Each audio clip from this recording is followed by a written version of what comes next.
Well, hello, and welcome back. I wasn't even paying attention to the countdown there. Got lost in something else. So, a little bit longer than 10 minutes, but whatever. I'm back. So, first, let's open up a quick can of April Fool's Mountain Dew. That is caffeine-free Diet Mountain Dew, baby. All right. And with that, let's open focus and get started. So, we're going to create an alias manager.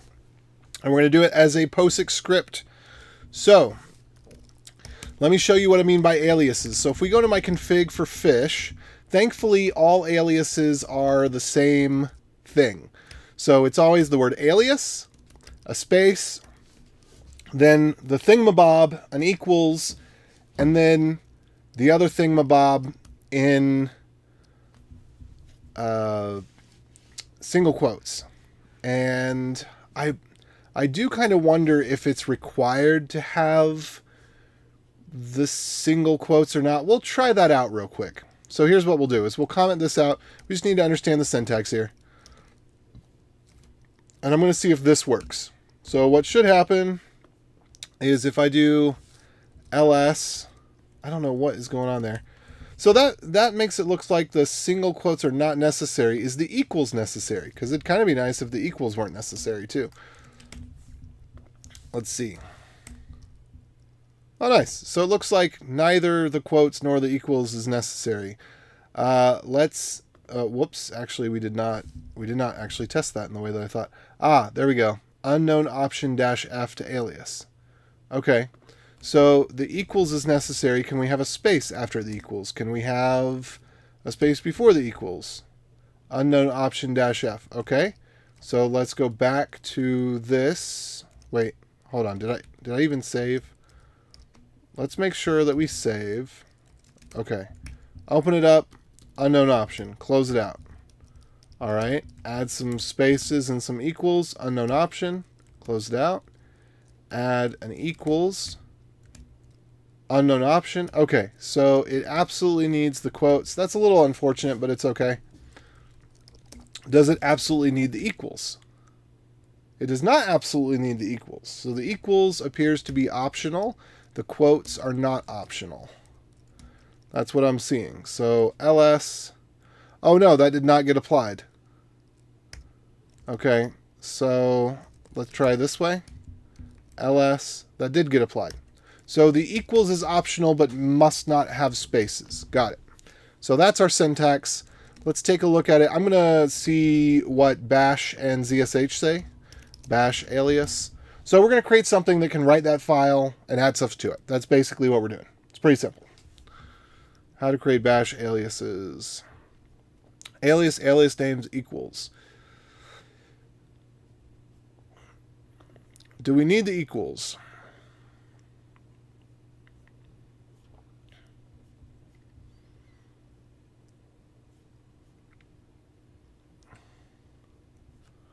Okay. Aliases with arguments. Got it. I would just create that as a command. Let's see. Alias.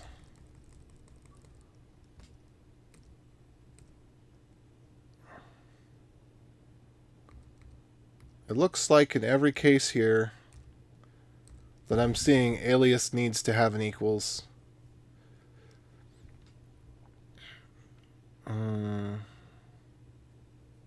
All right, let's try zsh alias.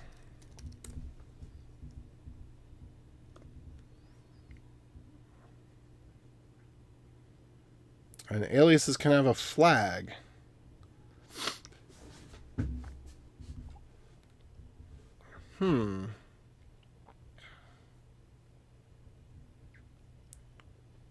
Interesting.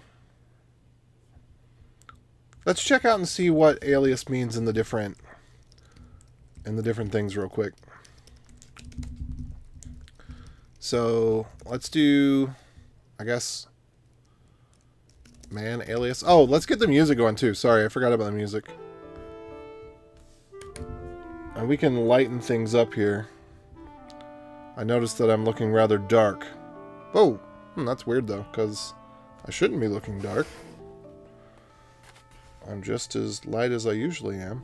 I think the screen is darker. I think I actually turned on the bright. That's what happened. I turned down the brightness on the screen. I probably had my brightness up too high in other places because my brightness has been low on the screen. Oops. Could I even turn down the brightness a little bit? Let me turn that down a little bit. There we go. Okay. All right, that's fine then.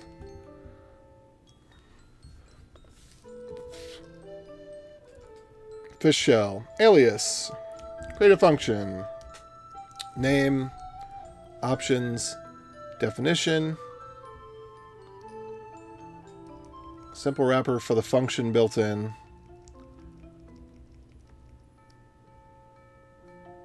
Ooh. So this actually already does have an alias saver. That's nice. Let's see if it's the same with Bash.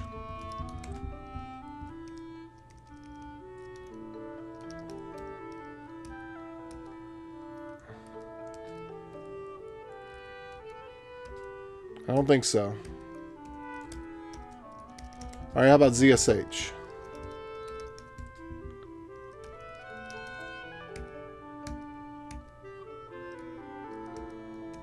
Well, let's see what options ZSH alias takes.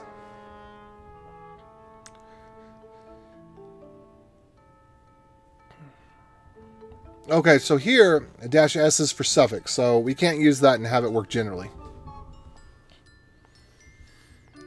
We have global aliases. Alright, and I'm guessing Bash is different too. So let's look at Bash alias one more time. And we'll check this out. How's it going, everybody? Welcome. I'm AJ.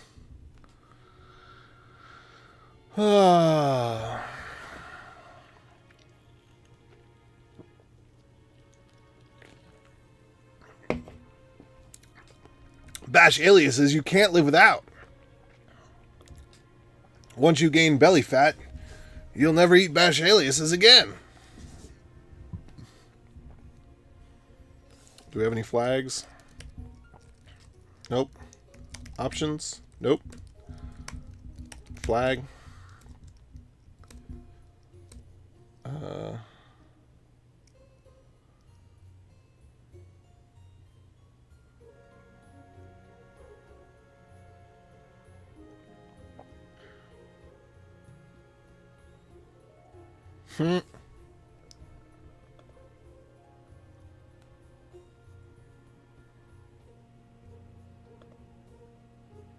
All right.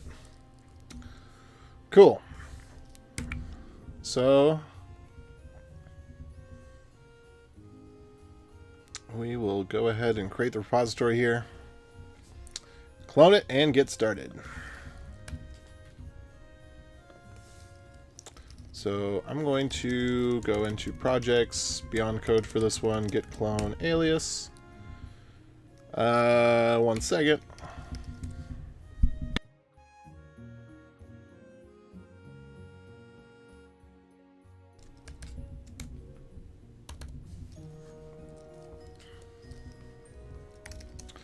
Aliasman. So this should actually be pretty simple. I'm thinking that we open this up, we make it a POSIX script by doing bin sh, and then set-e, set-u to put it in strict mode. And then basically we just need, this is the thing that I'm not sure how to do. This is the thing I'm not sure how to do. We basically need to echo the remainder of the arguments. So there is this, I think it's like that, will give us all arguments, but I want to get just a subset. And I don't know how to do that yet, so we're going to look that up. POSIX slice of input arguments, POSIX shell, slice right, not in Bash. Okay. Youches.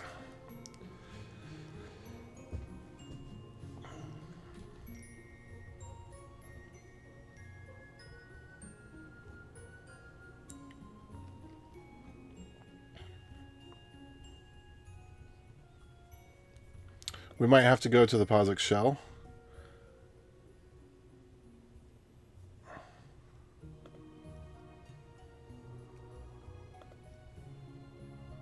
Shell command language. Let's look for arguments.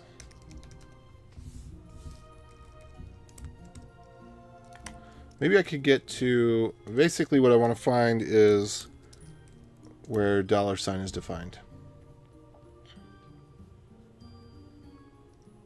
Okay, so we could do this.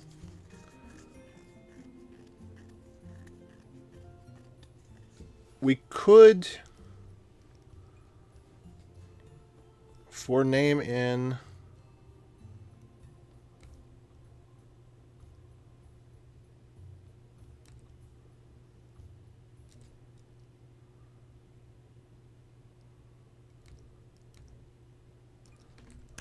let's try this now.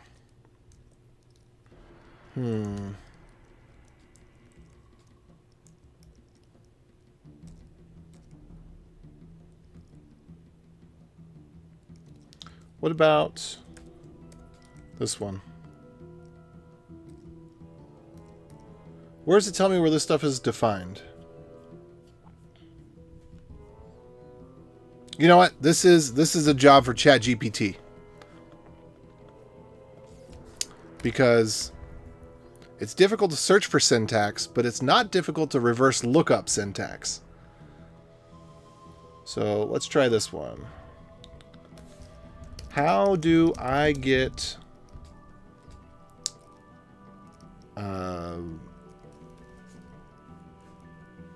all arguments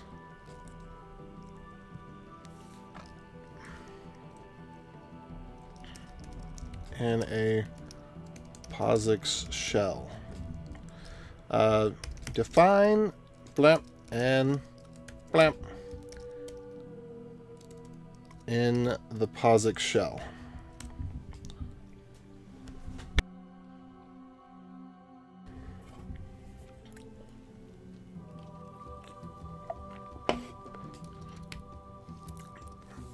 All right, well, stumped it on that one.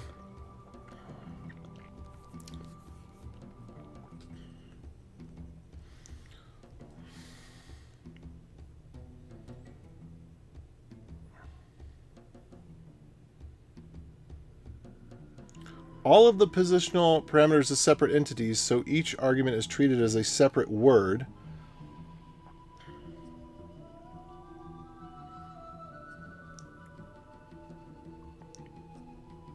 Okay.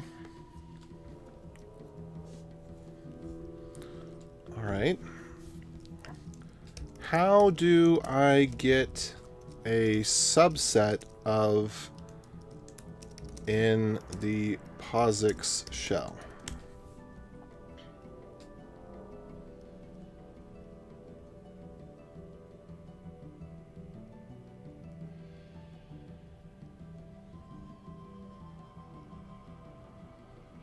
All right, let's see what it is. What?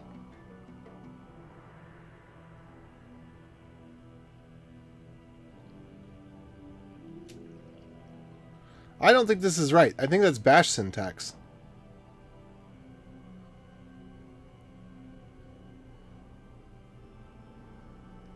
Well, let's try it out.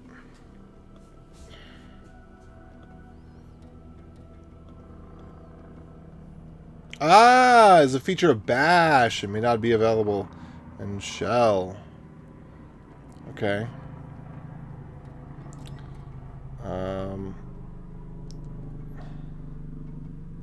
So what does it call it though? Array slicing? Well, that's just generic, normal, everyday speak. So let's see if we can do slice array. All right, why arguments, pipelines, arguments. Seems like this might not be the thing that I'm looking for here.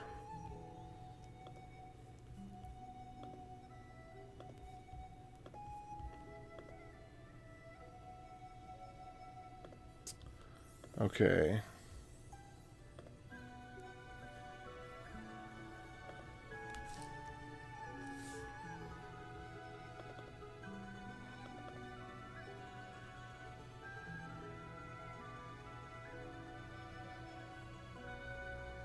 Do we have shift?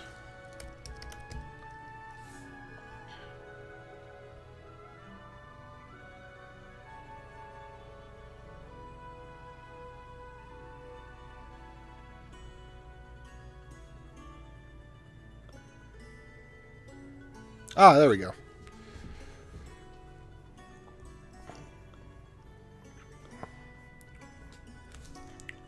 How about using shift? I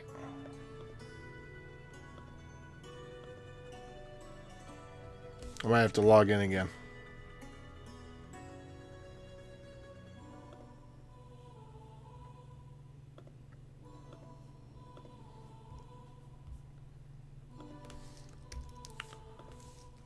How about using shift?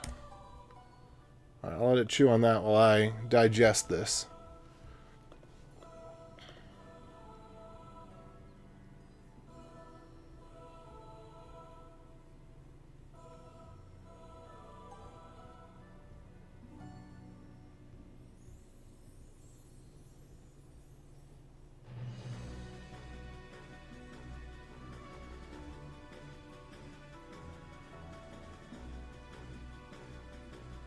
Okay, so I think shift is the way to do this.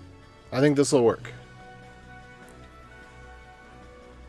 What?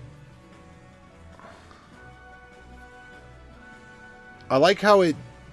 What? What? No, this is not POSIX. You're not get. These are not this. What?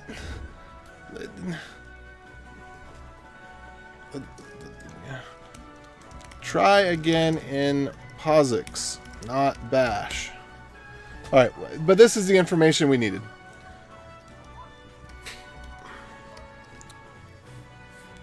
So essentially, I need to get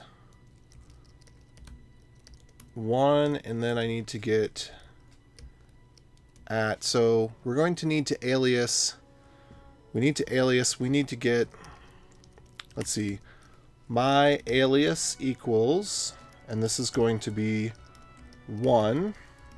So if it is 0 length, my alias, then, oops, then we just kind of give up.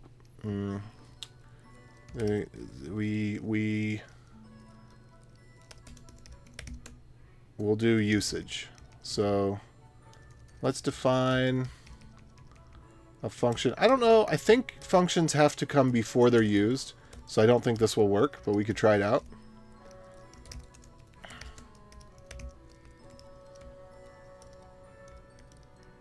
So we can print out usage. And then what else? What's next? Examples normally. And we could say usage, aliasman. Oops, we want to do this. 1, 2, 3, 4. Alias name.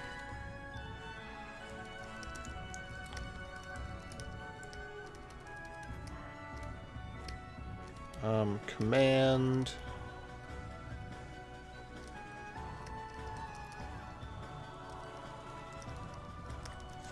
Flags. Ops. Args.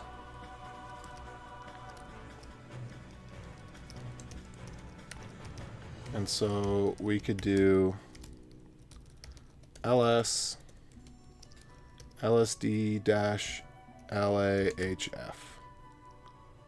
Well, say ll.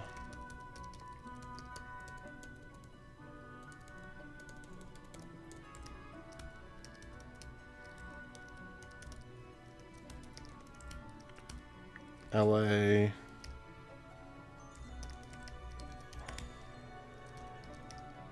LS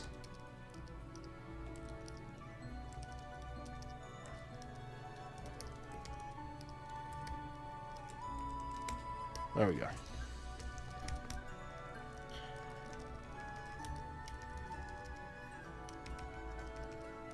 And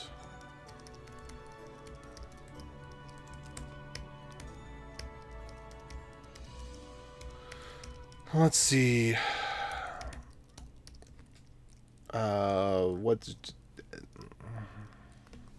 I think you can't. Let's see. Can we use single quotes?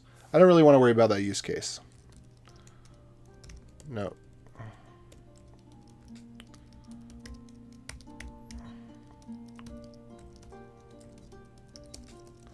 Use of single quotes as part of flags, options, and arguments.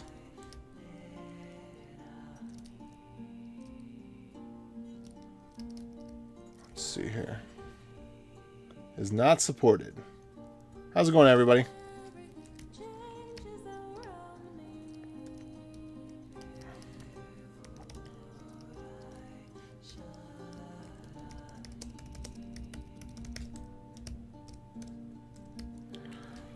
Okay.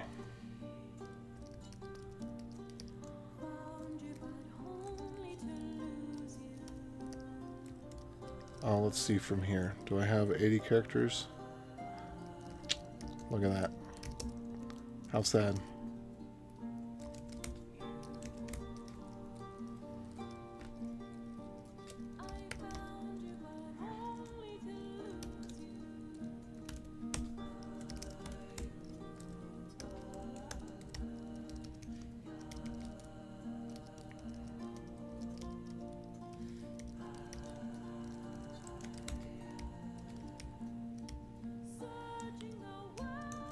So let's see what happens if I try to run this. Usage not found. Okay. So we got to define help is pretty much the first thing here. I decided not to call it usage, but to call it help.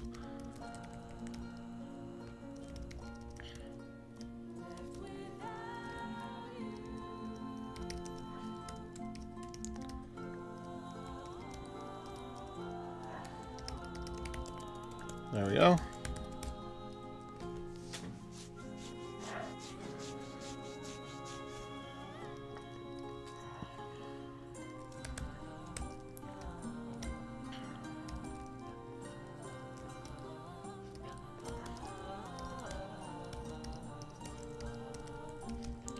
Okay, let's try this. So, note. You may use single quotes around the what definition?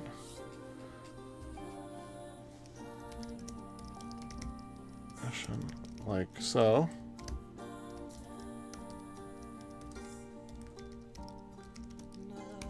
Two, three, four. However, you may not. However, the use of single quotes as part of flags, options, and arguments. Let me go ahead and back this truck up and go to here.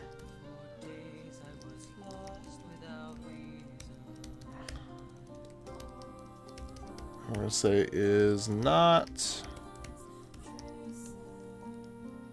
yet supported. Okay, so boom.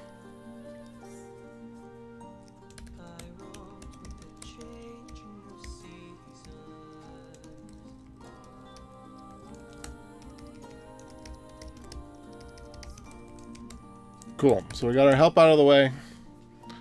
Got our usage.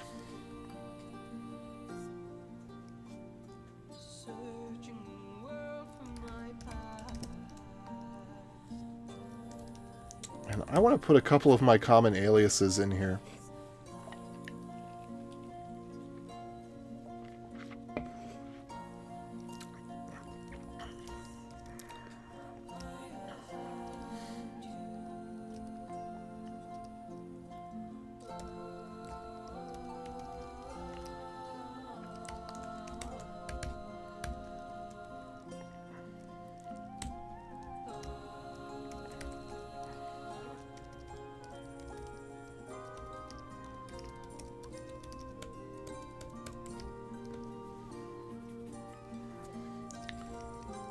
Okay.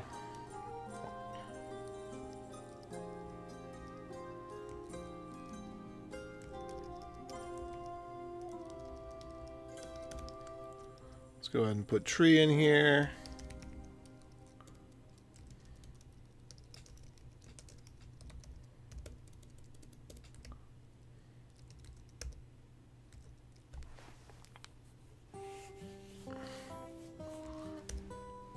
Oh, okay. This is a good one, actually.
Oh, I wonder if we could even go a little bit deeper on this.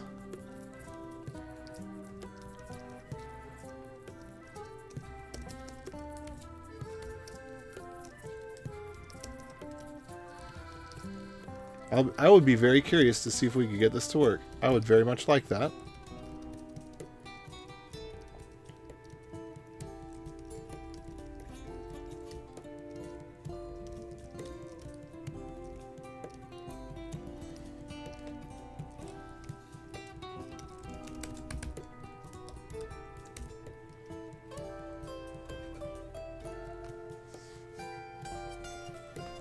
This is the goal right here. Oh, wait.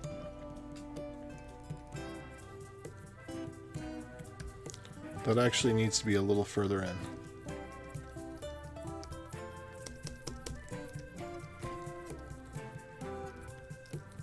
There we go.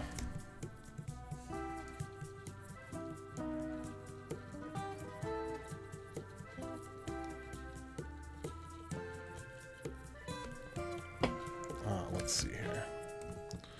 Oh, it would be nice to have some sort of comment or something too. I'm not quite sure how to go about that. Well, I guess the name is the comment.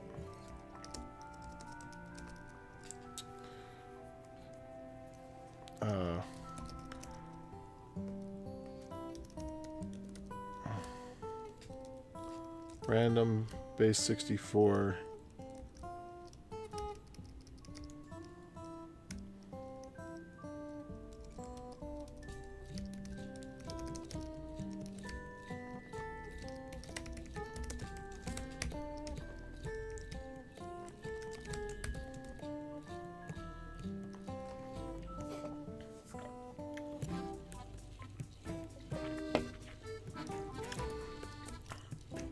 I would like to actually generate the comment too.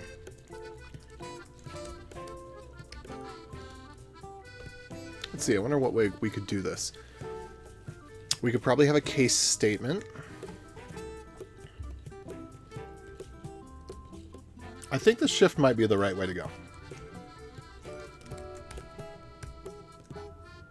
Okay, so we're gonna do aliasman foobar. Okay.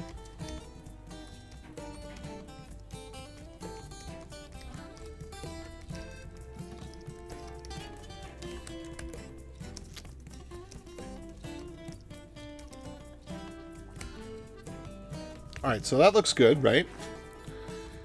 And then we're just going to adjust this so that we shift 1.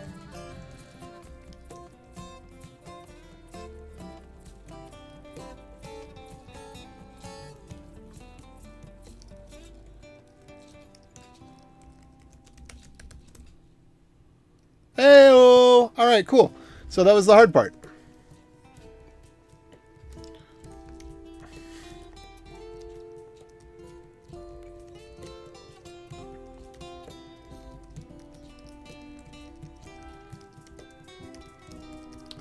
I kind of think this would make sense.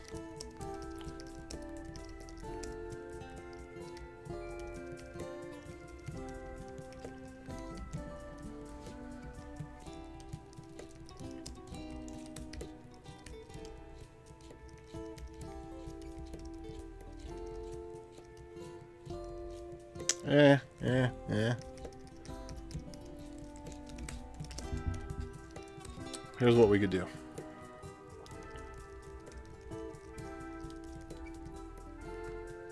We still got to figure out this one though.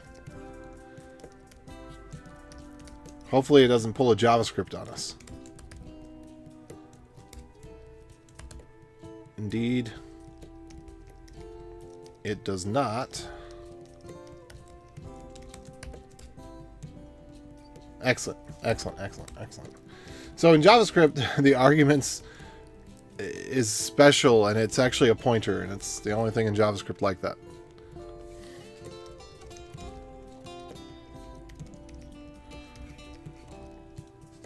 All right, so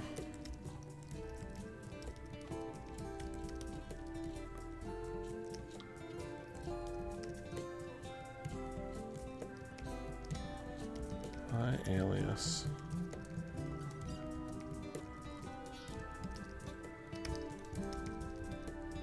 We'll do this.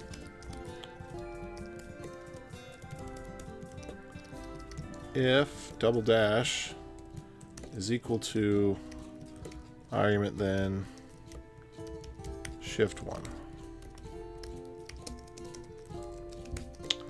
I wonder, how do I get my...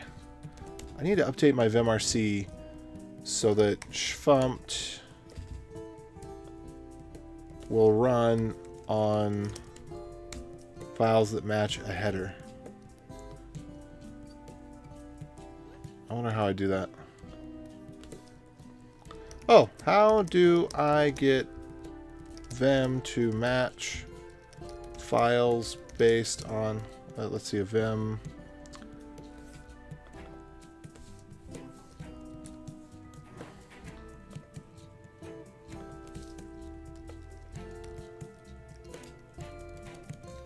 on file header such as sh rather than extension such as .sh. I'll let that stew for a minute.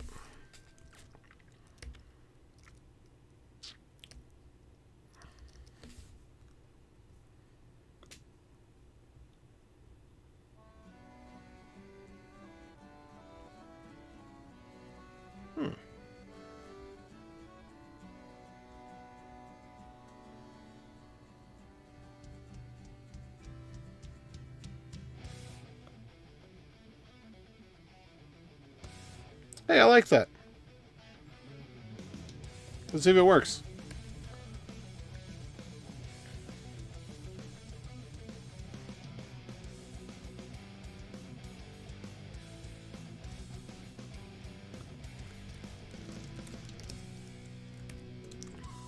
I'm going to put this in here for now.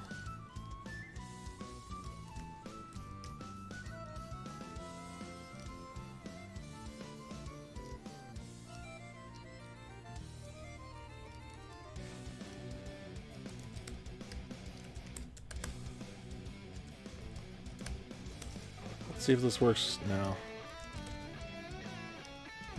Didn't work.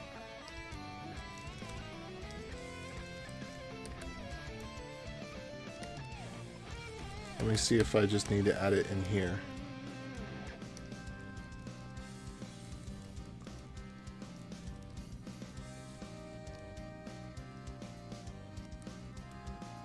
Maybe it needs to be set like that. Yeah, still didn't work.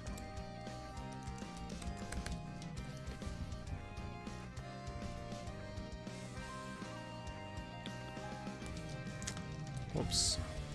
Let's try this real quick.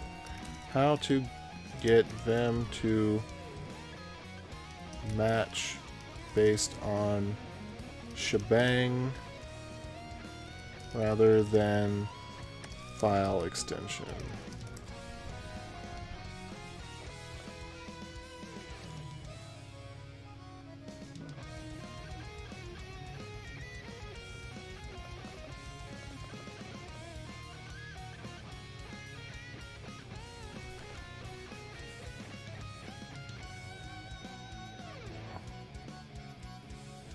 Let's see, vim file type.vim.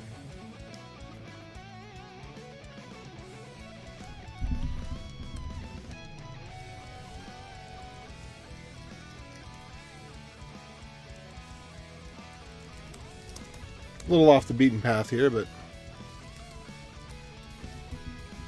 let's see if I can get this to work.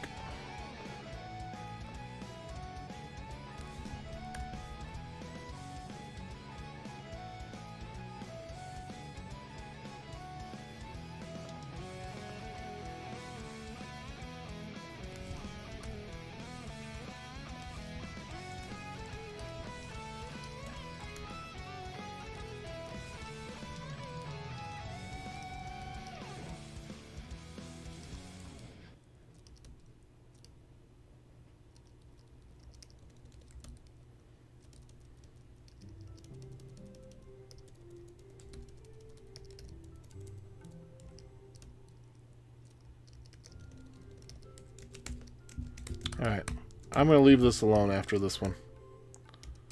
Yeah, it's just not working. I don't know what to do. I'm just going to go ahead and delete that. I'll look into it at another time. I mean, I could also just kind of make sure, yeah, and that ran just fine. Okay.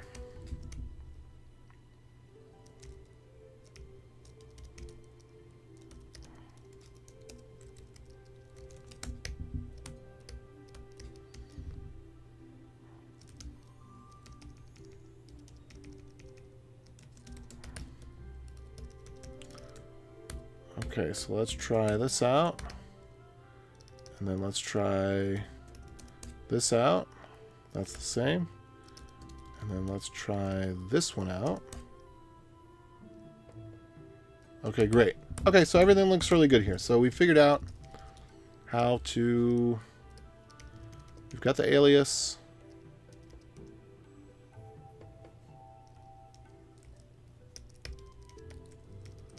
And so then the rest of this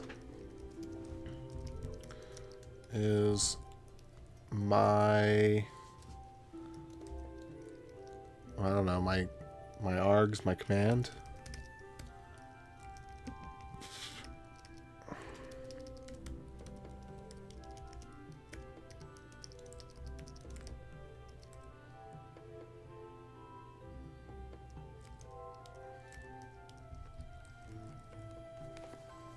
Okay. And then we want to check a bunch of different files, essentially, to see if this exists in there. So, let's see, if command-v dev null, whoops.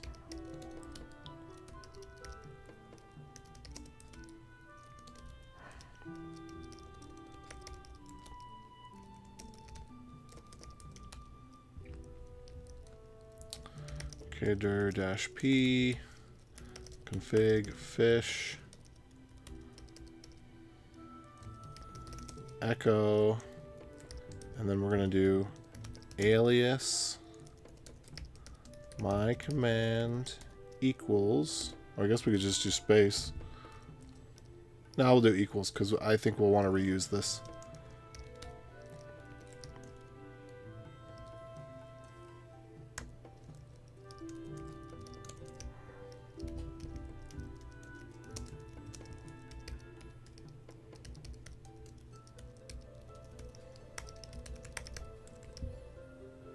Okay. Config.fish.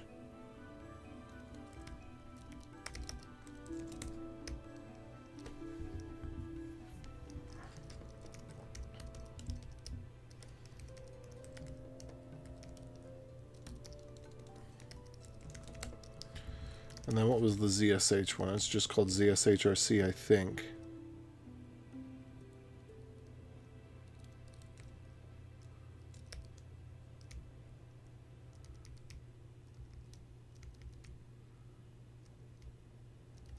Okay. Oh, actually, I forgot. That's not the way I want to do this.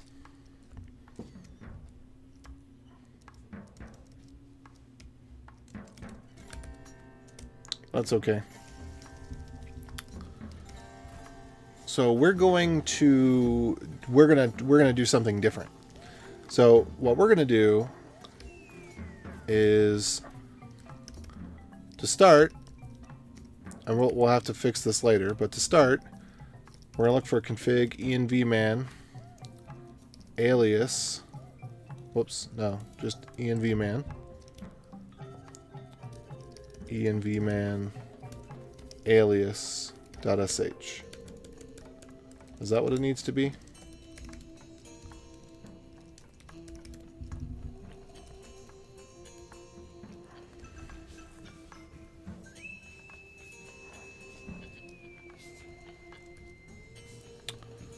Ooh. Let me take a look at this again.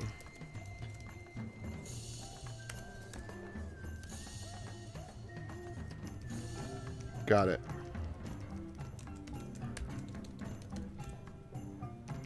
This actually should be dot.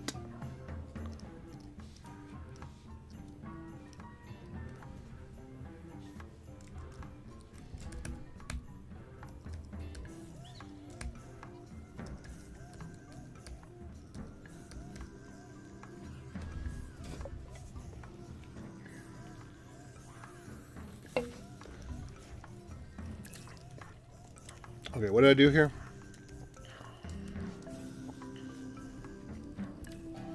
So I think what we need to do is put this into alias.env. Let's see. How would we do this?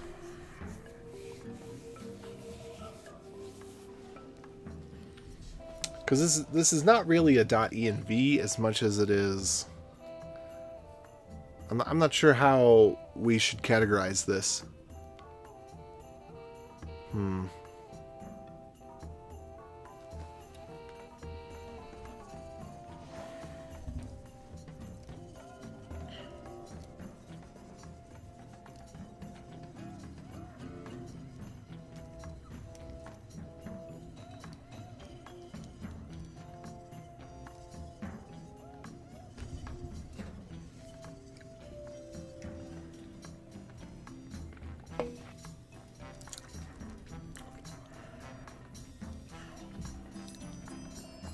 Because it's not really an environment variable.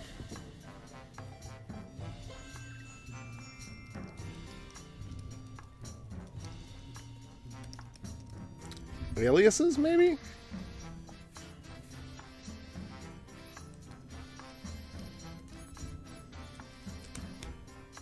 I will go with it.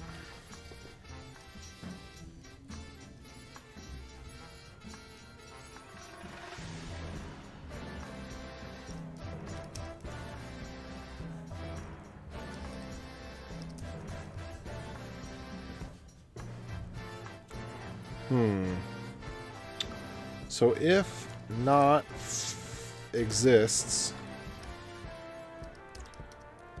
this alias here, then we're going to do that. Else, so elif not grep-q. Well, there's kind of there's a few different things we want to do here.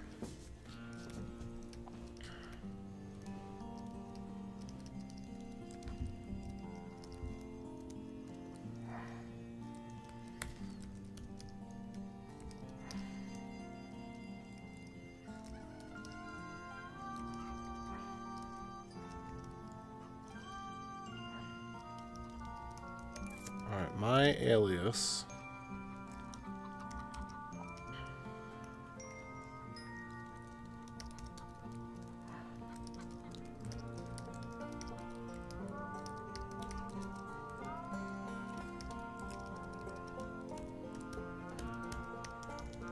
Alright, so it's something like this.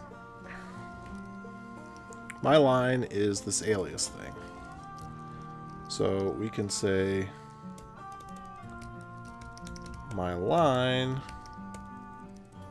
goes into that, if it doesn't exist. Else, if we can find my line commented out.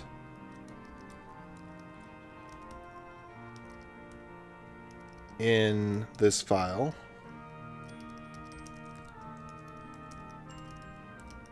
Then we can run sed. Oh no! This is the thing where it's rough and tough. Because we basically have to create a temporary file.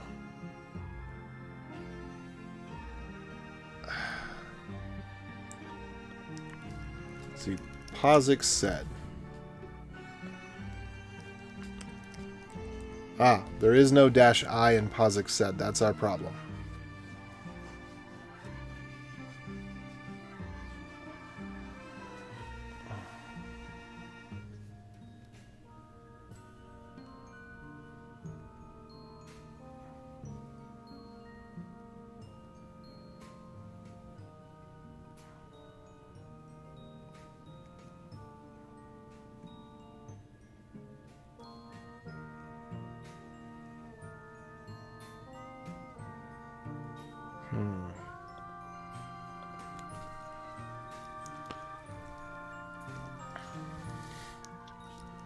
Okay, so let's say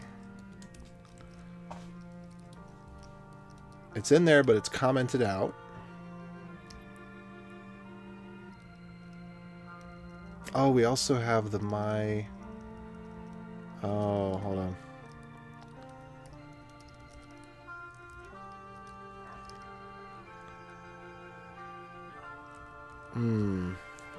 How do we want to do this?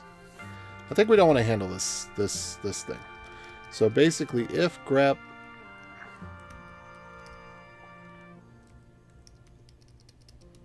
we just want to overwrite it. That's what we want to do. So if we don't have alias my command, and then we need a space. There has to be that extra space there. That's important. Because there could be commands that start the same and have different endings.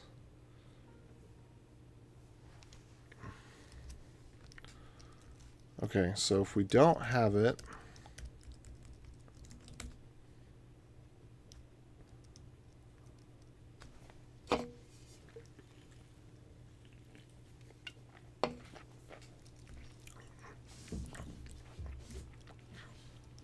and I kind of want... okay, I have an idea. So, here we go. Add an alias. And then we could have remove an alias.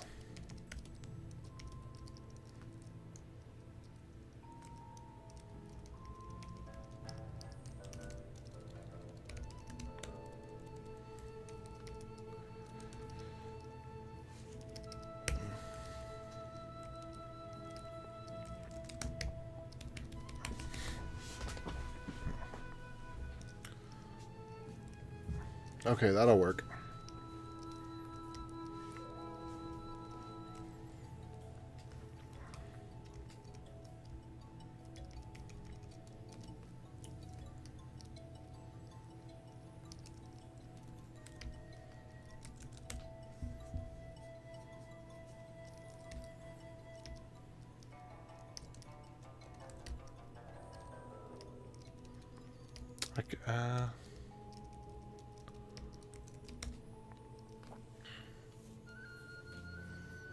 Can we see what an alias is set to? If I do command-v ls, for example.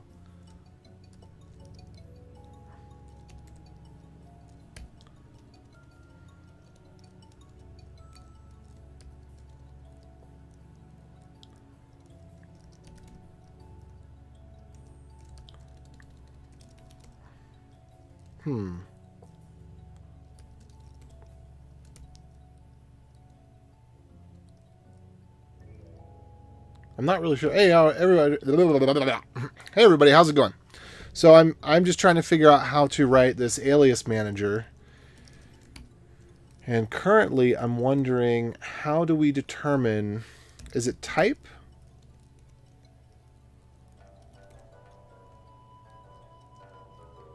Okay. It's type. So type, man command. I thought command would tell us what the type is as well.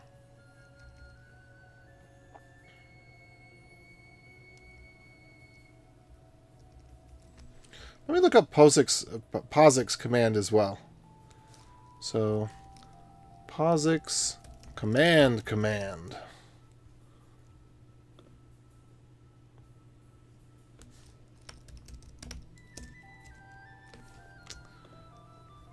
There we go. So it just has a dash P dash V. That's it.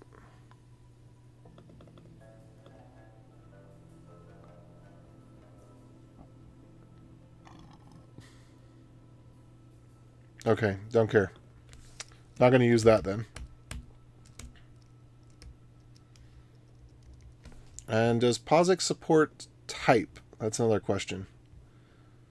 So can we go to type.html? Hey, it does support type. It supports basically nothing.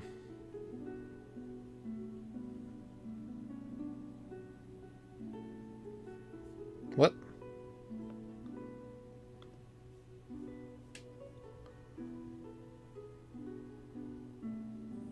May not produce accurate results. Great. That's what I always wanted.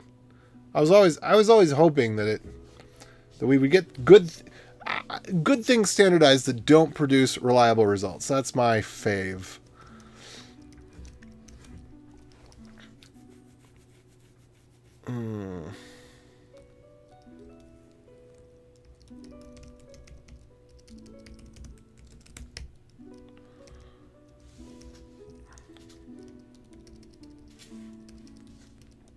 Maybe I should have a dash R.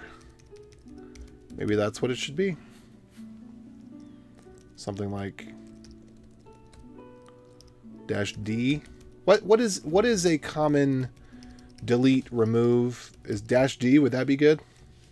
So the default behavior is to add, but if you have dash D, then it's remove.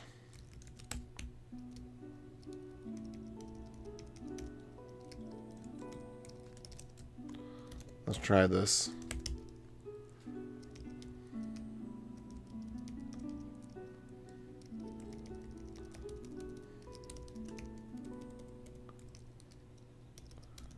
Okay, if dash R, we'll say my remove is empty, my remove is true.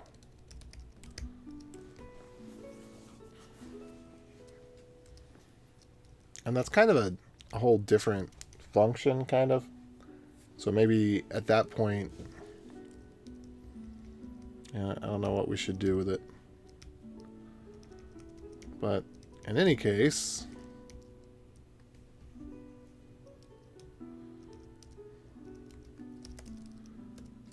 let's see. I'm going to put a little to-do here for, we're going to come up with a way to remove this. So if you're not familiar with aliases, they are just little wrappers. So for example, an alias that I like to have is RND to just generate a random string. Another alias that I like to have is LL and LA. I don't know why my fonts stopped working. That's frustrating. I'll have to go check on that. Something's updated somewhere and it's breaking things. Updates are the worst. Okay. So first,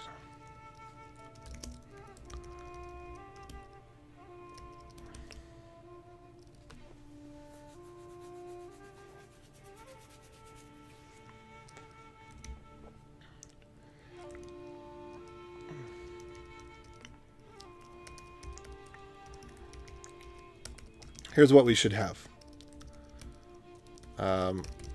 Check alias. Check what an alias is set to.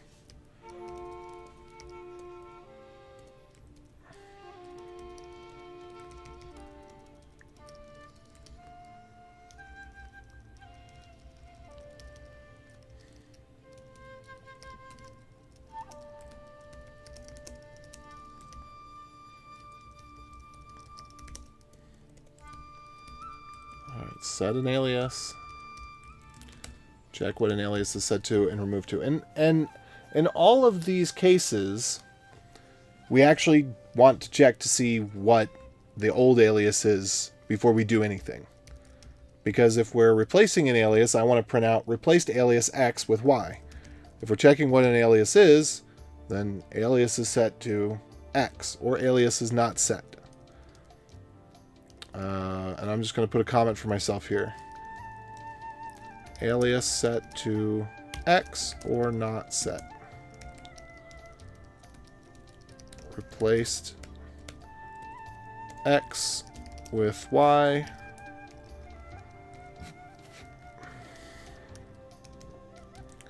Removed X. That's, helpful.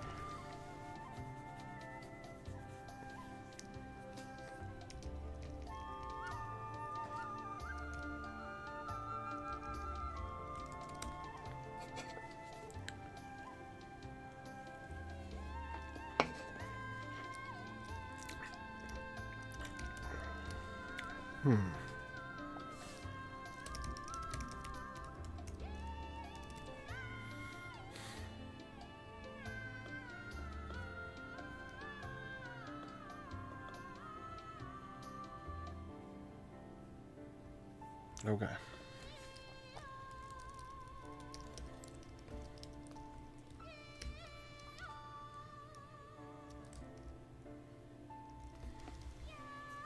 We could have it set to nothing. I have no idea what's going on. I'm new to Twitch and just skipping around.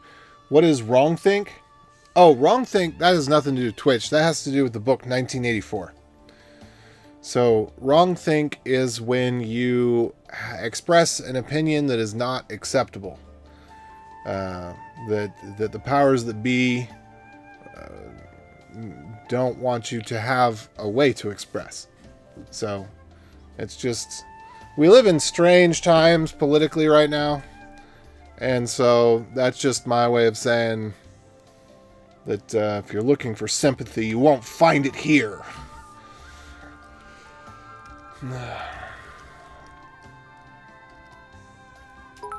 Hey, what's up? Thanks for the follow. Yeah. So, are you a developer at all? Are you interested in what's going on the screen? Oh, my chair has actually gone down a little bit. Hold on. I need to take it all the way down. Oh, that's so tiny. And then bring it all the way up. You're supposed to do this once a month or so. Have your chair go all the way up and all the way down. So that it stays lubed up and all that. So I'm just going to do this a couple times because I haven't done this in a few months. It's supposed to keep your chair from slowly going down over the course of hours and hours of sitting in it. Because I noticed my head was going a little low there. Okay. Interested? Yes. Okay, cool.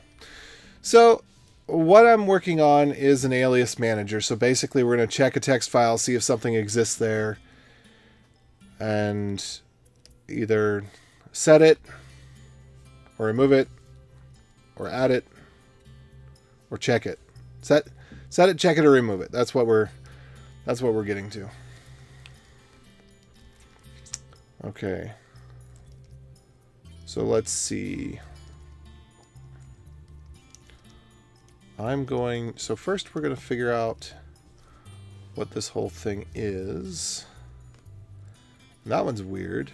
So wait, what if we only have 2 of these? Just trying to experiment here and figure out what's going on. Unbound variable. Alright, so we need to be able to have this then. That kind of makes sense.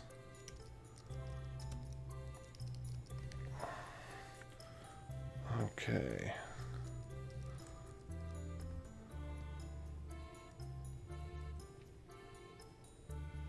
Open to learn to code one time that had a grasshopper on it. I don't know anything about that. Well, this is for the command line. So I can type, for example, ls, and it prints out some stuff. I can type out ll, and it prints out some stuff. And I can type out la, and it prints out some stuff. It's listing the directory, listing the directory as a table or list format, listing all of the directory. I can also do tree, and it can show me the directory as a tree structure. As for why the question marks are there, I'm not quite sure. I think that I may have messed something up recently with my editor. Use built-in power line, use built-in power line, use built-in power line, use built-in power line. I'm going to just turn all of that off. I thought that would work, but it seems to not be working. Let me see if this will let me edit my session.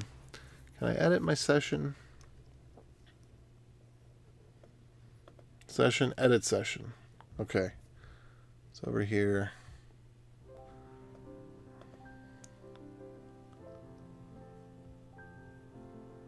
It's 22. So it says this is 11. And it says this is 22. What is going on? Something changed in the way that it understands my display preferences recently. Okay, so if I go back to text, let's see, can I tell it to do this again? Nah, doesn't seem to make a difference. Oh, my font got reset. There we go. Look at that. How much better it is. Okay. I don't know how my font got reset, but it got reset. Let me go change that and all the places where it matters. Because I've been noticing the past couple days my fonts have not looked right. They've been missing things. There we go. Now that looks like it's supposed to. All right. So I've got a command called LSD, which stands for List Deluxe, and it provides fonts and colors and all sorts of stuff that the regular one doesn't. And so that's one of my aliases, is that I alias ls, the old school ls, I alias it to LSD so that I get all of the benefits of LSD in the general case. Okay.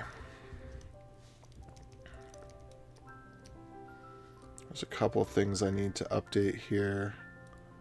So we're going to say if the file doesn't exist, how about we just touch the file then? Touch creates a file. So if the file doesn't exist, create the file. And then, actually simplifies this ever so slightly.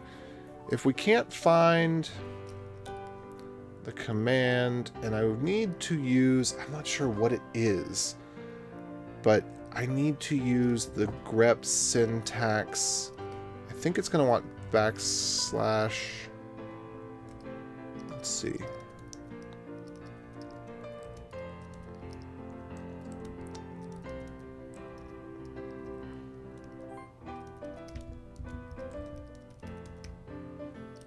Is this it?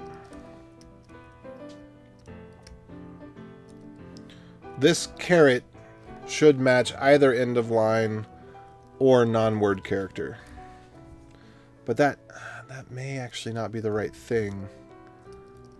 Basically, I want space or end of line.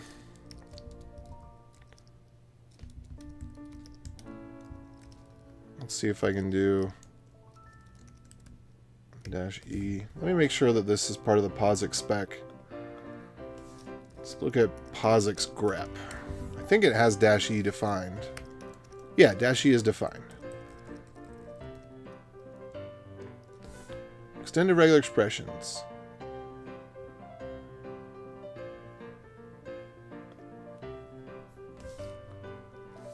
Okay.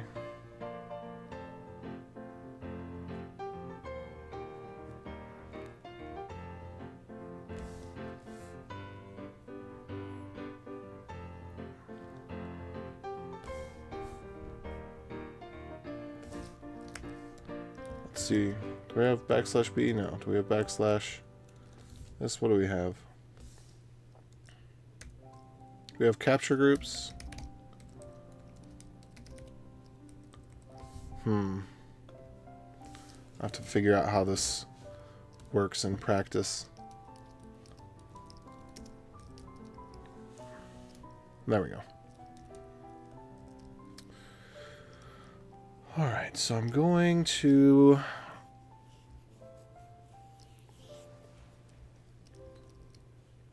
grep through this file and then add the thing.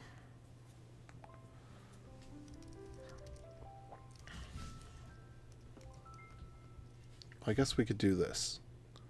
So if we're going to what am I doing here?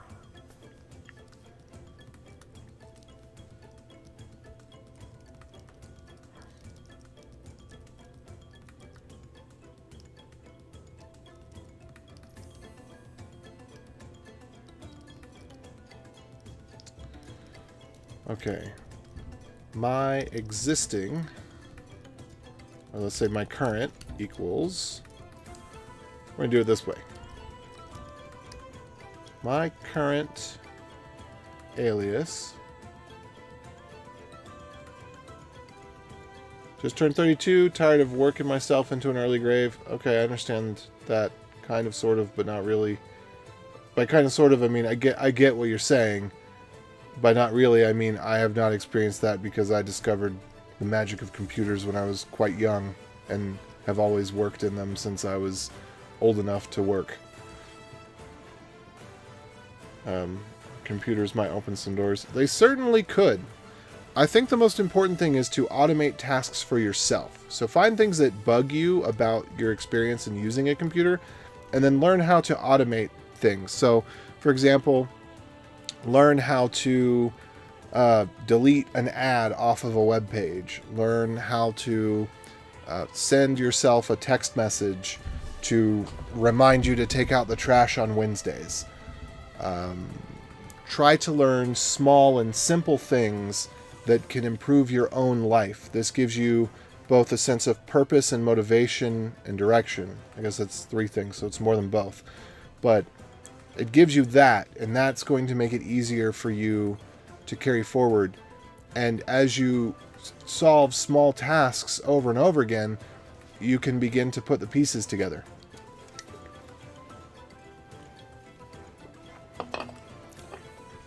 I am working on a course to teach POSIX scripting, and I think that's foundational to learning other things. All of the learning material that I know about skips over it because I'm not quite sure. There's this perception that you can just skip ahead. You can just skip the basics and go to the advanced stuff and have people work in GUI editors and to be unaware of how the internet works and just start making money. And to some effect, that's worked out. But it produces people who fundamentally don't understand anything about what they're doing. They don't understand how the computer works. They don't understand how commands work. They don't understand how files and folders work. They don't understand how networks work. They don't understand how the internet works. They don't understand how what they're building works. And I think that puts them at a huge detriment. Let's see, stream lagged. Ah.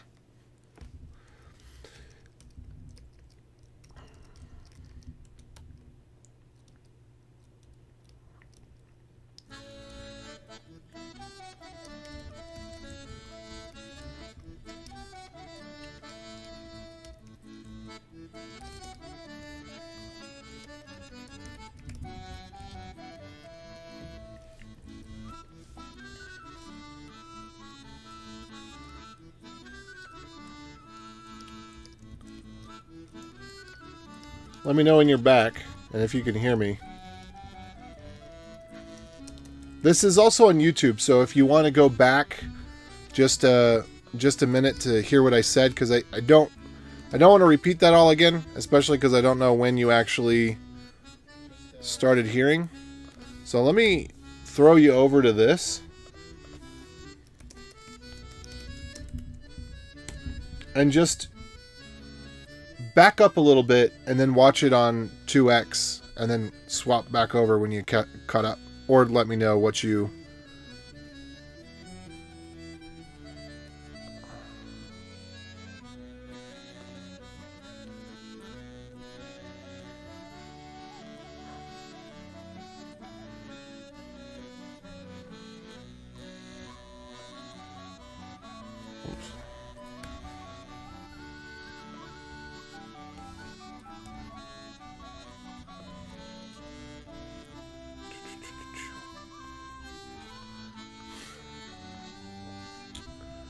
Oh no. Ah. Block. Let's see. Block. There we go.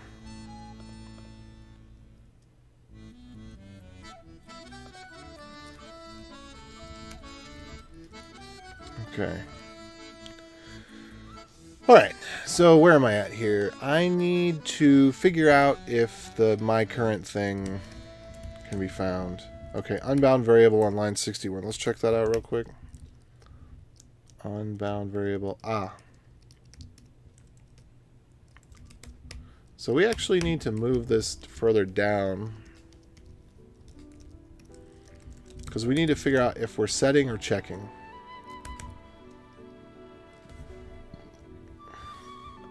Oh, goody.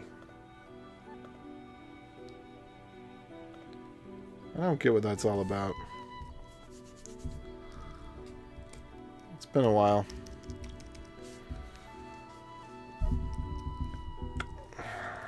They're always figuring out new ways to defeat the chat restrictions, and then the YouTubes are always trying to figure out new ways to beat the bots. Alright, so what I would expect at this point... So I didn't see anything out here. Let's see. So my command is this. Let's get rid of the -q for a second. Let's see what happens. Nothing. Okay. So we want to execute this in a subshell. Bot raid!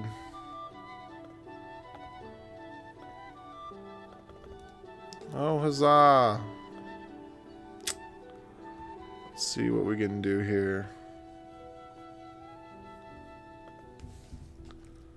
Bum, bum, bum, bum, bum. Okay, so my question that I have for this is I don't actually know where it's failing. I suspect that it might be right here. Let's just try that out. Okay, good. So I get to the hello, but then I guess what I need to do is add an or true on this, so that if it fails, it still continues. Yeah, that's what I need to do. So we need it to not fail. All right. Blockity, blockity.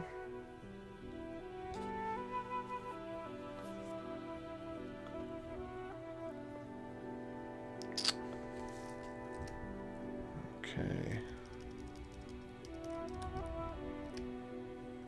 Might have to... Let's see, is there a way... I wonder if YouTube has a way for me to just put it on Ultra Protect bot mode midstream here. Let me take a second to take a look at that. Because we are obviously being provoked. Let's see, comments. Can maybe put comments on slow mode or something. Let's see. Let me go to settings. Remind me to turn this off later. But if we get one more of those bots pop up. Hey! At least that was funny.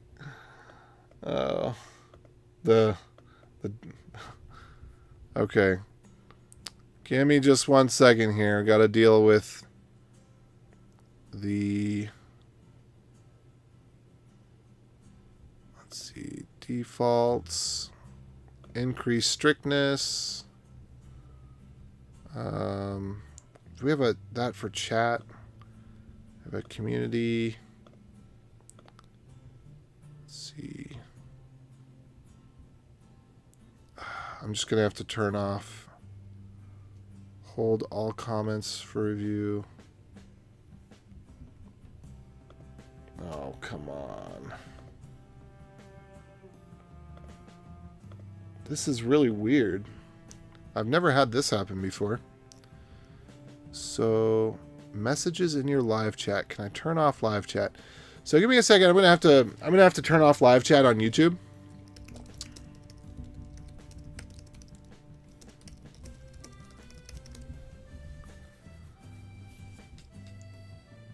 Just for a second, or just for a little bit here. Okay, community, defaults, discussion tab, disable. What do we got here?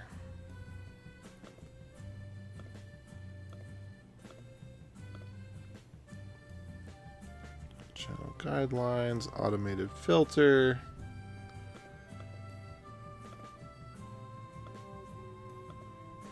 Let's see. Well, that's weird. So YouTube used to have this option to turn off the chat. And I see a place to turn off comments, but I do not actually see a place to turn off chat. That's kind of weird. Let's see, advanced setting, feature eligibility. It's gone. The option to turn off the chat is gone.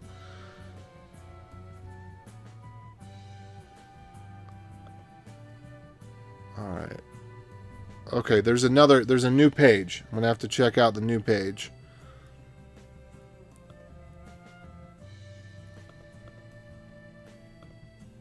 Okay.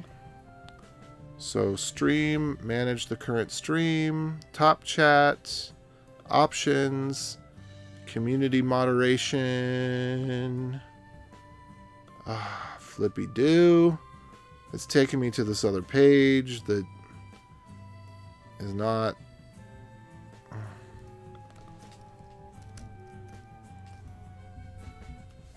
Let's see.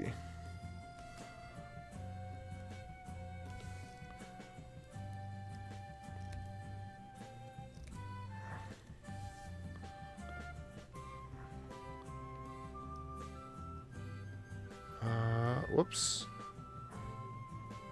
Wait, take me back. Take me back.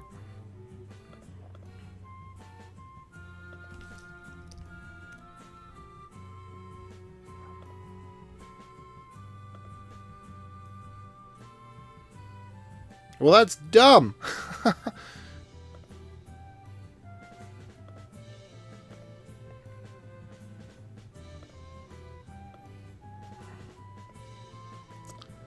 YouTube has removed the ability to disable the chat. So, or at least as far as I can tell. So we'll just carry on and deal with it as we go, I guess.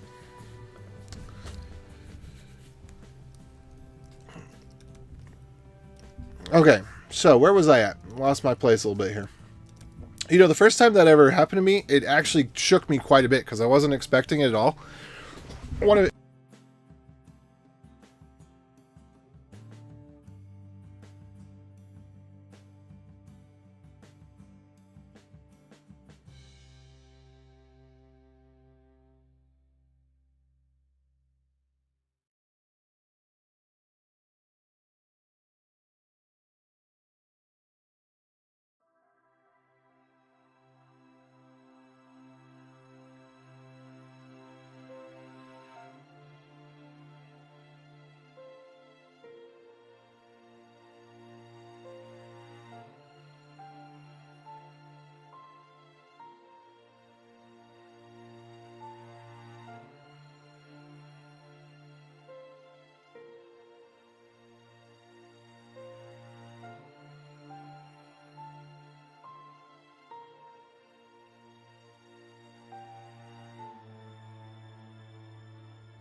And are we back yet? So I'm going to buy a new USB hub. My USB hub is having momentary failures and it causes my mic to stop working. Or my mic is having momentary failures and it's causing my mic to stop working. And so then I just have to mute and unmute and then the mic works again, essentially. It's not really a mute, it's audio routing software, but it freaks out when the mic drops out for a second. And this has been happening for a long time, but it hasn't been as much of a problem until just recently, where it actually started causing the mic to drop out. I guess maybe it's dropping out long enough. So that's on my to-do list. That's going to get ordered soon. Sorry for that. Thanks for letting me know. I really appreciate that. I should have noticed earlier, because what will happen, this is the odd thing, Discord is the one that lets me know that the mic disconnected. Yeah, turn it off and on again. Yep. Discord is the one that lets me know that the mic gets disconnected, but it tells me this multiple times a stream, and I kind of learned to tune it out because it wasn't actually causing a problem until just recently. So it would pop up and tell me that my mic had cut out, and then sometimes when we edit the clips, because we do take clips occasionally, you could hear that there was a little pop in the mic at occasions, and I'm guessing that's what this problem is. But it came right back, and now what's happened is it stops coming back, and so I don't even know if I need to replace the mic. I don't think that's the problem. I think that it's because I got a good deal on Amazon on a USB hub that is no longer sold, and so I'm considering whether I want to buy from B&H Photo or if I want to buy from Anker, because Anker, it seems like they might be a little bit more well known, but B&H Photo they specifically curate their catalog for professionals to give you the best stuff. They're kind of like a Costco, but for prosumer and pro AV equipment and computer equipment that's in that same vein. So I'm going to give them a call and see if I can figure out whether I want to be buying my stuff from what brand I want to be buying my stuff from. Because B&H carries things that you can't get on Amazon because they're higher tier things. It's not that they're that much more expensive. You know, USB hubs are becoming ridiculously expensive, even the cheapo ones. But yeah, I've got a couple of USB hubs that I thought, oh, it's a USB hub. Actually, I didn't think anything about it. It didn't register in my mind that a USB hub could just screw up. That's not something I experienced before. So I didn't think I need to make sure that I get a brand name quality USB hub. But then my experience with a lot of the brand names is that they suck too. So Belkin used to be a really good brand name, and now Belkin just takes the cheap crap and puts it in the case and sells it for the same price that they used to when they put the expensive stuff in that they tested well. So, you know, it's that kind of stuff. What do you do? Let's see, is the soundboard still working too? Oops. Give me just 1 second here. Okay, good. Soundboard's on. Haven't been using the soundboard today because I haven't needed it. But it's there, just in case we do. Alright, so what we want to check is... Alright, did not get it. So if we do a double escape here, I think is what we have to do. Whoops. Is that going to work? No, still didn't work. Okay, my command... Oh, no, I want my alias. Sorry, my alias. So let's look at that. That's another reason it hasn't been working. Alias foo bar. Okay, so let's see. What if we drop one of these? Does it still work? It does. Okay, so we don't need to double escape those. That's good. Then... how about this? No, that did not work. So do we need to double escape this? Still doesn't work. Do we not? We don't have to escape it. Great. Okay, cool. So that gets whatever it's currently set to. Awesome possum.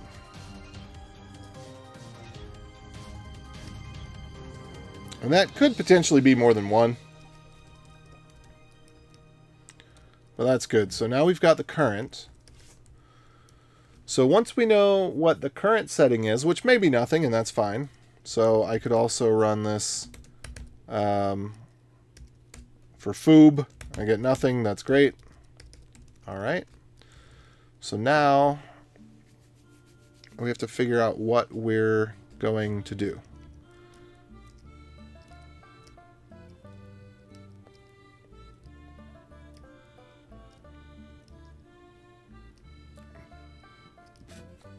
So let's see. Interesting. So this is actually a slightly more targeted attack because they are attacking me both on Twitch and YouTube. Let's see. Let's see what I can do there. We're going to put slow mode on here. Let's see. Settings.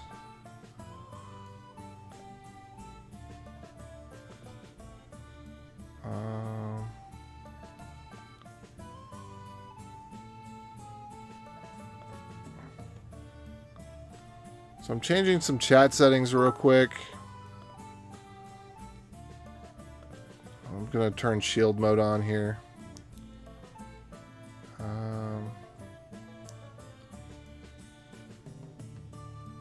Alright. Wait, why is slow mode not working? Okay.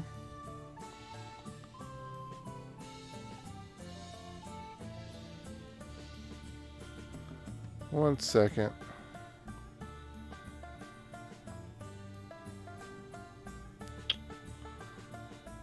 Followers only chat.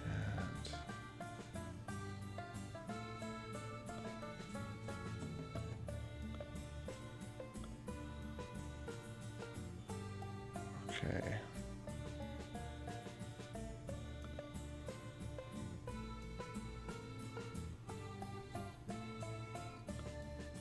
All right, chat verification.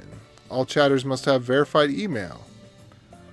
All chatters must have a verified phone number.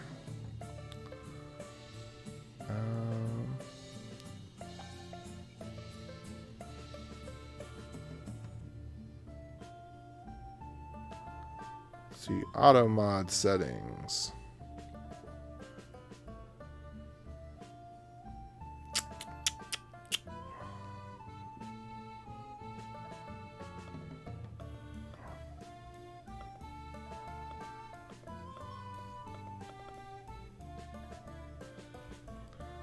Alright, let's see. Turn shield mode on.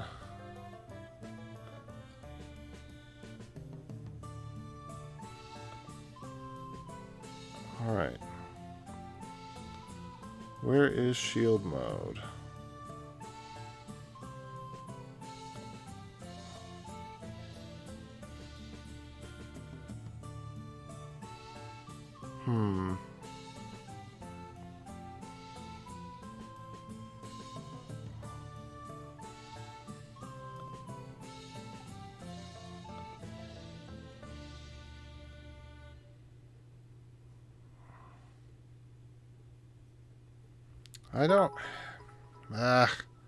I really don't want to be dealing with this.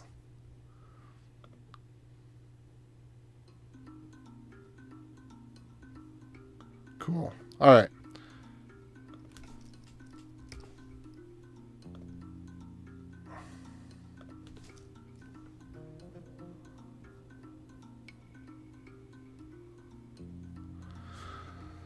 Okay. Turn shield mode back on. So, let's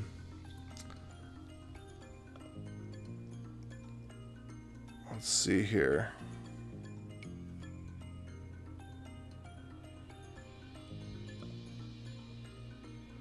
Need to check something else real quick. Sorry for the delay. Yeah. I've had this happen before just bots in general, but this seems a little bit more targeted. So I posted a video on YouTube yesterday, and it got some attention that was more than what I was expecting. And so I'm guessing that they're probably still bots, but I think it's specifically as a consequence of the video that I posted. So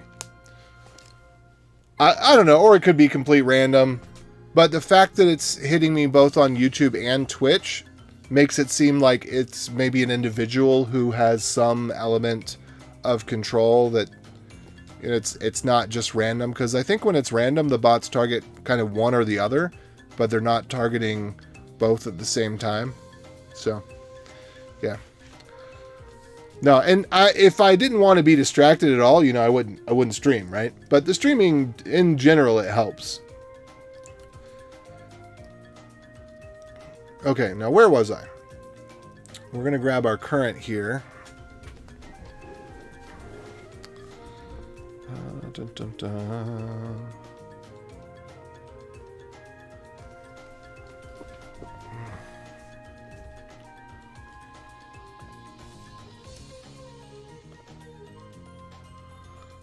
Okay.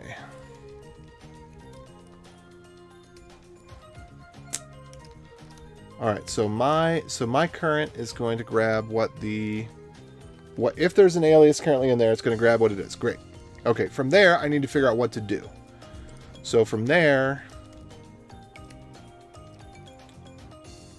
we know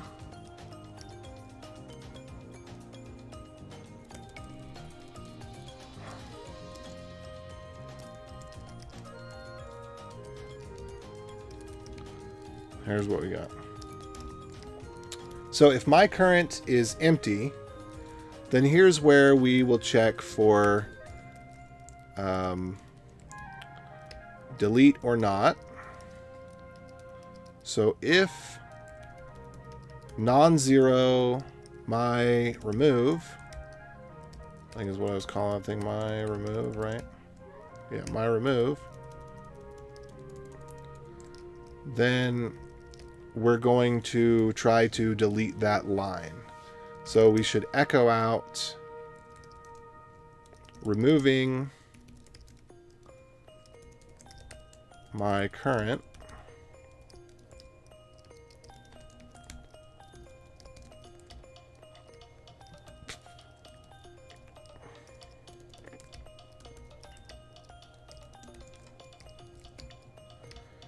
And then we should try to delete this from the file. And so I think the way that we do that is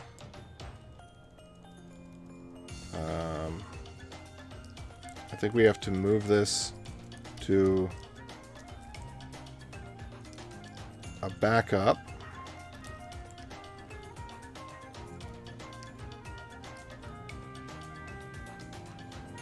And then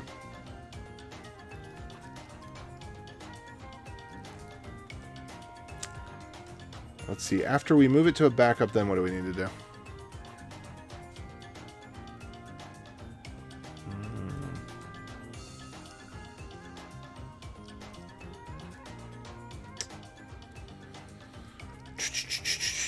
We need to copy it back. We need to remove it to a backup, and then we edit it to copy it back. So we're going to take this, and we're going to let me think. Let me take a look at sed over here on the POSIX side of things. Regular expressions, no, not worried about that. Not worried about type, worried about sed. Okay, so what options do we have with sed? We don't have -i. We don't really care about -f. So operands shall be supported, file and script. So file comes first and script comes second. Is that how we do it? Script and then file? Okay. So script. So wait, what does -e script mean? Add the editing command specified with the script argument to the end of the script editing commands.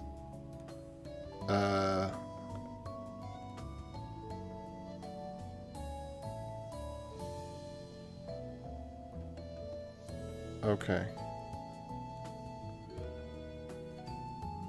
Alright, so here's what we got then. So we're going to use sed, which is stream editor. That's why it's called sed. And we're going to provide the stream editing script, which is going to be...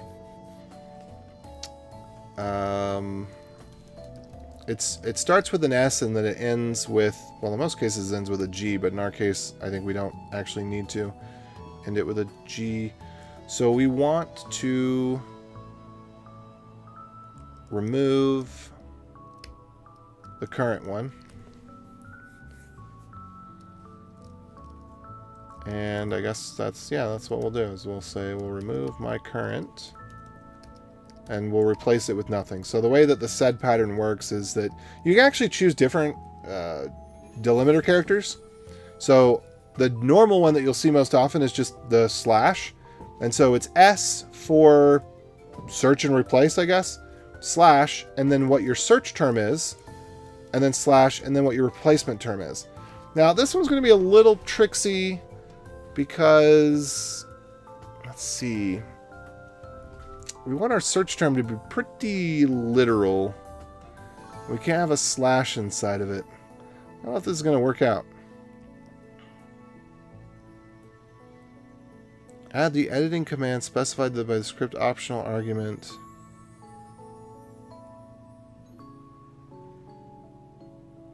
Do we have a literal replacement? I don't think we do. Sed may not be the right tool for the job.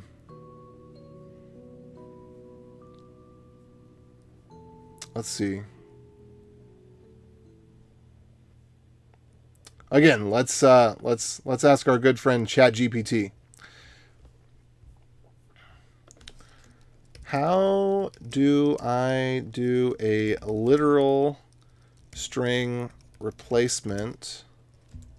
How do I delete a line from a file? No. How do I escape a variable for POSIX sed? Let's see if it knows. While it's thinking on that, let me read some more documentation. Editing commands. Okay, read file, write file.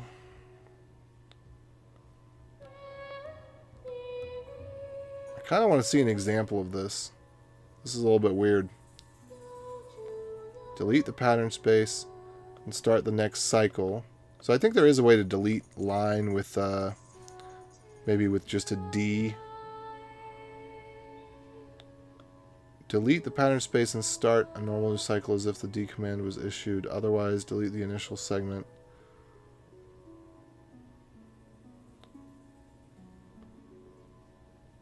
Let's see if ChatGPT can help me out here.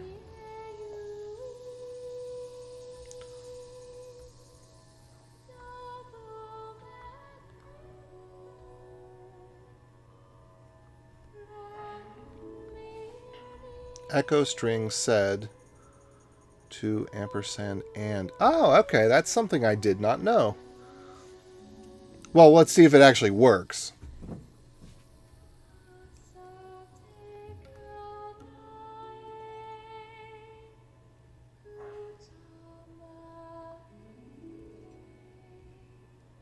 Wait. Echo sed to / ampersand. No.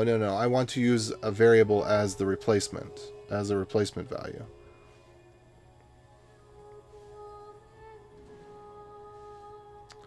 I want to use a variable as the match value. Let's see.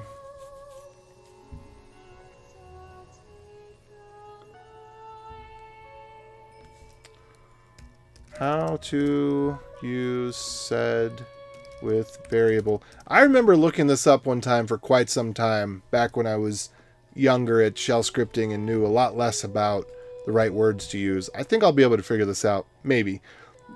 POSIX shell is sometimes limited. Sometimes it just doesn't do the thing you wanted to do.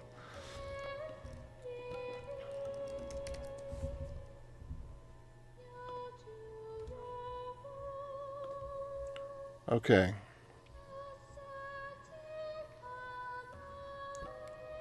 Use double quotes, but the problem is if there's a slash in there, it won't work.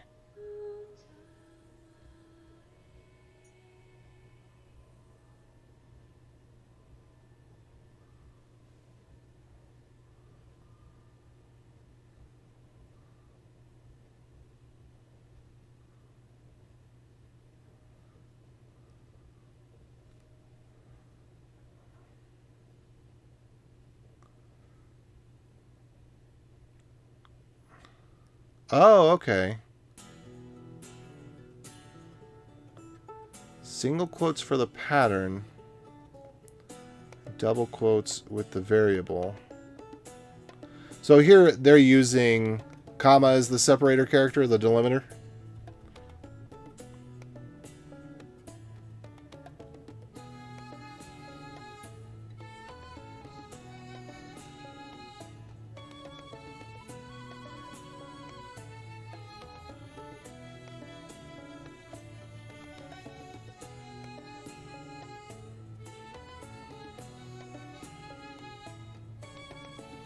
If you have a slash, just save me. My variable is URL. Switching to use pipe as the separator fixed my issue. Yeah. Problem is, all the characters that I can think of are actually valid.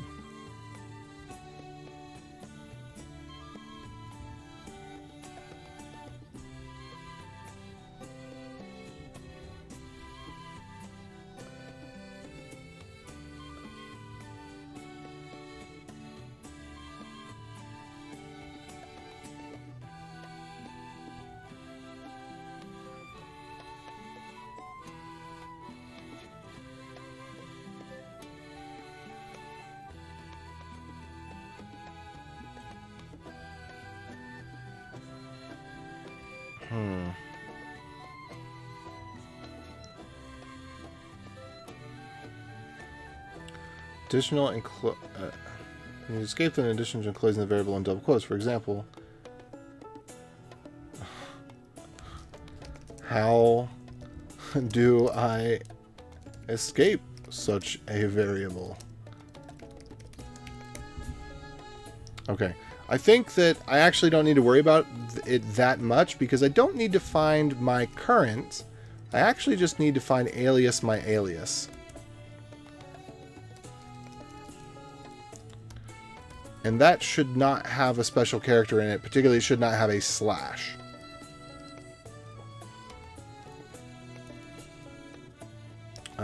So let's see. How to delete a line with said. I think it's a D at the end. Pattern to match / D.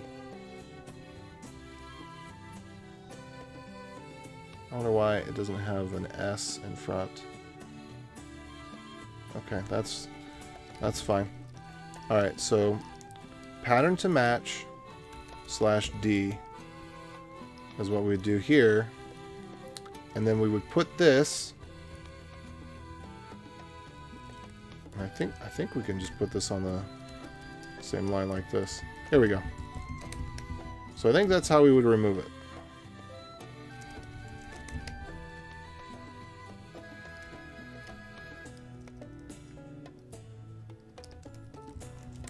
Alright, why is this complaining?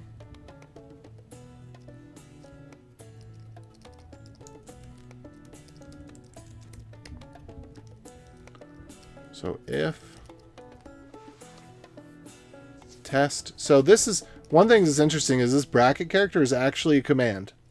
It is not syntax. So in most languages, if has some sort of syntax, and a bracket, a brace. Usually it's an open parentheses and closed parentheses.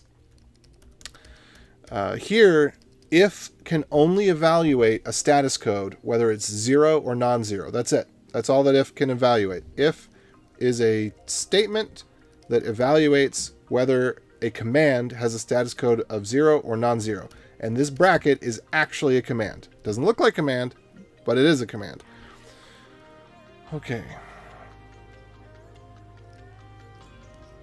Okay, what is this thing griping about? Let me look at my messages here. Oh, appears to be unreachable. Whoops. Okay, fine. Yeah, we'll get rid of those. There, you happy now? You're happy now. Great. Okay, so let's go ahead and... Oh no. I lost it? No. Alright, we're going to delete this. It said nothing.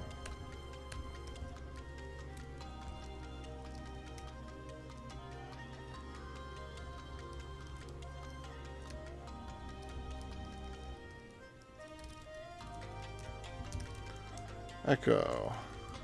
Oh no. Oh no. Oh, phew. It's just you.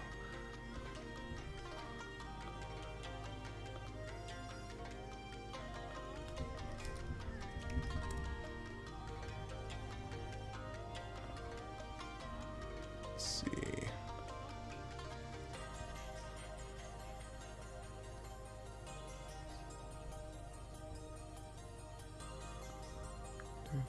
Do.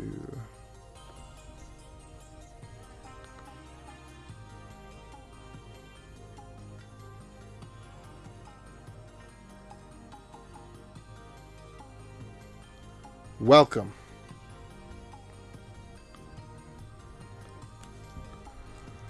Okay, so what was I doing?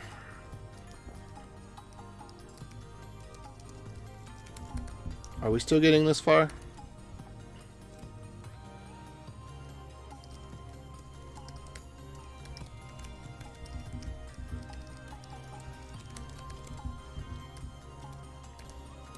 All right, we are. So, if my current is not empty, then if my remove,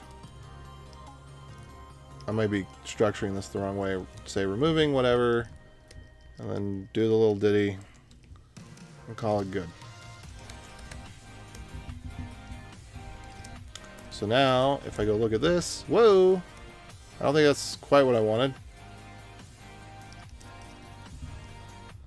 Oh, right. So we've got alias foo, we got alias foobar, we got alias foobar, and we need to make sure that this is doing the right thing. So again,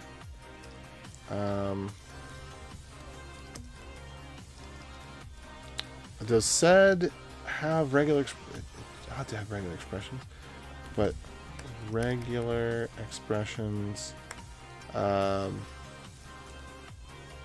expressions and sed, basic regular expressions, do we have extended?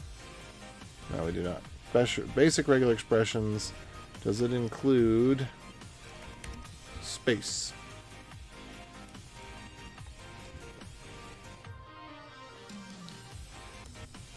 Okay, what about or more? 0 or more. That's asterisks. And then 1 or more. Should that be plus? So plus sign does not need to be escaped in sed. Okay, great. I'm glad that we have so many different syntaxes. That's what I always wanted. Just syntax, syntax, syntax, syntax. I love it. Everybody loves it.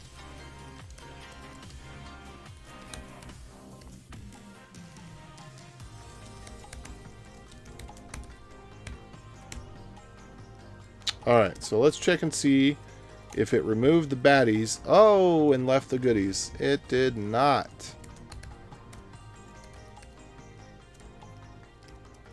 Okay, so this says space should be recognized, but it was not. So I'm going to try this.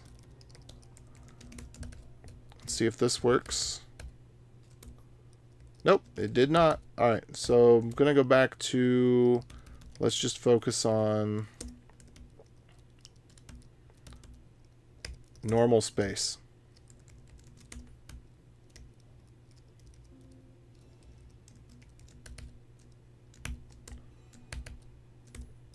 Whoops, that's not what I want to do. Yay! Okay, so that works.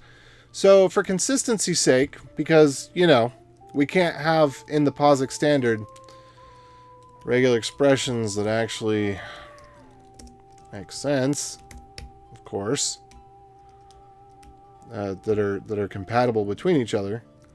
And because I don't understand that regular expression syntax, we're just going to skip right over that one. And we're just going to use spaces rather than the special space character. Also, wait a minute.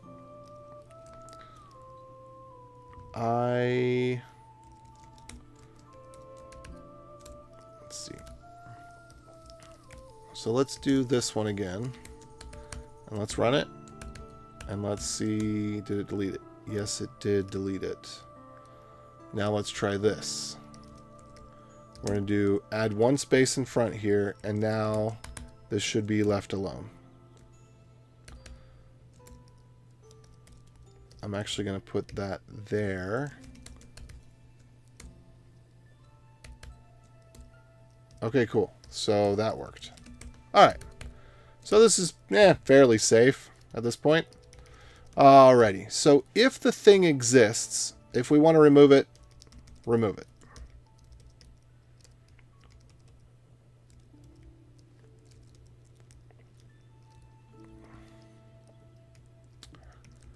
If we want to check it,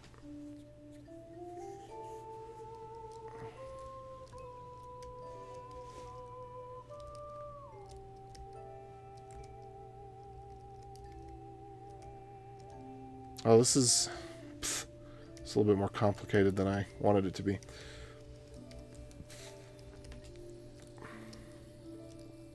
Well, we'll restructure this a little bit later. All right, so we need to add or remove, and this is going to be relevant to the other project, the Pathman project, which I'll probably put off a bit, because I've got lots of work that I need to do that I'm not doing right now because I've been wanting to get this done all week. I meant to get it done on Tuesday or Monday or no Sunday, Monday, Saturday. I don't know. For some time I've been meaning to do this. Alrighty.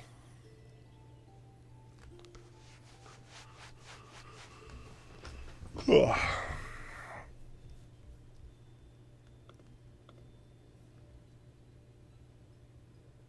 Hey, thanks, Farmland Tiger. You look nice today, too. I bet.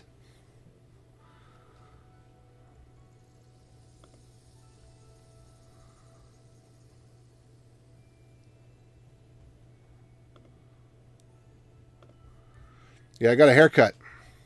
I mean, the AI that was generating my hair stopped working. One of the three. Alright, so either I want to remove this, I want to set it, or I want to add it. So if I want to set it, so basically I could do elif here.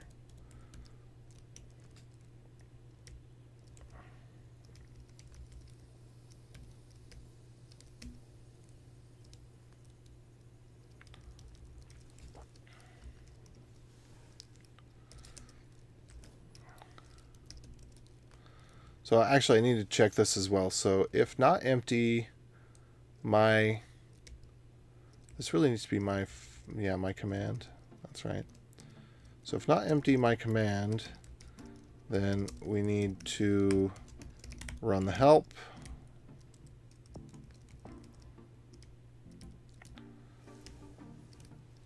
And then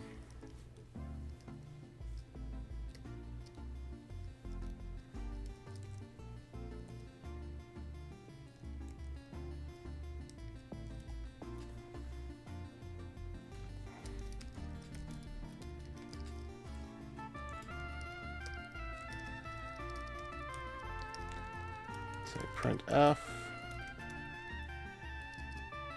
And then we can say, I guess we could just do this. %s.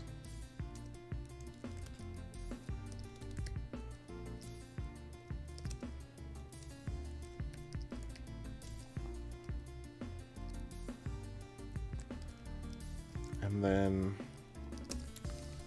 here we can do printf, or we can just do echo done. There we go. That's nice.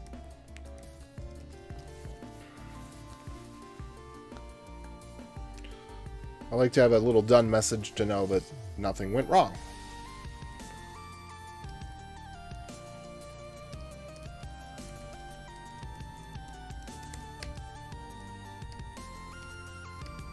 Saying success is could be misleading. There's probably some way that this could fail and me not know it. What time is it over there? It's almost 12 a.m. So it's 11:45. Closing up on it.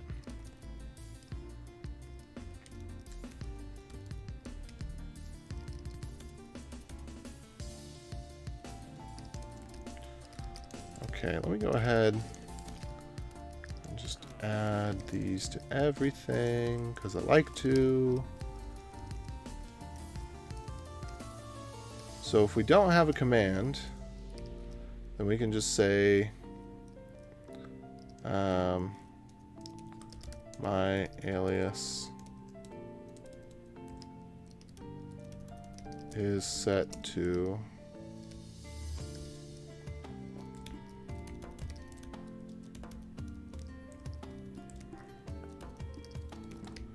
there we go. And that would be fine, and we could just exit 0 on that.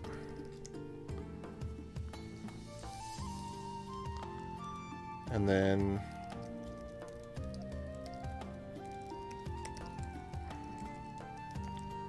what else can we have?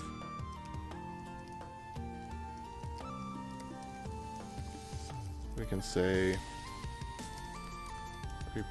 replacing blip with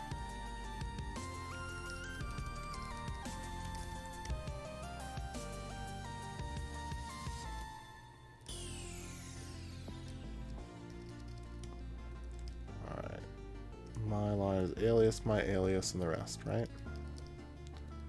Yeah.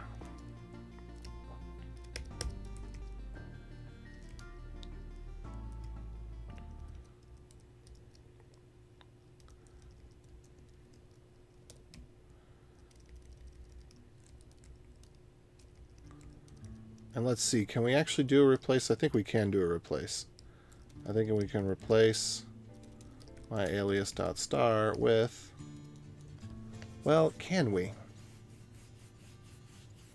The other thing is that order kind of matters with these. So they do need to go in the same order. So the idea of moving something up or moving it down with a POSIX command is insane. Does order matter? It shouldn't matter. That'd be a pain in the butt.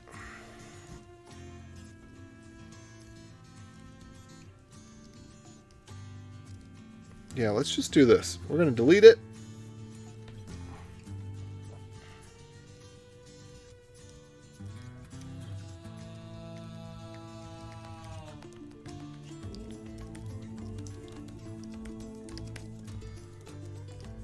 I'll say replacing. Wait, do we want it with the single quotes? Yeah, we do. Blah with blah. Alright, so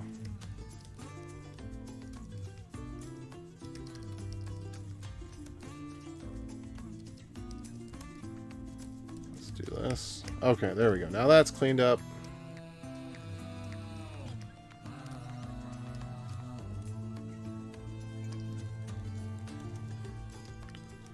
And then we could put in my line. You're watching... What? I'm watching the video far from the on-air real time. You mean your time zone is far away?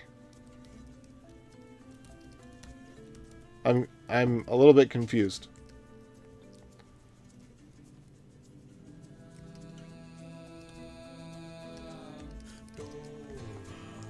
It's almost midnight. I'm over in the United States, in Utah. Okay, so replacing this with that should be good.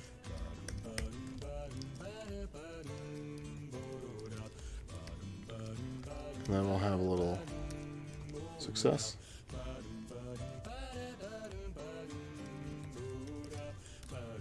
Oh, so are you saying that you more often watch my streams not real time? You watch the what I guess we just call it the video.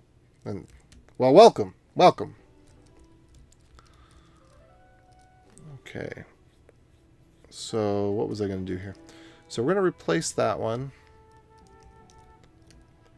And then when we're done, we're going to echo.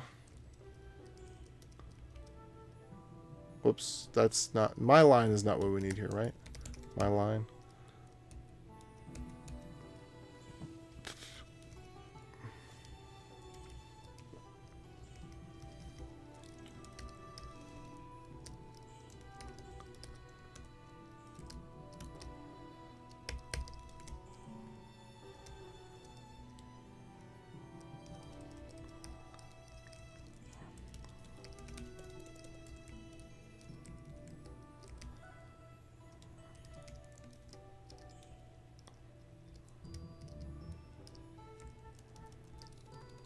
My command, there we go. And then we're gonna have my new. Oh, whoops, why did I put that there? What am I token?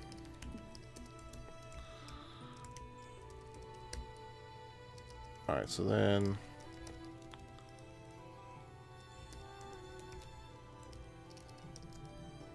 wait, what was my current?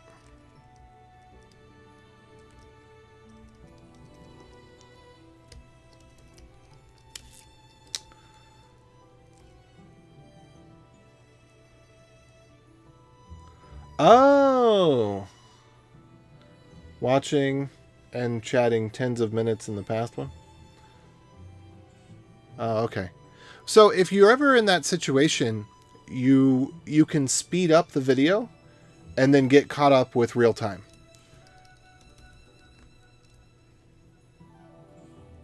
Yeah, meaning you're at live. Got it. You're now is now, and you're within the 15 to 30 second window of the stream buffer rather than being a few minutes behind.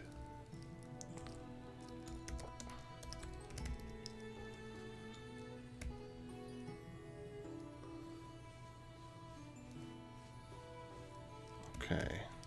So with this one,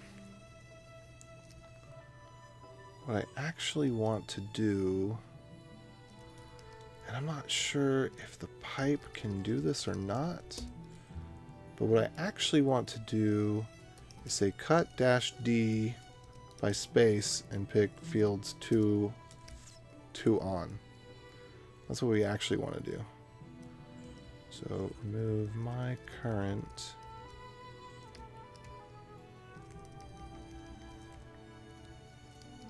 Yeah, awesome. Well, I am glad.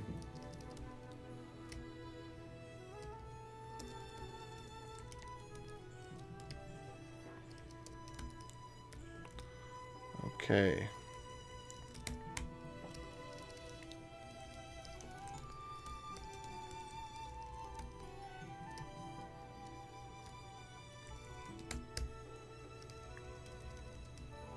All right, so now we've got it set up so if we're doing the removal, boom, we're doing the removal.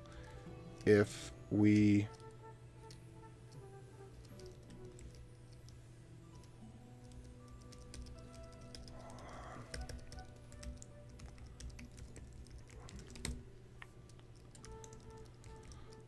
Okay, let me think about this real quick. Okay, so we can replace.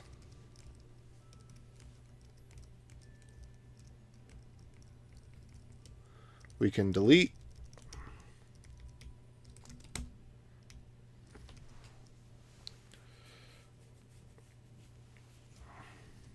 And we can check. All of these are when this is current. And then we're going to add, okay, exit 0, exit 0, exit 0, exit 0. So that's if we have a current. So if we don't have a current, we're going to do all this again, but then everything's going to be a lot simpler. So if there is no current command, then when we go to remove it, we can just say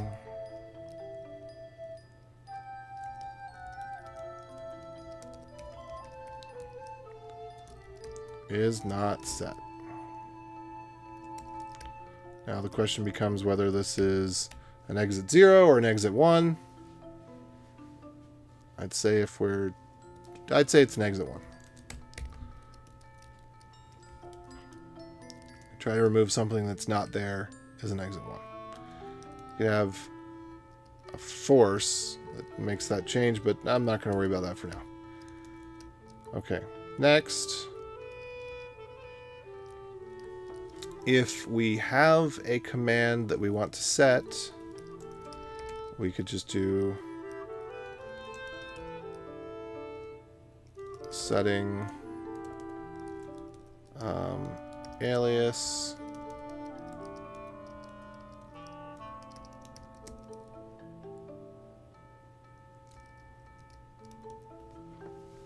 let's see. Oh, goodness.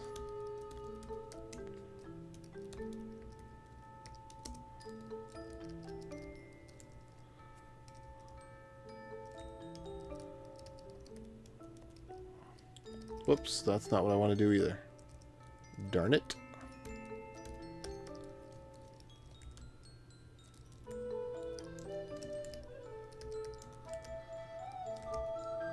Okay, so we're going to say setting %s equals %s. So I'm a little bit kind of tired today, so well, you know how it is. I mean, for those of you that have watched regularly, you know, one day I'm super excited and energetic. The next one I'm a little sleep deprived. So I'm on a little bit of a down cycle right now. All right, setting. This is setting the alias equals not the current, but the command. So we're going to go in there, and we don't need to do anything except for just write the new one straight out, and then we can echo success. That's good. So we've got the remove done, we've got the add done, and then we've got the is set to done.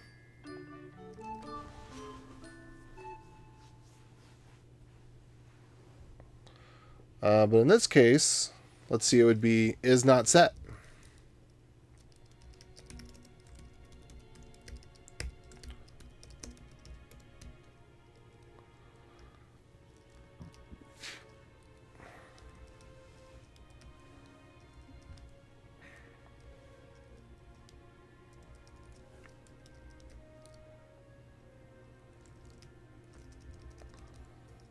And then, oh, bother. So we still have something else that we got to worry about. So we can turn this whole thing into a return.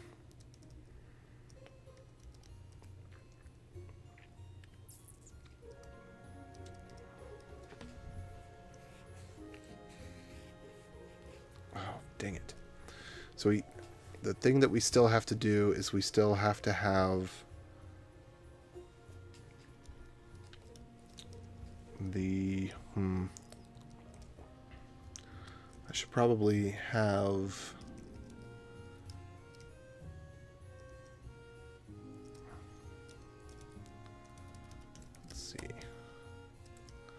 Well, thanks. I appreciate the compliment.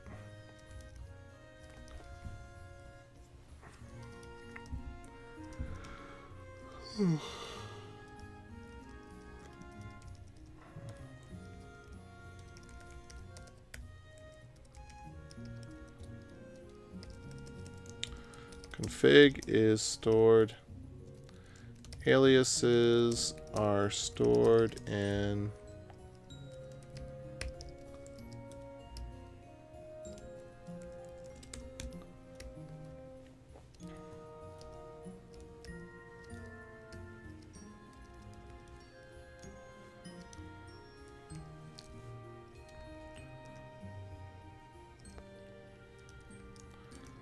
let's see.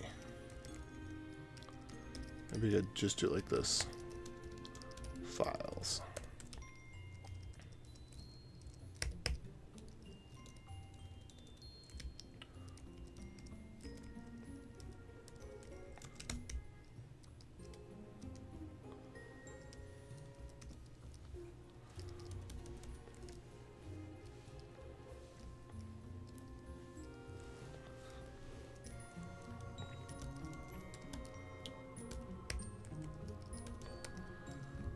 We could say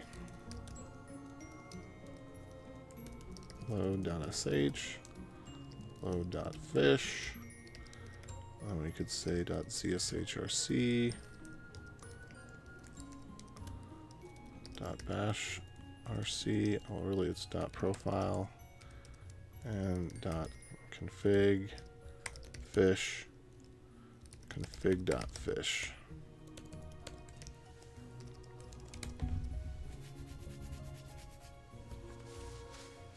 Profile is usually for the interactive shell.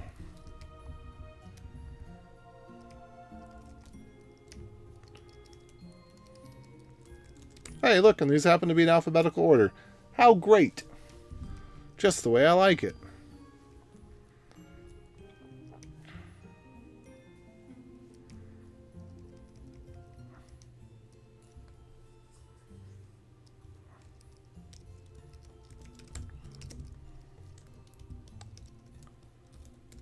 Okay, so what do we have here?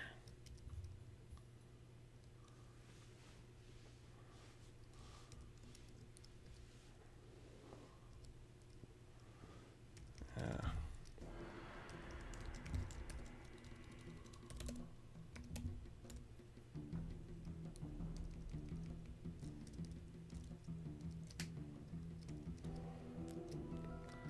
Interesting. Where's profile sourced?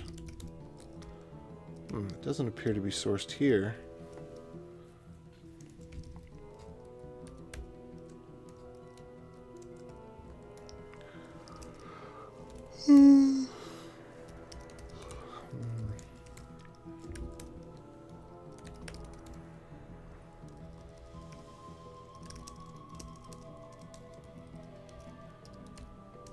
There we go. So these are all the files that might be edited.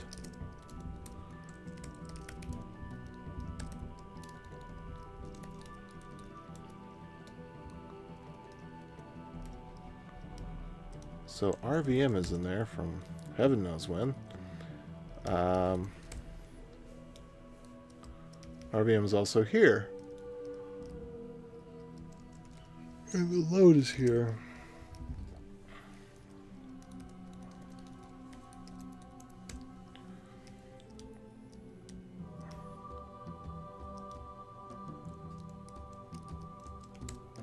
Alright. So there's another thing to do here, which is check out load.sh, which is fairly minimal, load.fish, which is fairly minimal. So I'm going to take these, and we're going to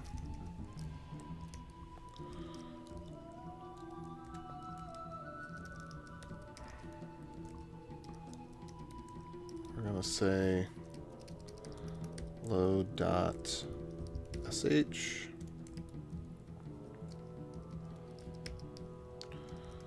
and we're going to go echo.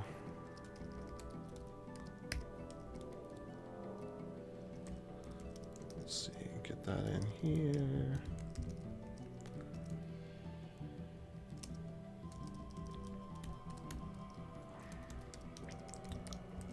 There we go. Expressions don't expand, use double quotes for that. But I don't actually want any expressions to expand. So I'm quite happy with that as is.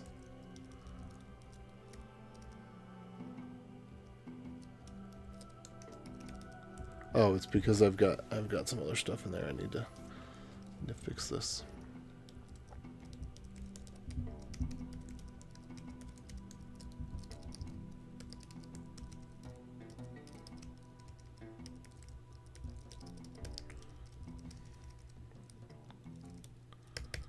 Okay, so echo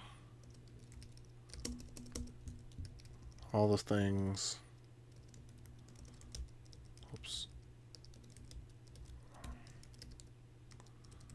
Into fish. There we go.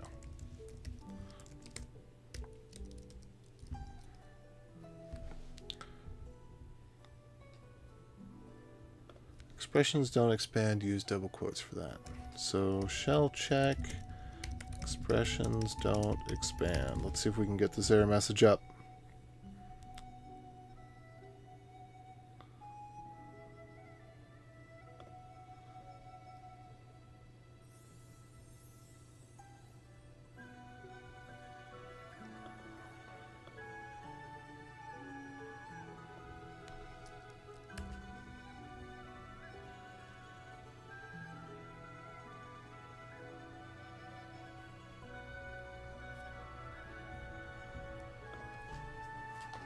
$16.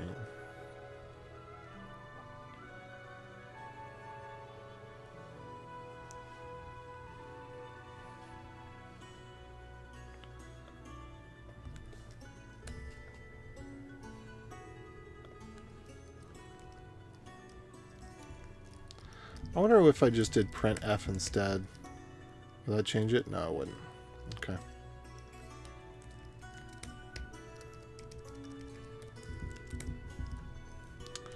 Alright, well, there we go.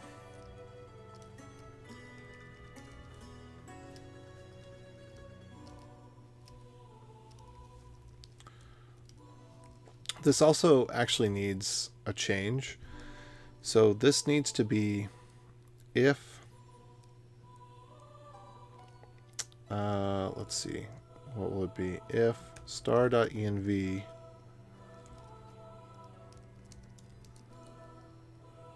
is, and this needs to change too, that needs to be a dot rather than a source.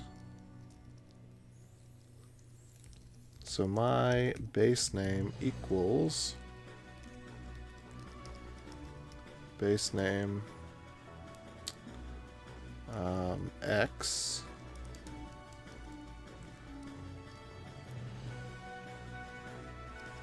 screened your previous chat. So earlier a bunch of spammers came in, and so I just quickly turned on a bunch of privacy settings. So, or spam protection settings. So it may be that I put on something that was too aggressive.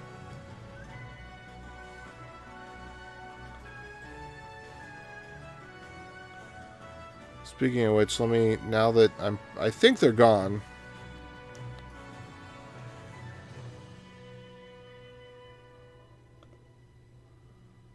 Okay. Show moderation actions, delete messages, chat appearance, pause, chat highlights.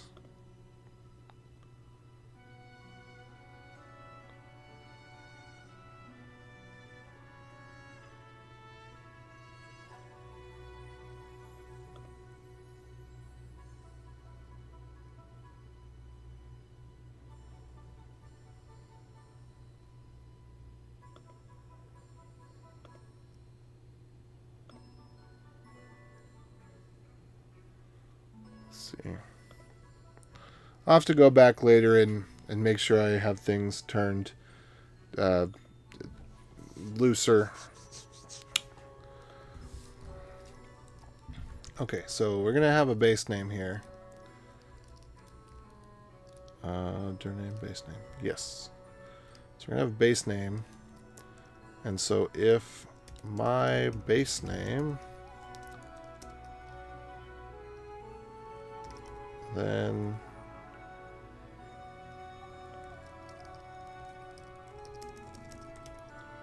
continue? Do we have continue in POSIX shell? I have to go check this out real quick to see. .config envman load.sh.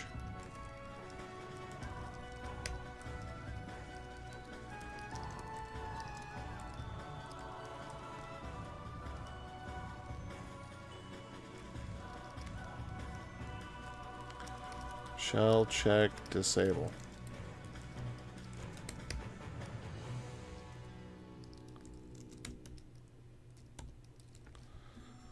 Okay, again, I need to know what this one... Actually, you know what? It probably tells me right in the message. Hold on. Let me check message. Why does it not have... Okay. Can't follow non-constant source.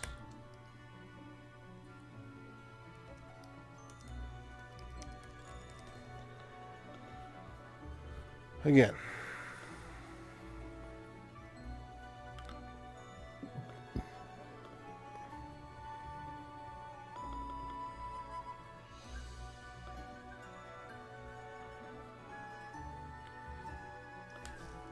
Shell check. Can't follow non-constant source.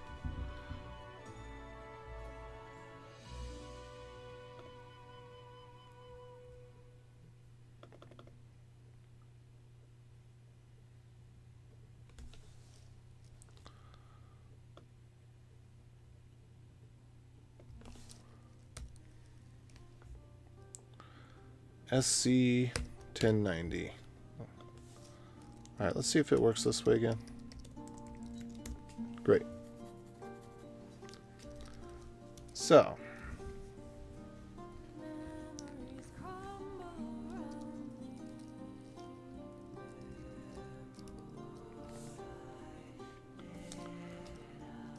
Shell for loop continue.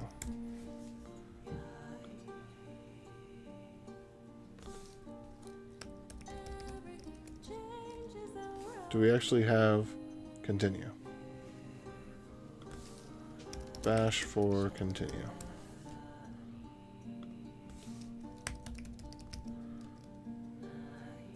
Okay, you can use break and continue.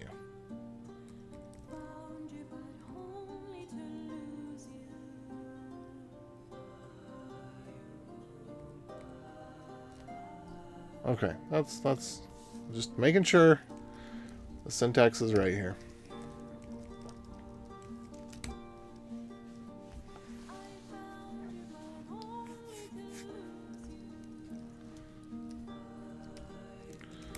Alright, there we are.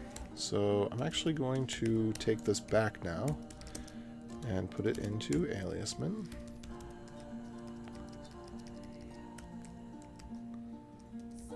And then I don't think there was anything for me to notice about that one. Alright, so that's all setup stuff. And then we have if not grep -q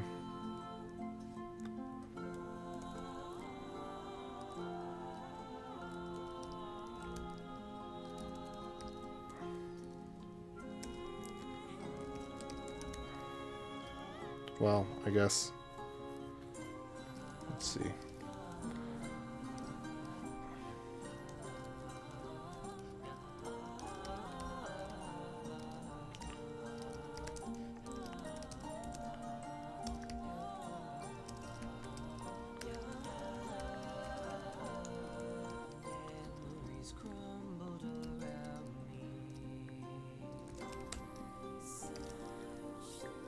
Okay, what was this one? Bash RC.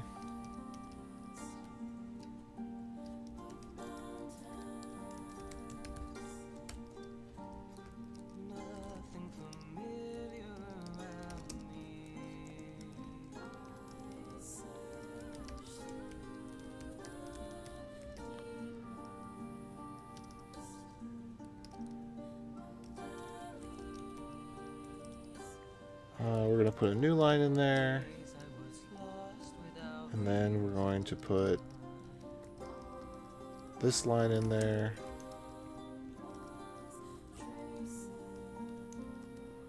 Let's see. This one is called Final Fantasy IX Dragon's Oath OC Remix by Geordie Storm and Earthkid.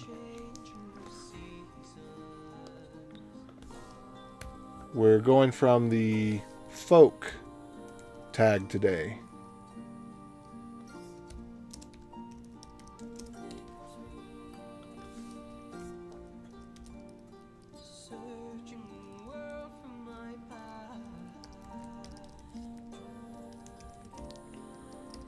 Okay, so there we go.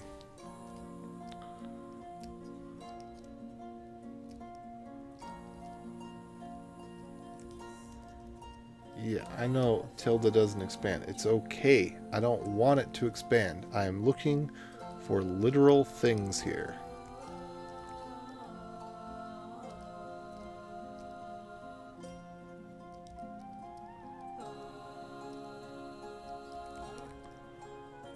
Let's see.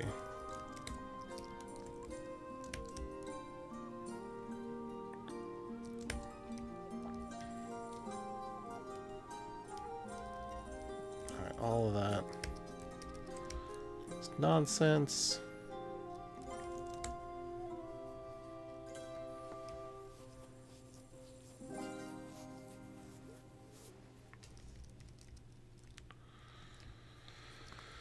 Okay, so command-v bash. Then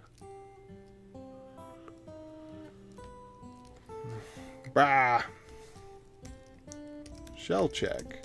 Tilde does not expand in quotes.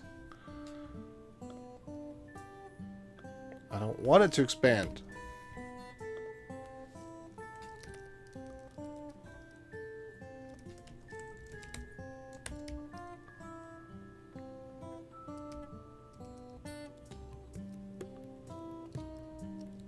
Oh, that's right. This is the smart thing to do. Okay, I think I'm going to change all of these up. Okay, so we can do this instead.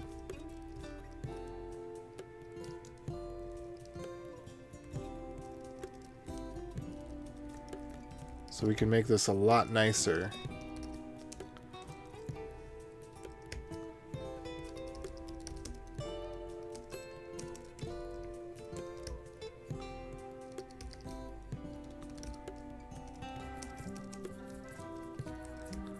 By just putting all these echoes.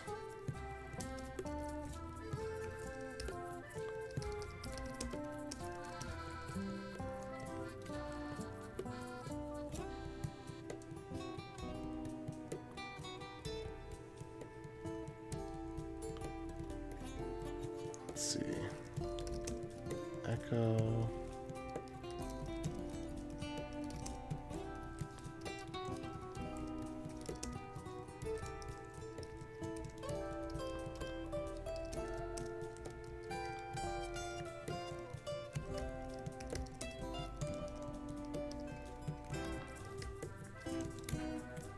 Okay, cool.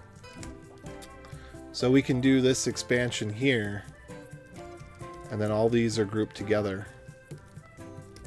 And it's as if we had called them in a function, all their output goes together. Much nicer, eh?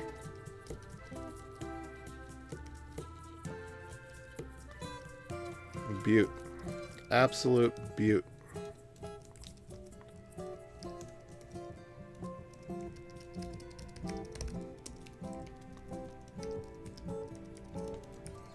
There we go. It looks gonna look wonky donk for a second here, but then it'll thin out. I'm just gonna run schvumped on this. There we go.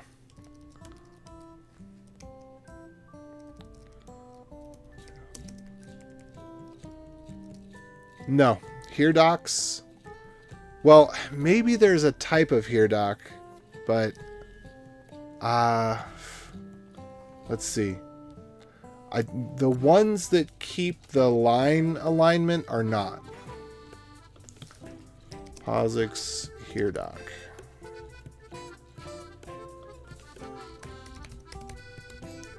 Yeah.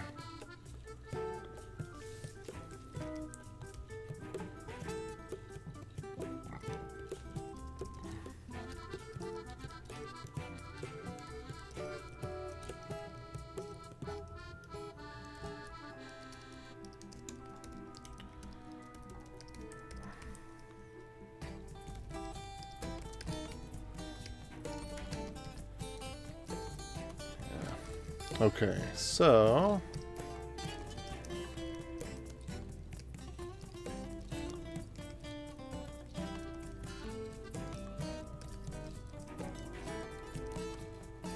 aliasman load.sh.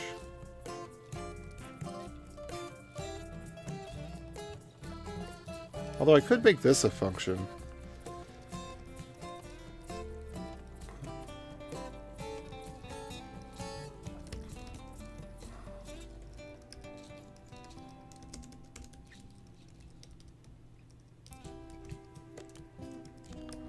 I'm actually going to need this multiple times.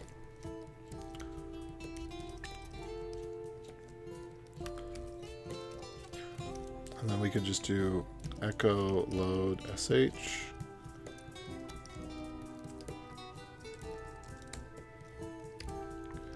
Because we're going to repeat this for zsh. And then we're going to repeat it for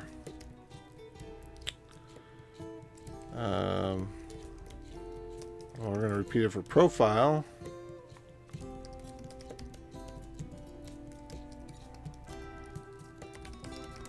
For better or for worse on that one.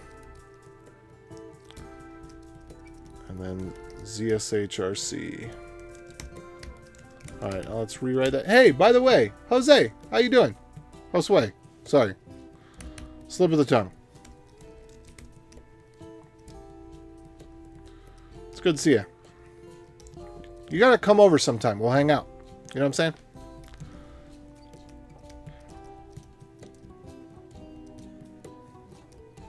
Alright, so this ended up being, I don't know, a little more complicated and a little robust than I would like.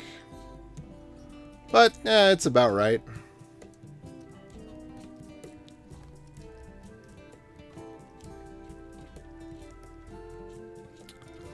Let's see.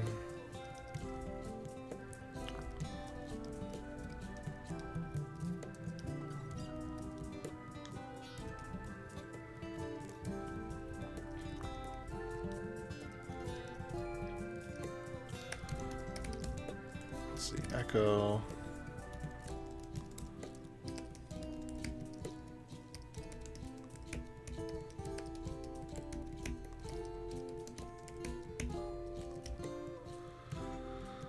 So I want to have an init function and just throw all of this stuff into the init function, maybe.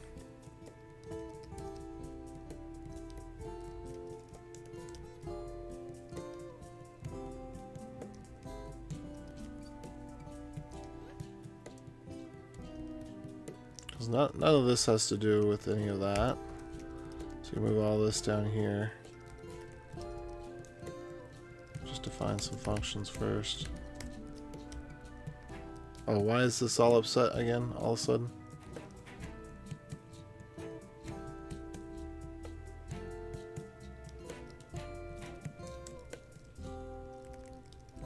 Okay, there we go. So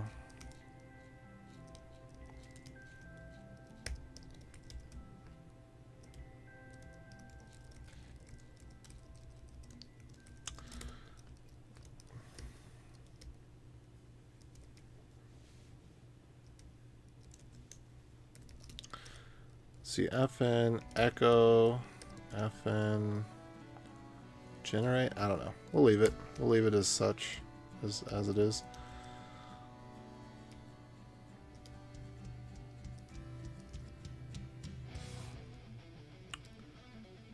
And then, what do I want to say about all of this then?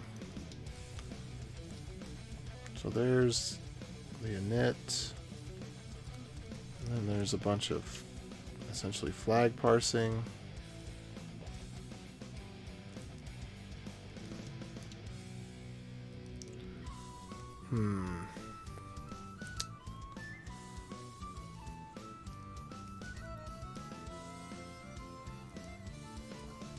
I think I could. I'm trying to think of what the right way to do this would be, because we could do this in a couple of different ways. But I think that I want to change this.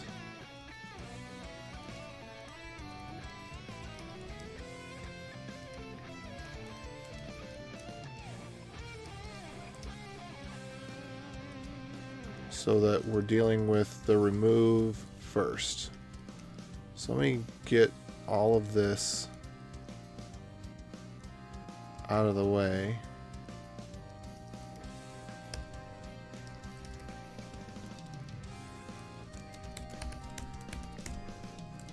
Okay.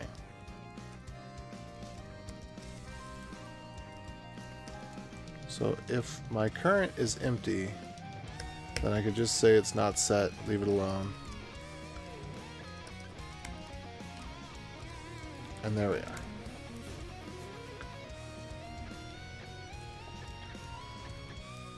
I could probably do one of those case things. Let's say fn remove. Let's go ahead and throw it in a function, sure. And then what we would say is if fn remove, then fn remove with, we would want to do my alias and then my current,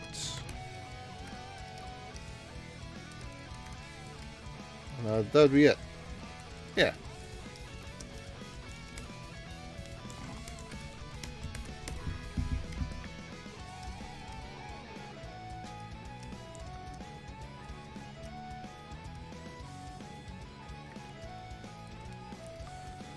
And then we could put the fn set. Oh, and we would need to have, I guess, I don't really want to deal with the local stuff right now. So we'll just let that be for now. Okay, and then we'll have an fn set, and this would be if we have a current, and this would get used in a similar way.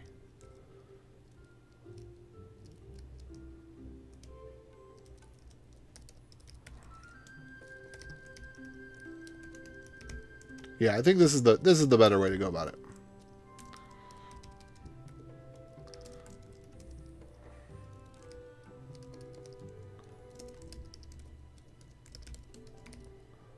My command.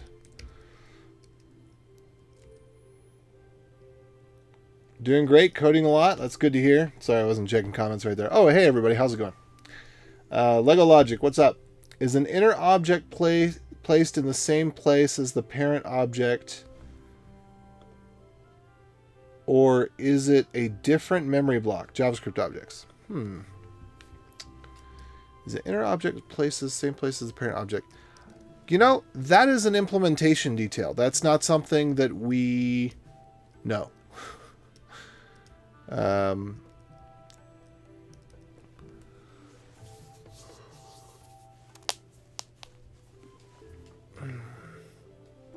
It depends on a number of factors, but I would say that strings are probably stored separately, generally speaking. It all just depends on, it depends on a lot of things. I don't know how the JIT optimizer works. I know bits and pieces, but I don't know the whole of it.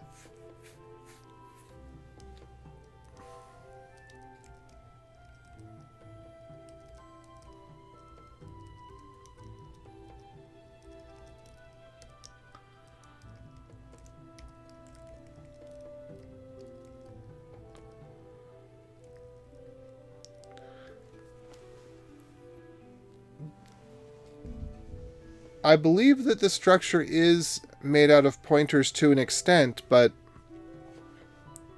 I think it depends.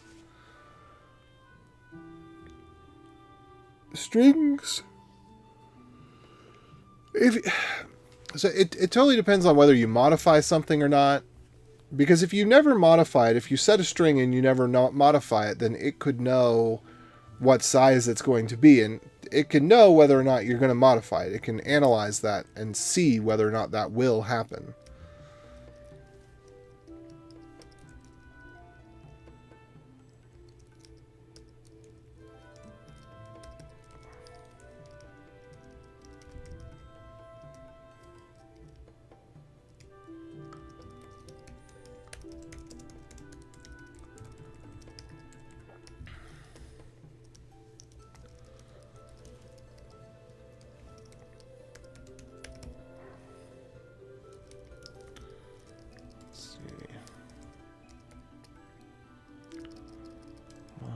Alias.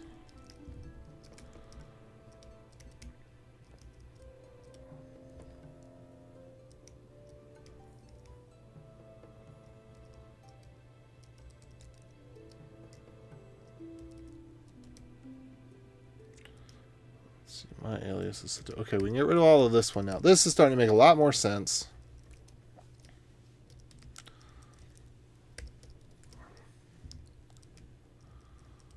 Okay, if my current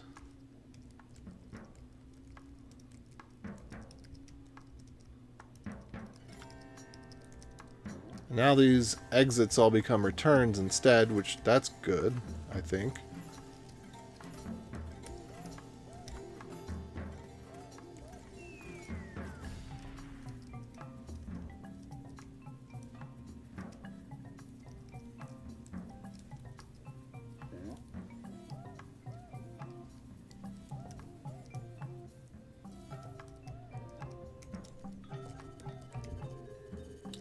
See.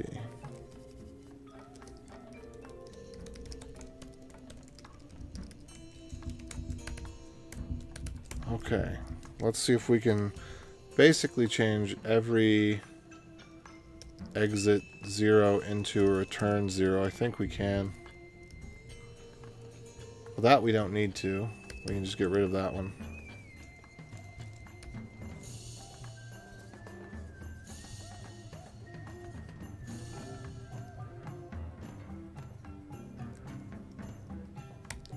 That one we can, that one we don't need to. But again, I think we can swappy doodle this and make this a lot nicer. And then unswappy doodle that.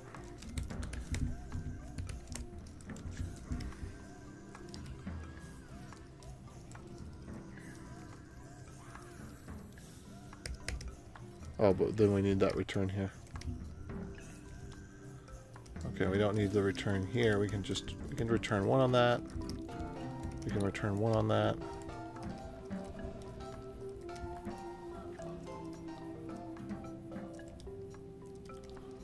Okay, we can do a return 0. Here we can do a return 0. And then this we can do an exit 0, and we can do an exit 0. Okay. Alright, I think I've got everything established now.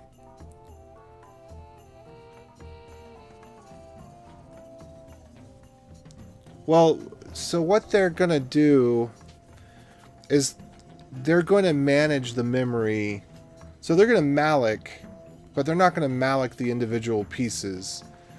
They're going to manage the memory inside of the garbage collected space on their own. So you know, when you run node, you have the option to select the garbage collector size. So what it's going to do is it's going to malloc a lot of RAM. And then as it needs more, it's going to malloc more, but it's going to be large chunks of RAM. And then the garbage collector is going to manage all of that space. It's not going to individually malloc and free it. It's gonna take a huge heap, and then it's going to just it's like an operating system. It's gonna take that onto itself so that it can guarantee the best performance.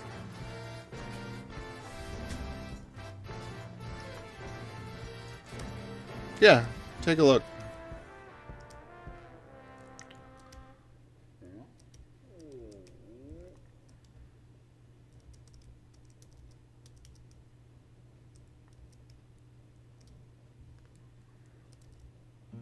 Okay.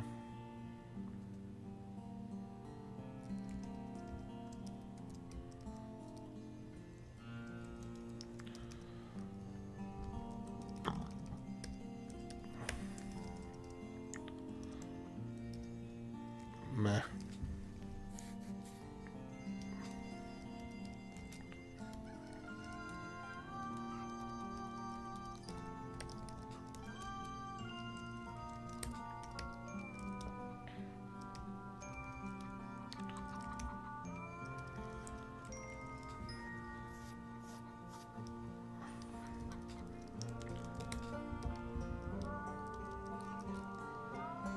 Let's see here. I should do a loop with a 4 on that, I guess. I guess it doesn't really matter. The way I've got it is working good. Okay, so now let's test this thing out a little bit.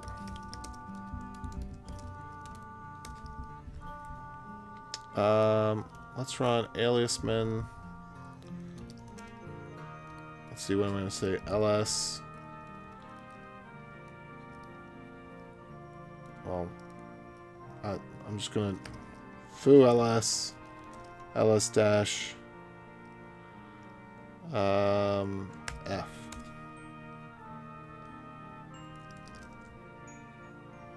Oh.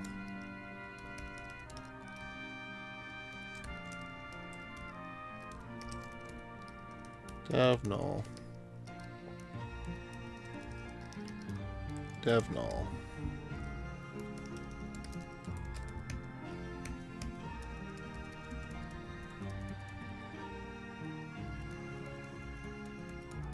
Oh.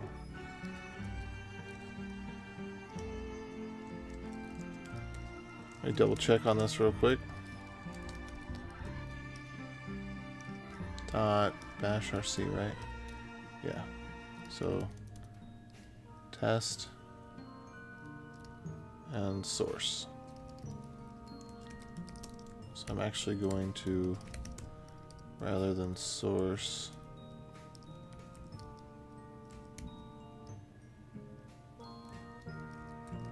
well, it's probably fine. Alright, where was the fish one?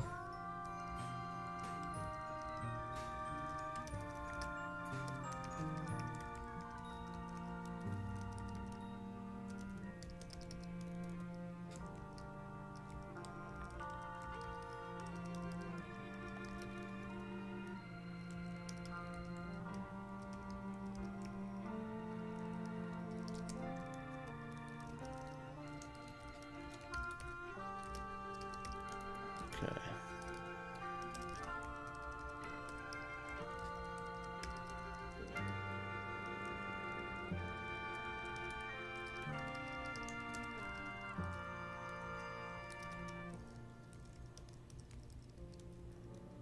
Oops, wait, no. Reverse these. So if that exists, then we need to do something about it. If that exists, then we do something about it. But in the case of fish, if fish exists, then we mkdir-p config fish, and then we just load. Whoops.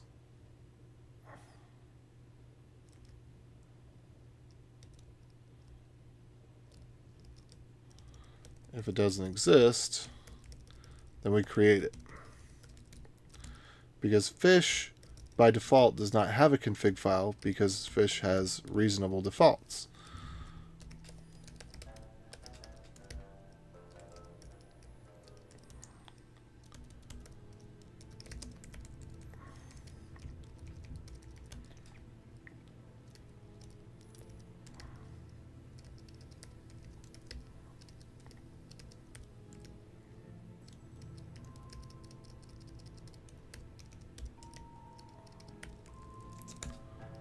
Alright, let's see. What is my vimrc set up for shell check?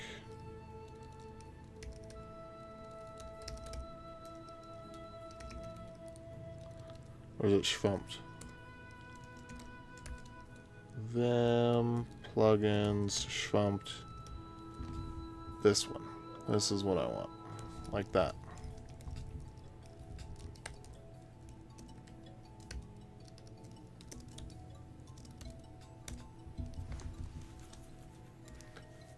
Okay.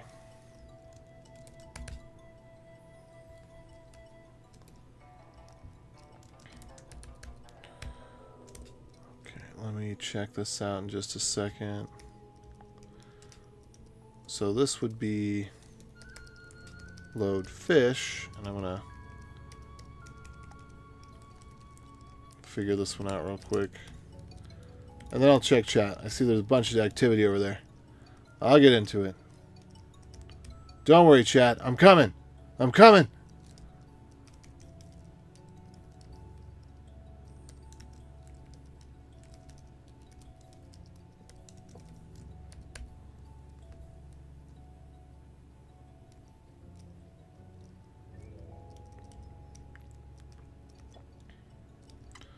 I'll be home for Chatmas, if only in my screams. Way to make it weird. Yeah, I know, I know.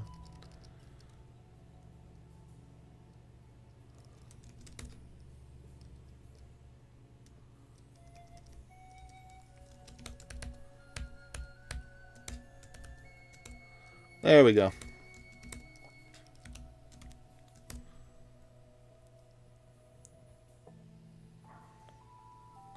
Setting fools. Oh, that I think is on. Okay. Just foo ls fools. Yeah. Now, lullabies is not intentional. This is Zora's Dharma, Legend of Zelda, Twilight Princess, Rebecca Trip, featuring Gamer of the Winds. Yeah. Yeah, this is the folk section. It's the folk tag on OC Remix. Can't see the chat on YouTube, but you can see it on the stream. It might be because earlier I had to do some damage control because there was just some people spamming with obscenities and stuff. And so I just went and I checked a bunch of boxes real quick because I just didn't. You know, what else do you do, right? You just... Let me see if I can swap things back now. So we can decrease the strictness a little bit. Channel guidelines.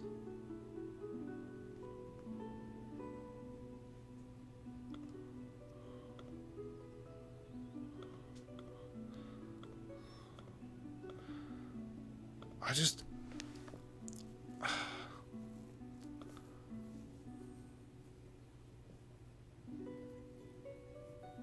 There were, yeah.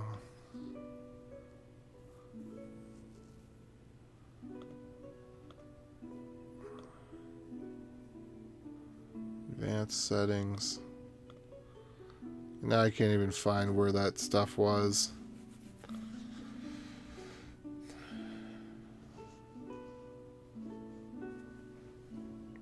Well, the good news, we got it right here. Okay.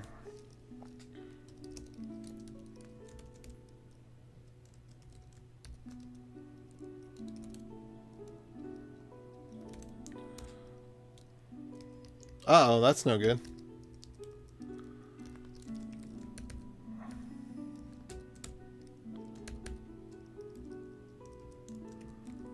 Okay, so I did something wrong. Let's figure out what I did wrong. So the check is no longer working. So it should find my command equals, let's see, my current.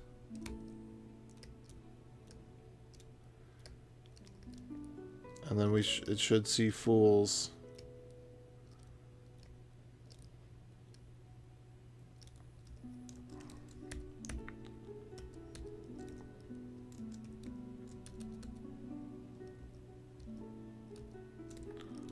Okay, what's going on here?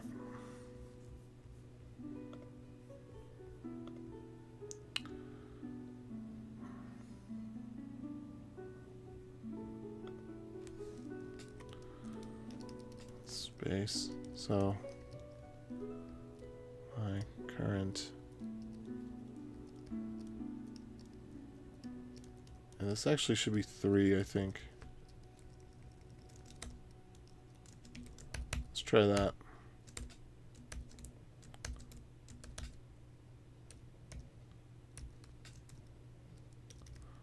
Alright, what's going on here?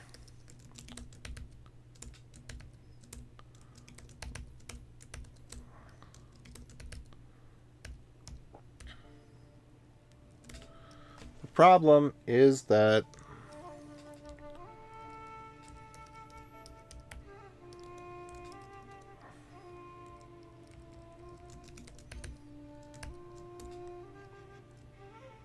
wait, why did that not work?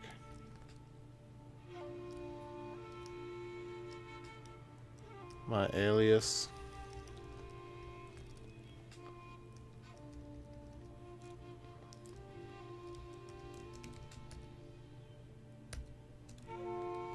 That should print the help. I should check, but it's not working.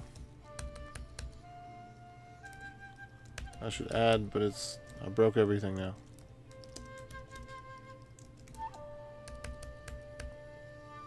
Okay. Because this should be or true.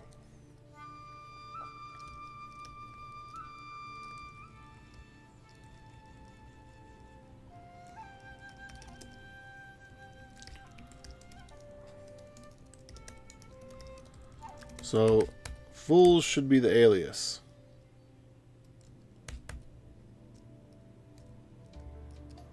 Okay.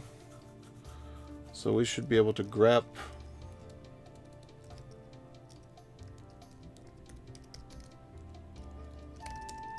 And this should work.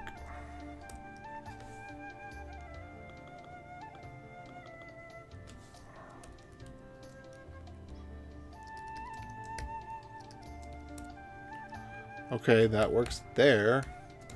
Why doesn't it work here?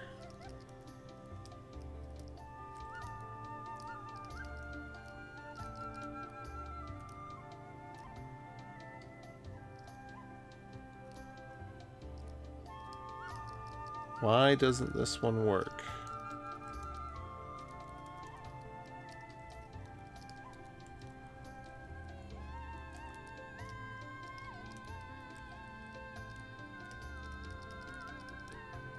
Extended syntax.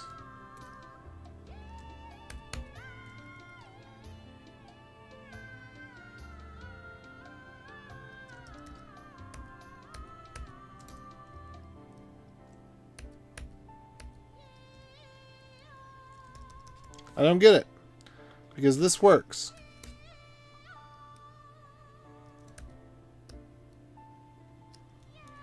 Let me try and let me drop down to bash here.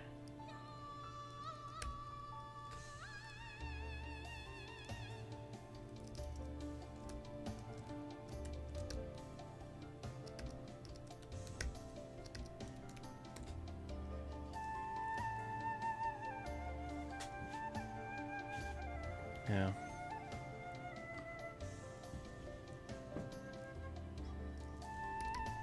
Okay. Let me try with double quotes. See, it's this kind of thing that hangs me up on these.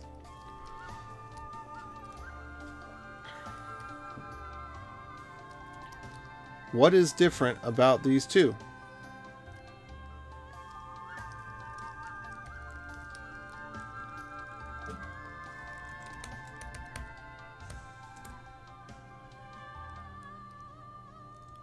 Why does the one work and the other not? Help me understand. Somebody help me out here. What's going on? Where's the magic behind the curtain on this one?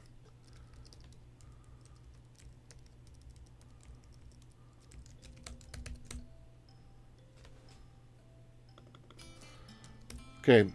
Oh, now that's not working either. What's the change?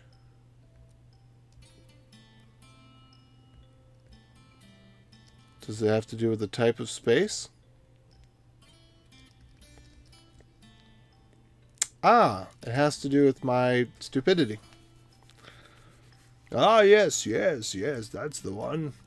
The stupidity. Strong is the stupid with this one. Yes. How get so stupid eating food of this kind? There we go. I've got a space where I should have an equals.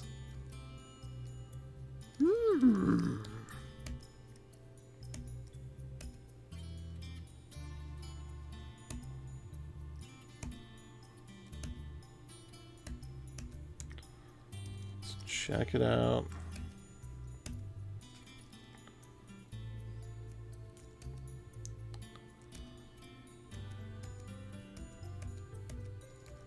All right, that's part of it. So let's get this cleaned up again. Oh, and we also do need to check to see if... Okay, so it gets a little more complicated yet.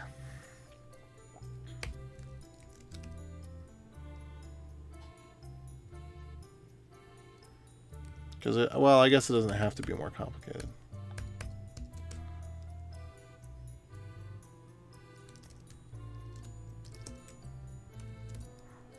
What? Ugh. So frustrating. Okay, I think this time...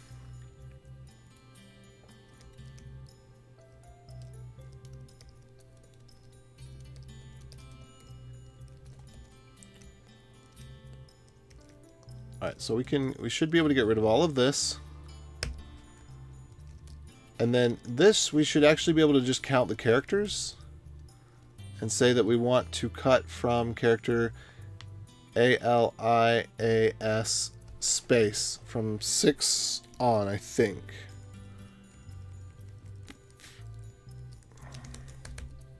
Let's try this.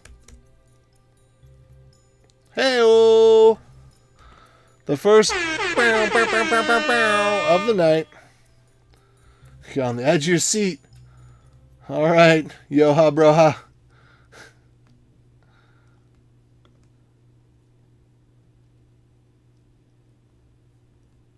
Let's see. What are we at now? Final Fantasy Crystal?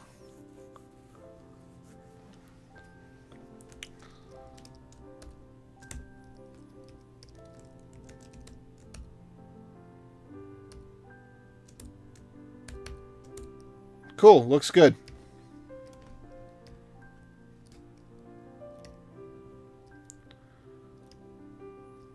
Alias FULS. Well, thanks. I was eager to figure it out too, because it's my bedtime.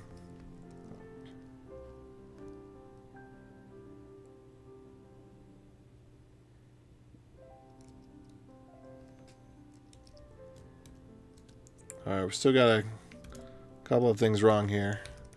Replacing blankety blankety with blankety blankety. My alias. Where'd my alias get set? My alias equals.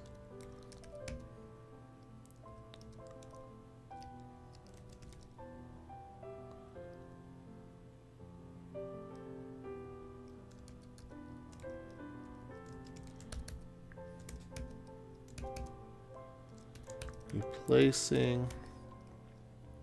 Okay, so my current is now wrong.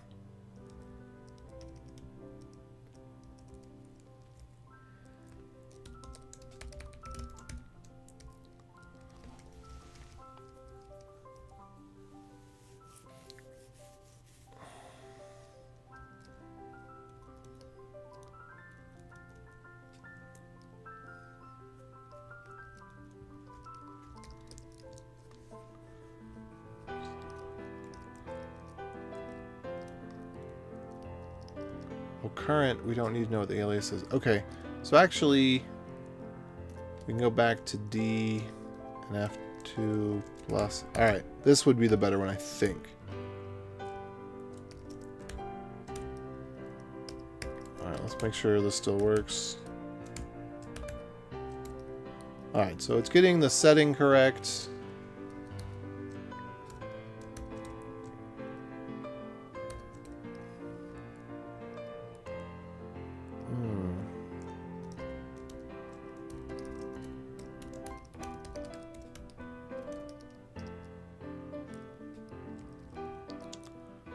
See, my current.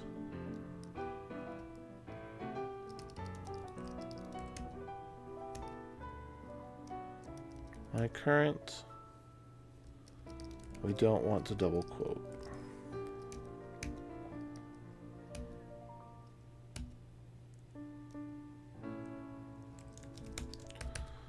Alright, so I want to check what fools is.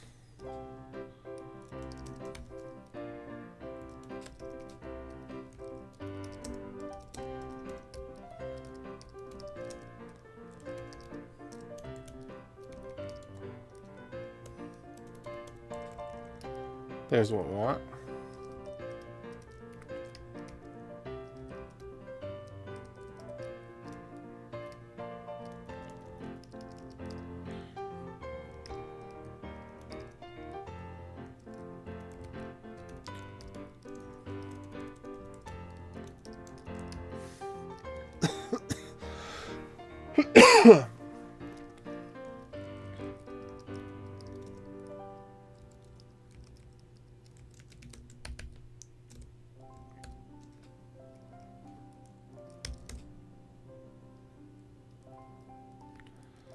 Okay, that's good.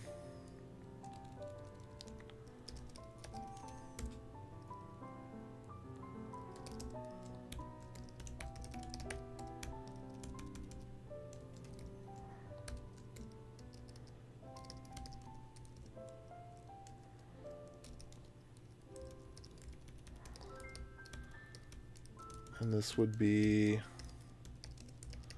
my alias.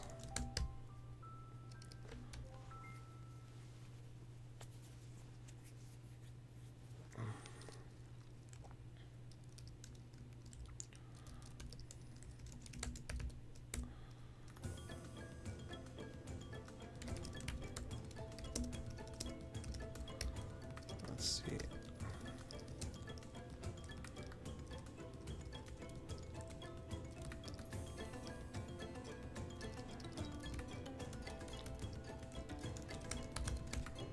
Alias fools is not set.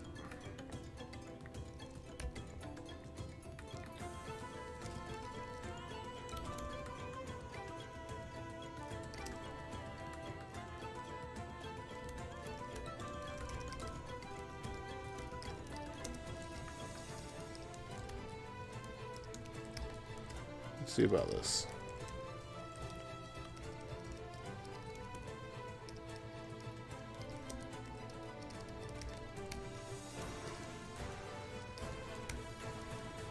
With alias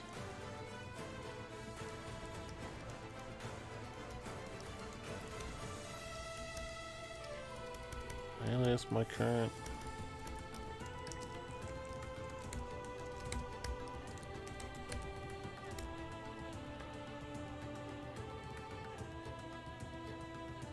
okay, replacing alias foo lsf with alias LSF success. Great.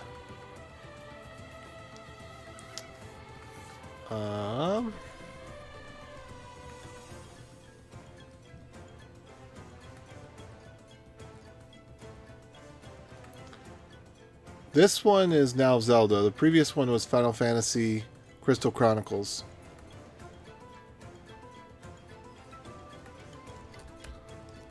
Okay, so we still have one problem, which I don't think I want to figure out right now. But let's see. So we need to kind of figure out a few different states. Let's go ahead and delete.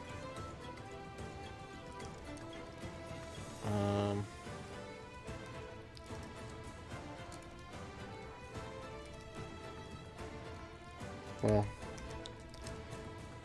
Ah.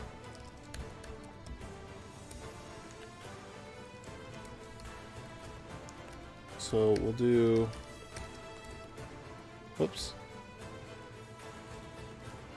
That's good.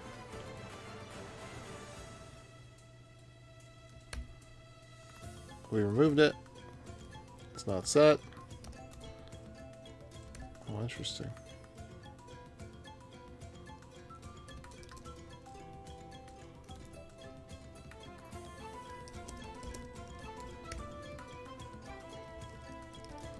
Let's do this one first.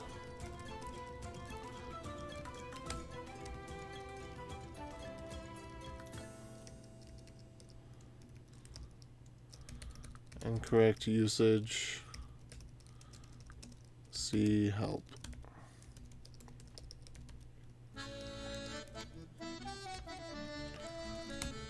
So what I need to do then is we also have to have one other thing, which is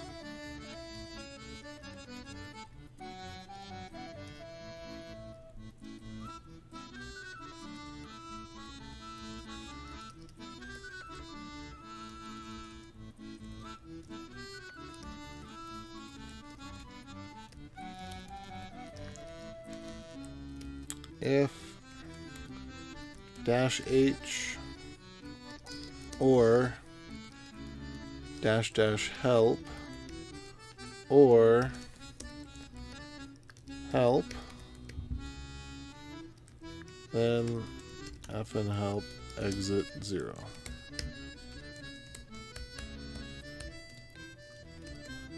-h help -help camel. There we go. Cool.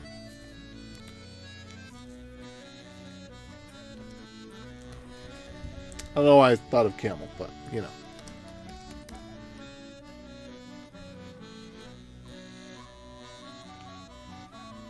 Okay.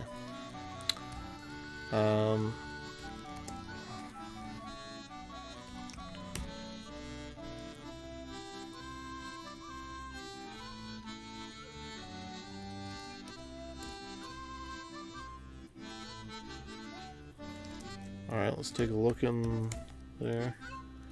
Looks good.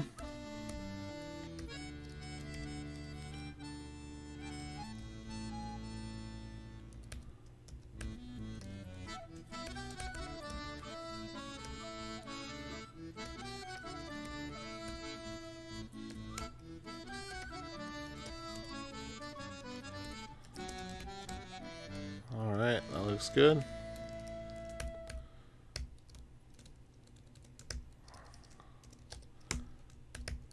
D.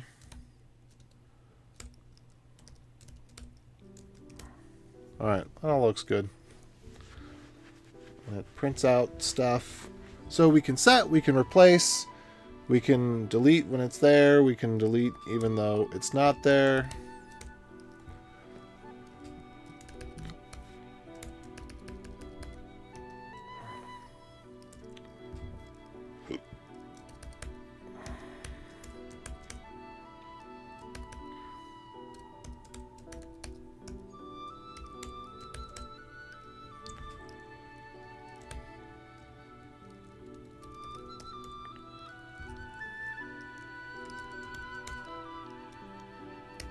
Alright, cool. Well, I think this is it. I think this is as far as this ship sails. Well, except I still got to put it on Webby. Oh, no, there was one more thing. There was one more thing, and the question is, Do we support it or do we don't? Which is, I would love it if this worked, which I do not think it will.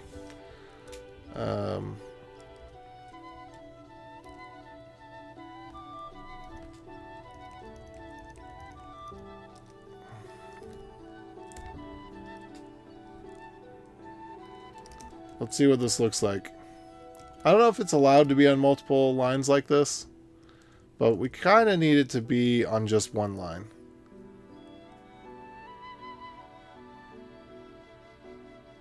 Let's see.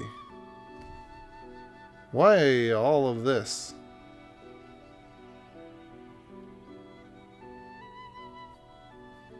Why did this go on forever?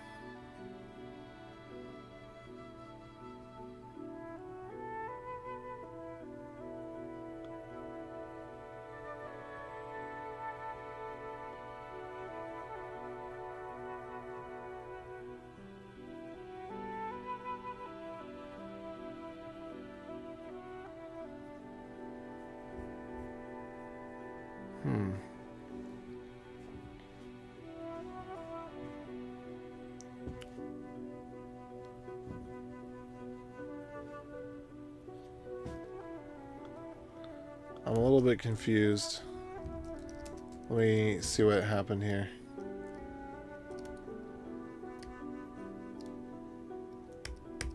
I don't know.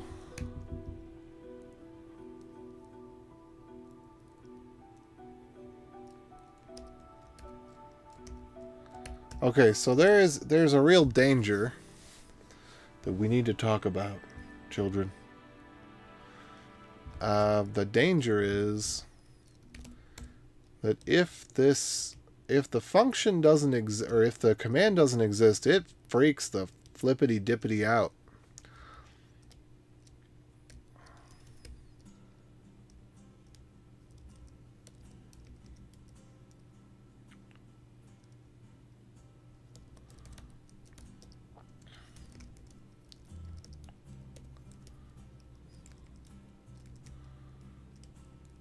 So let's see here.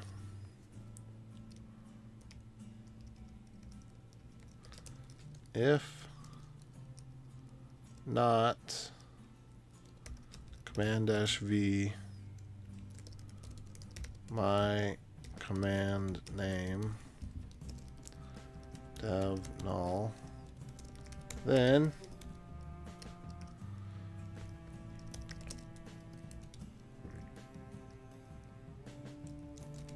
command-v blah, blah, blah. Nope. Okay. Echo command not found.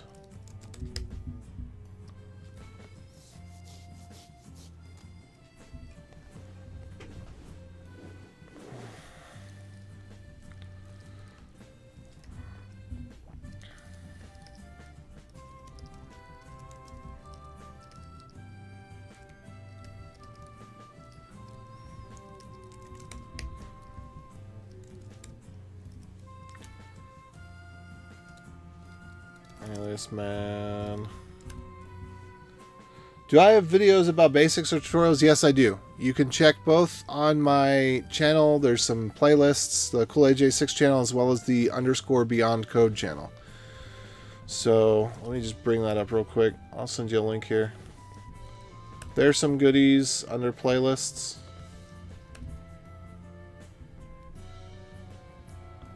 There we go. And then there's some stuff under CoolAJ6 as well. I think I tried to move most of the best stuff over into the playlists on the Beyond Code channel. This is mostly the live channel. That's mostly higher quality content. But I've had this for decades. A decade and a half. Whereas that one I just started last year.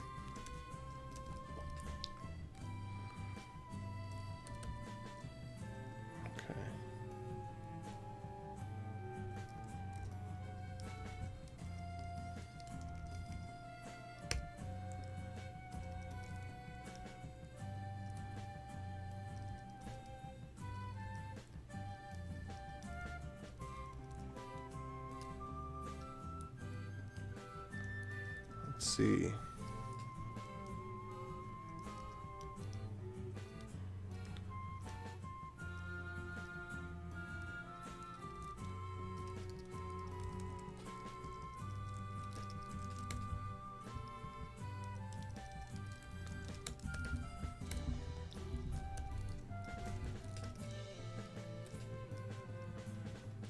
Command foo not found.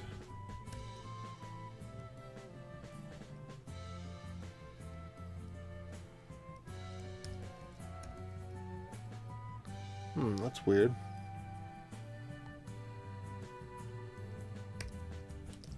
I wonder if we've got some sort of wonkadonk going on. Test-S, right? Oh, whoops. Oh my. Oh my.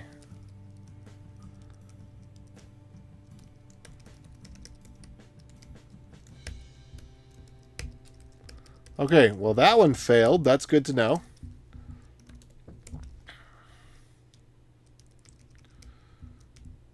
Let's see how Bash is feeling about that as well. Oh, look at these. How lovely. Yes, yes, just what I always wanted. Well, that was a hard fail. I'm guessing the ZSH is probably that way too. Yes, of course.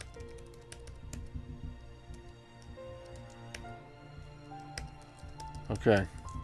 And I bet a little bit in the profile there. We just got that everywhere. We just spread that just so nicely all over the place.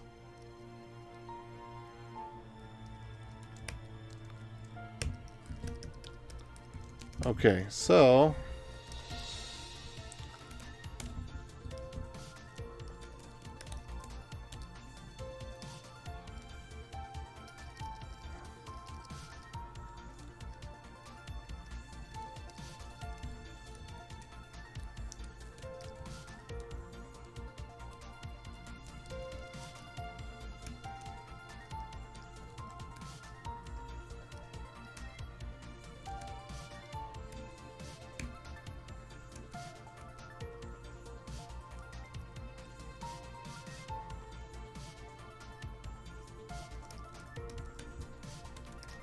get rid of that tilde.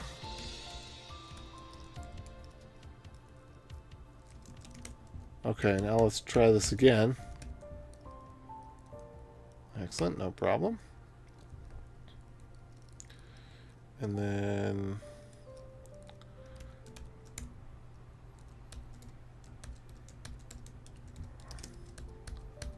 let's check that this looks good. And it does. I'll never be able to get rid of that rand. So I need to basically, if I just echo that to remove the new lines, I think we should be good on that one.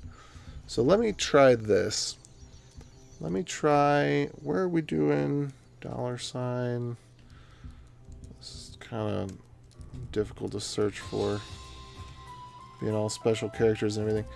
But I think what I can do, the simplest way to get this, to write the ship on this one, is actually going to be to do a subshell and then just to echo this thing, maybe without the quotes.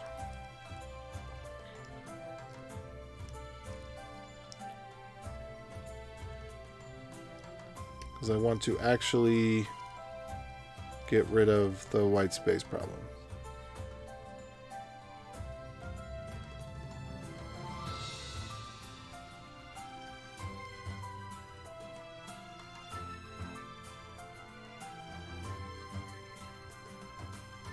No. Okay. Alright, shell check. Shell check. Prevent white space problems.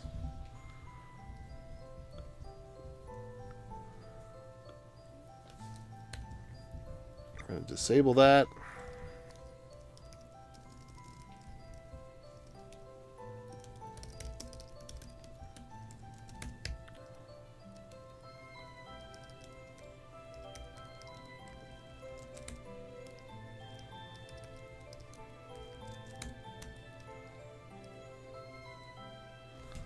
Okay.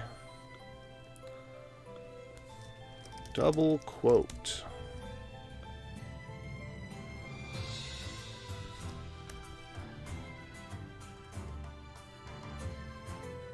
Yeah, exemptions. We fall into one of these scenarios here.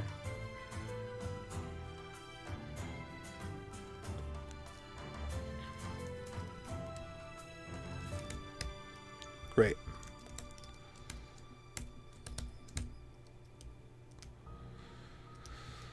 Okay, so if I'm not mistaken,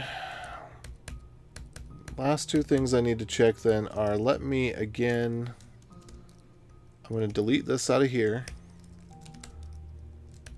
I'm going to aliasman R&D.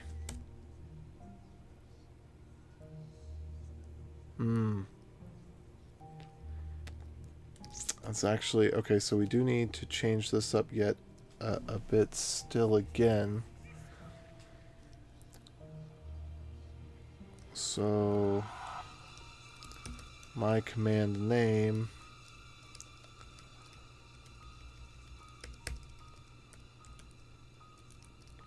this is probably going to be similar.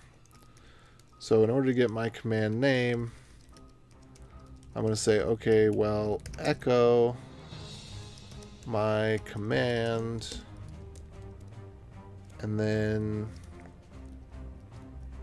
cut -d space -f1.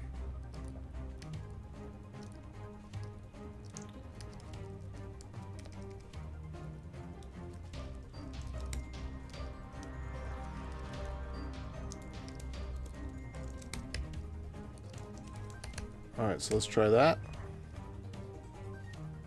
Hey-o!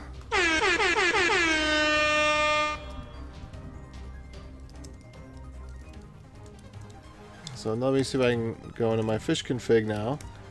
And let me just get rid of all these aliases. Alias, alias, alias.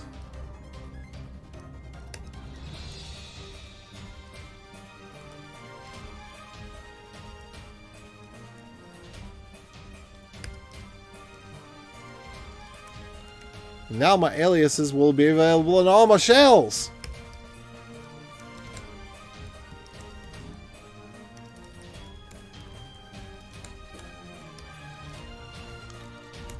Okay, so let's just go ahead and...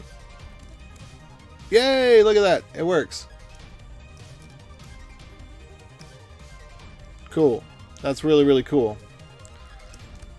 I've wanted this for years. Now I finally have it. What will I do next? Who knows?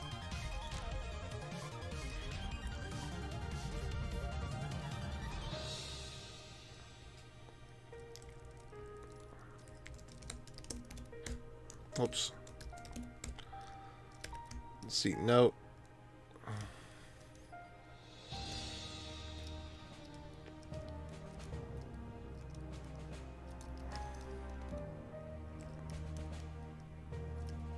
Alright.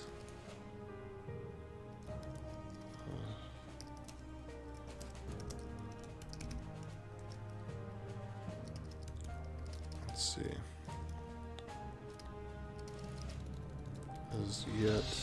Is not supported yet. Neither are new lines. There we go.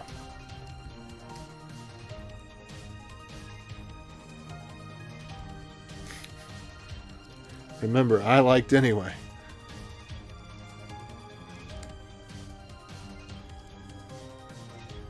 Alright, there we go. So...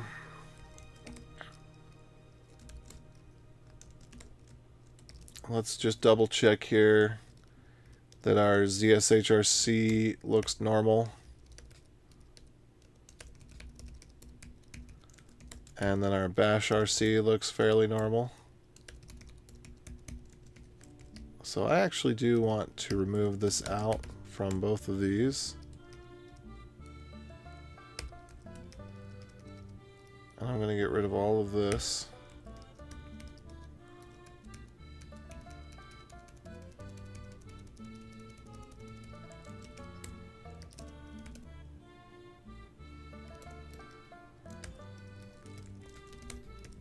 alias.backups, alias.backups.sh. Alright, let's go take a look at our fish config. And then this one again, let's see. Do not edit. I'm going to edit it. Alright, and then if I run this again, and then I'm going to get out of profile as well.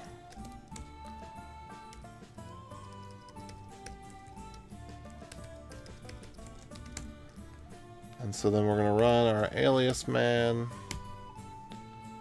My awesome little ditty there. alias.backup.sh.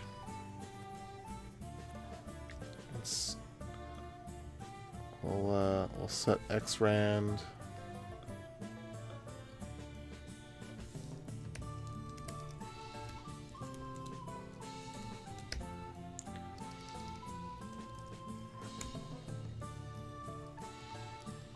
Alright, xrand. Oh wait, something's wrong.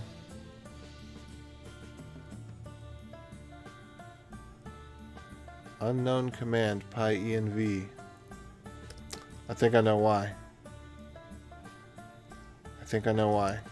And I'm not sure how to fix that in the general case, but I do know how to fix it in this case. So what should happen is basically this should get added to the top. And it would normally, except that I deleted it manually. So that's what my problem was there.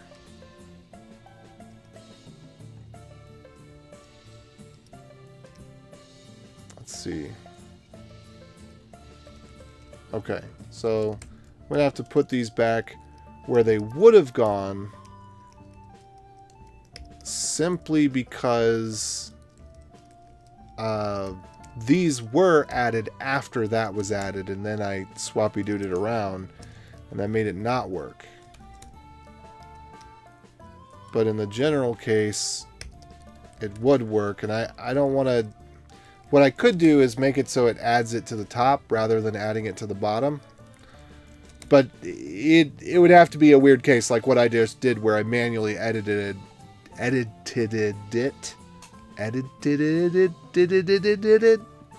edited it. Somebody help me. I can't do it.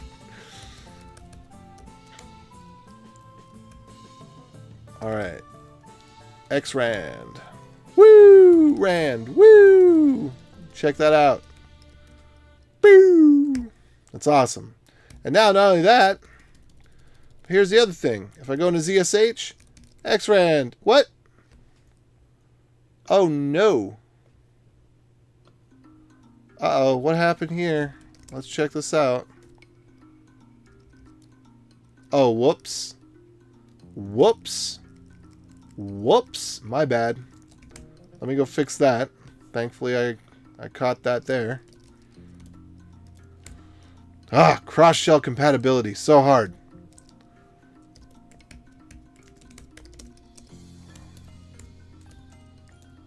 Okay.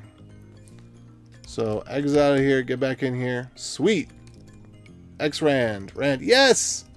Yes, now all of my shells have my aliases. Oh, blessed sweet day. Oh, oh. Do what we must Because we can. Ha ha. Ha ha. Ah, yes. Oh, this is wonderful. This is wonderful.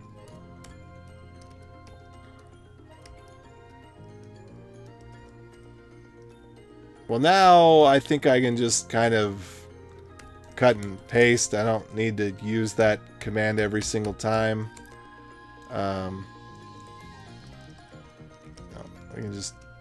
We can do a little cut and paste here. All right, so we got all those figured out. We got rand and xrand. Let's see, diffie. Git log, git top. Those are cool.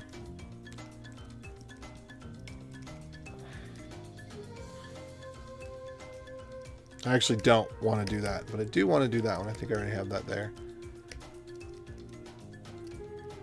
LG. Huh? Group DIRs first. That's interesting. Group DIRs last. Interesting.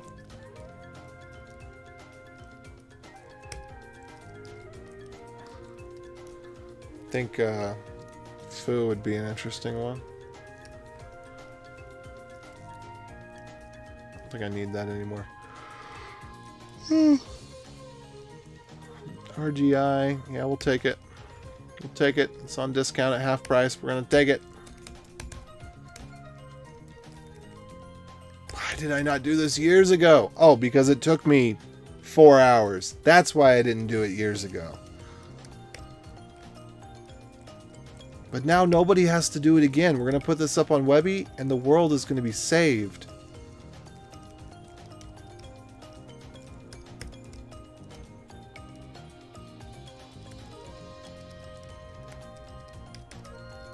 All right.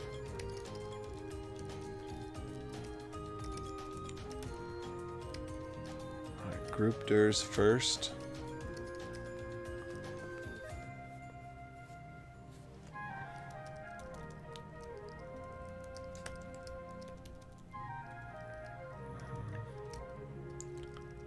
Interesting.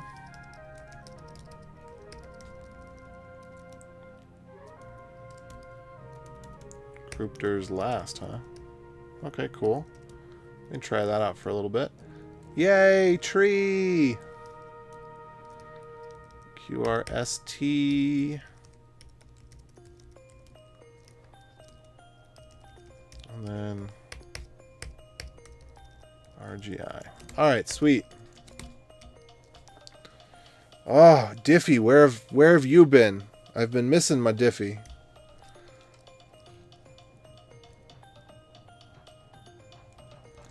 So I am a little confused by the comment. This is why I didn't get into computers sooner. It feels like things are progressing faster than I can catch up. What area? What spawned that comment for you?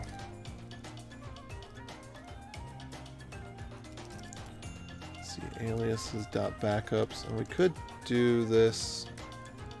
Actually, yeah, I should have done these years ago. I should have done this years ago. What was wrong with me?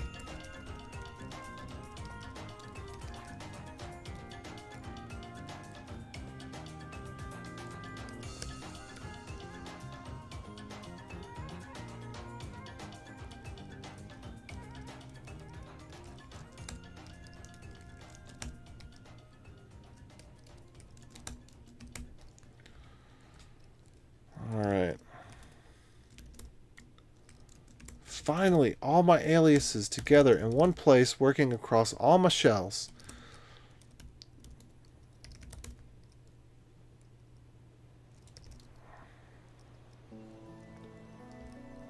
And then I do need the version, the same thing that I was doing with the duck DNS. I need some sort of version thing for this, but let's go ahead and put that in there. Help. Help. Help. Let's do -V or --version or version. And then we're gonna F in version. Wait, that's not supposed to come out like that.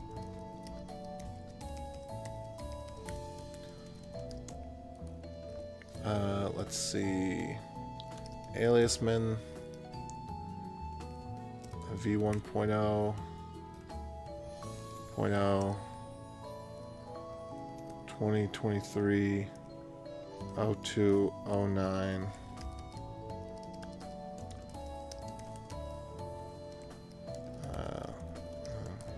Copyright. Let's see. Beyond code.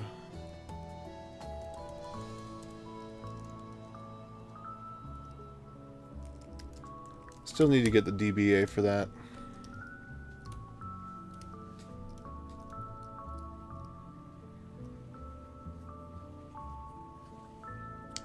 All right. By the time I learn this point, how much further are things going to be? Why hasn't someone already put this on Webby? What did you call it? I call it Webby.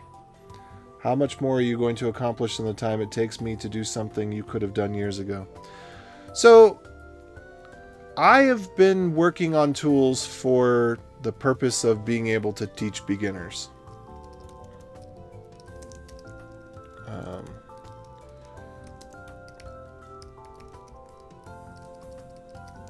And there's a lot of things that it's just they're little things, and nobody does them because they're so small. Because once you figure out how to do it, it's the couple of seconds that it takes you to do it every time for the next 20 years never seems like it's really going to add up to anything. And realistically it won't, except that it's a mental barrier for people using good tools. So I have not been using aliases very much for years, when I should have been. And the reason is because it's got this config and this setup cost that I didn't want to pay. And I often don't like to do things as a one-off. I spent 4 hours on this, and that's okay. But then I never have to worry about this again, ever in my life. And no one else that I ever teach about aliases ever has to worry about this ever again in their life. And so that's where this is important to me. I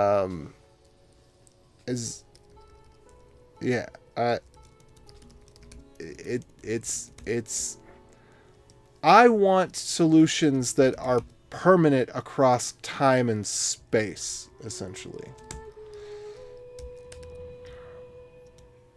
All right, usage.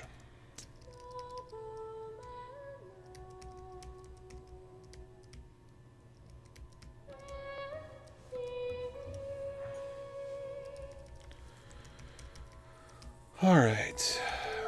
The problem is that over the past 10 years, things have mostly gone backwards because people have stopped focusing on simplicity and on the little details.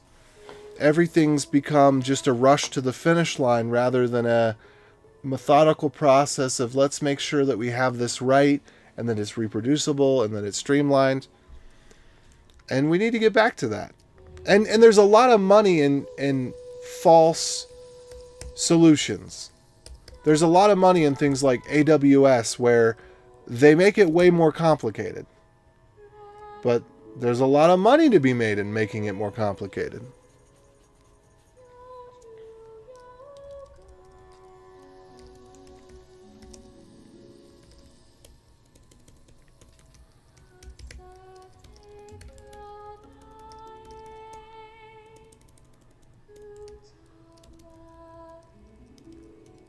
Okay, check alias.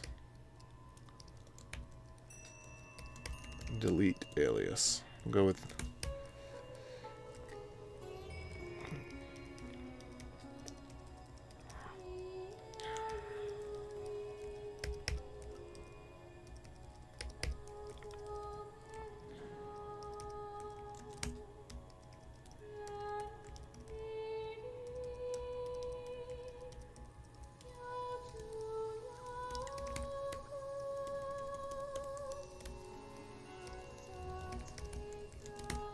There we go.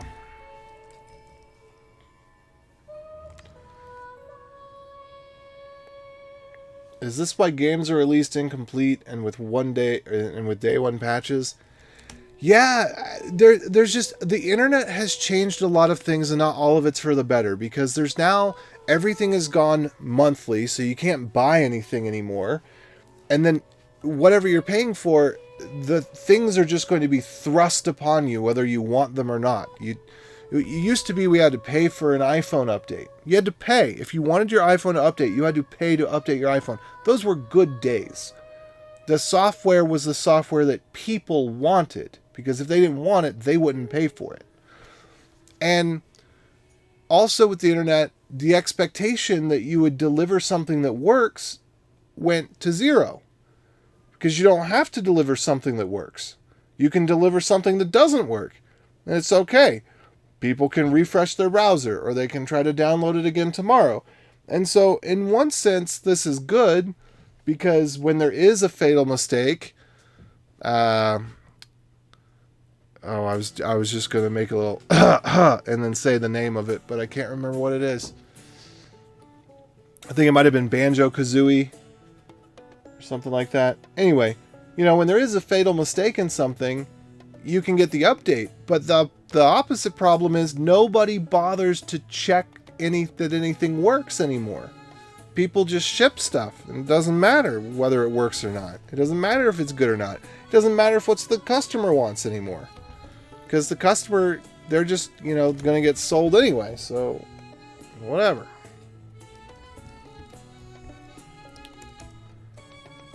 Let's see. I actually want this to be...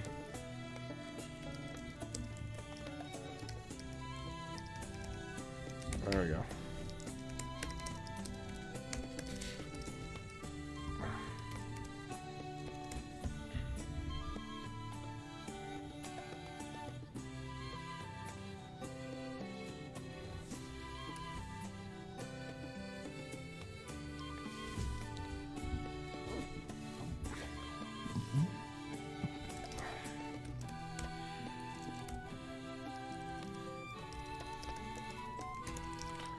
Alright, this is going to be github.com/beyondcodebootcamp/aliasman.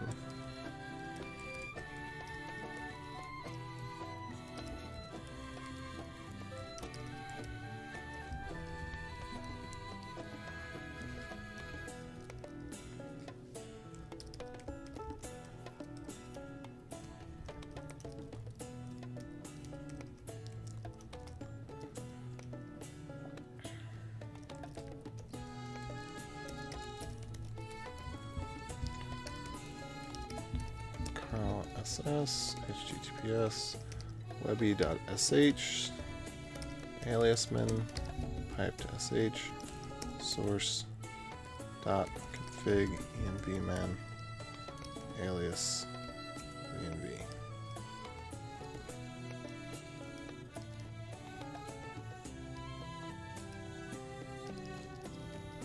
Oops, this would be...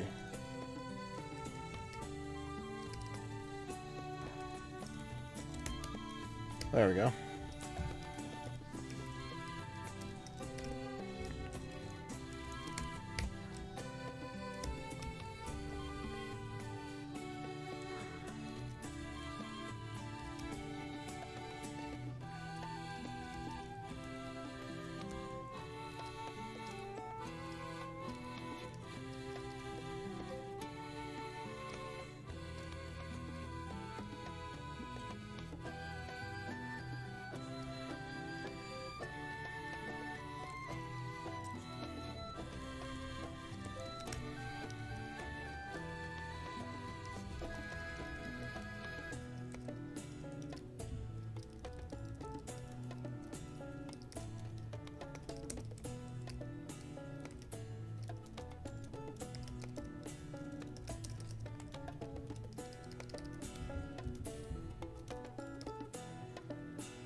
Alright, coming up on the end here. Adding the readme. Oops, git add readme. Readme. Git status. Okay. And then git commit -m p 1.0.0.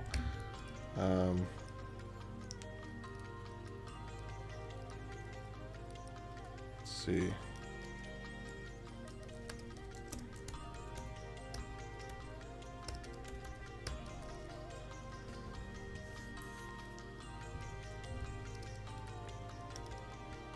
I don't know what to release.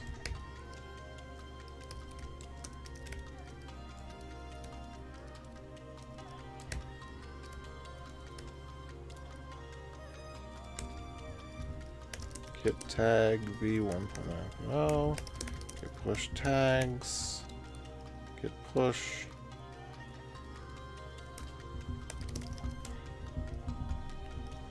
Alright, now we're going to go on Webby real quick. And I think I might just deploy this as a hotfix and then get approval tomorrow. Because it's not going to break anything to push something that's completely new. So I can risk it. What in the world is going on with my fonts? I just don't understand. Maybe it's... hold on, let me check this out. Let's just see here. If I go to profiles, so what is this? What is this set to right now? What is this current session? Edit session. What font size are we at here? Okay. Edit session. Font size is what? 22. Okay. So let's just go to the defaults here and go to profiles. Thank goodness my colors stayed the same, whatever else happened. Let's just make the font size 22 here, 22 here, 22 here. You can't see what I'm doing, but I'm just on the other screen here and just changing the font size.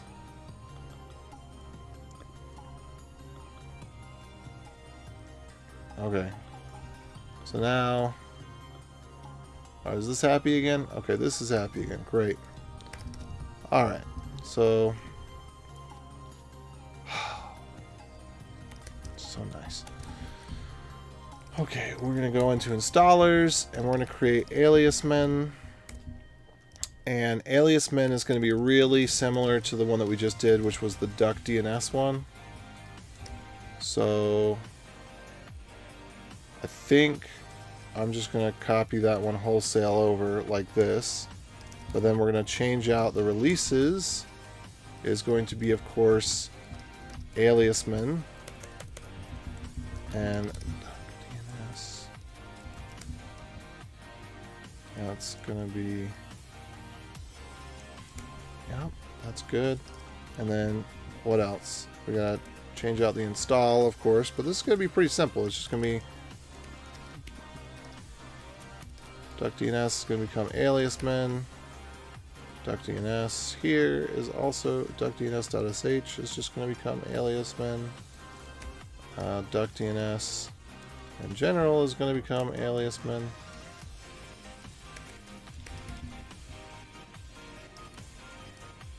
Oh, okay. Oh, we got to be careful about this one. I forgot about this. So we don't have... I guess we don't have to worry about that. But duckDNS.sh aliasman.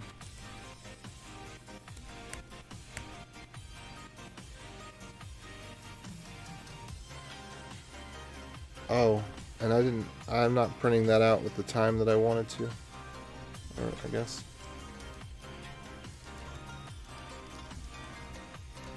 We don't need to have that whole time print out, I don't think.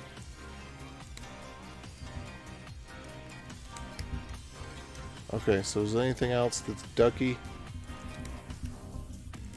I don't think so. We can just replace 1.0.3 with 1.0.0.0. Alright, so there we go. Our installer is done. And then now we just need a README.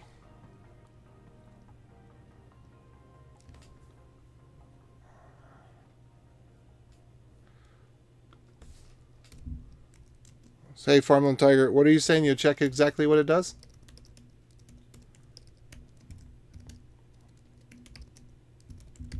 You want to read through it again? Alright, what's our tagline for this thing? We already have a good tagline for it. Let me go figure that out. Oh, whoops. Git checkout main.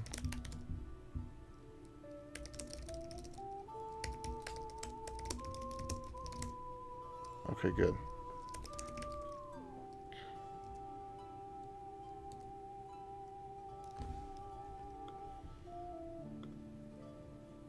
Okay, way back over here. Where did we have this? somewhere. Created the repository. There it is. Yeah, you'll be able to see this in just a second.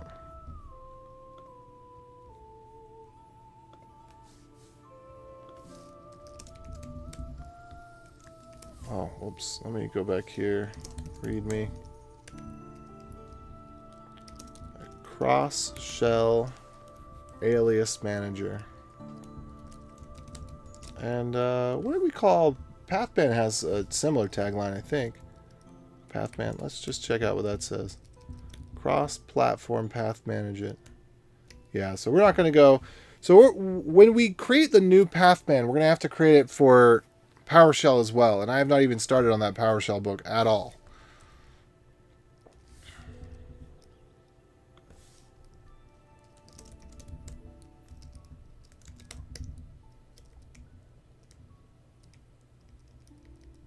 Alright.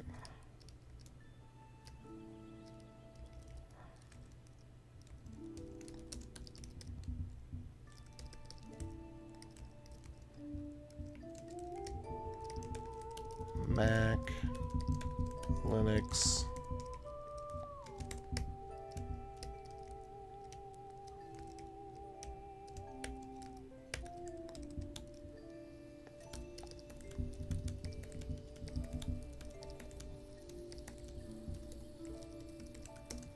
love your aliases again.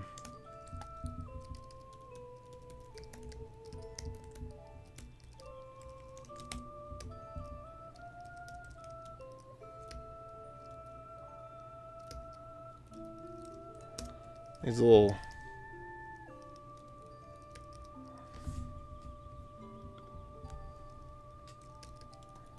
There's our aliasman logo right there.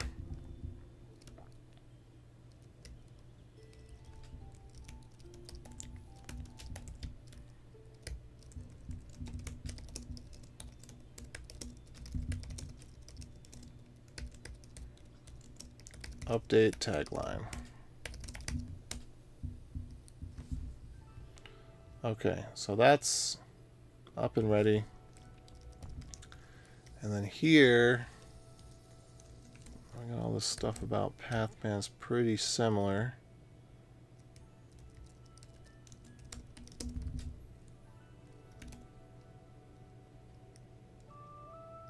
Oh, you'll watch the video again? Dang. Whew. That's a lot of stuff to watch, my friend.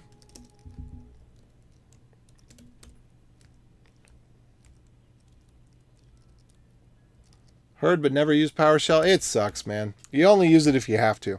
I like to make things compatible with Windows, and so I'll work on PowerShell, but PowerShell sucks. I don't recommend it. You gotta use it? Yeah, you do. Let's see.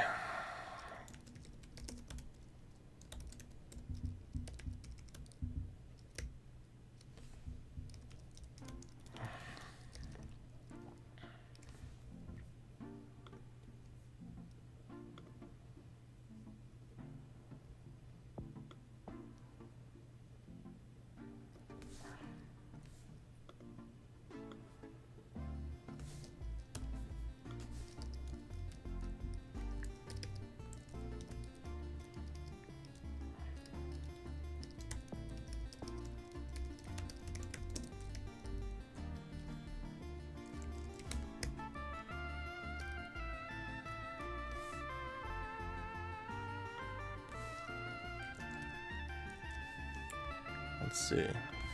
Want to add that in there too? Yeah. Cross shell. POSIX. Compliant.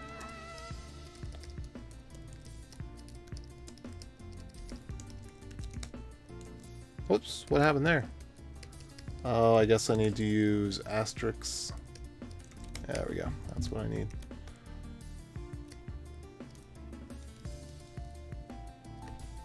Let's see. Cross shell, alias manager.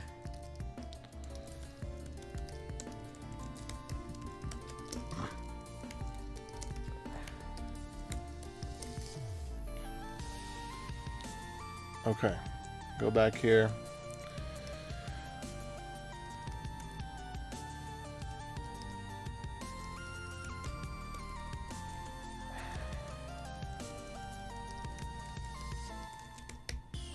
I don't think we're going to need to update or switch versions on this, but whatever, we'll go with it.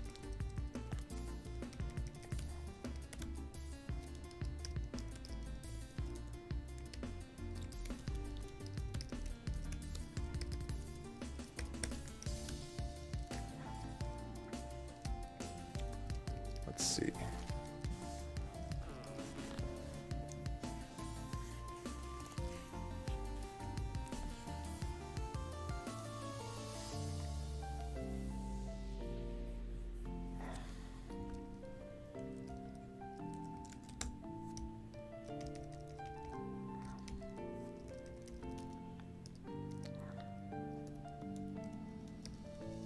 Aliasman lets you love your aliases again.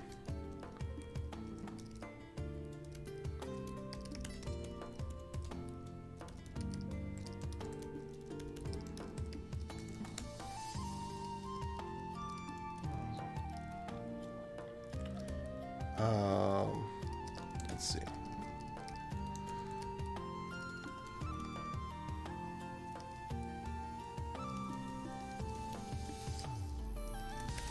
Manage your aliases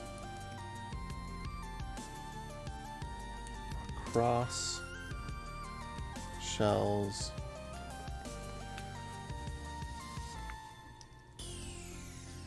helps you quickly manage your shells, manage your aliases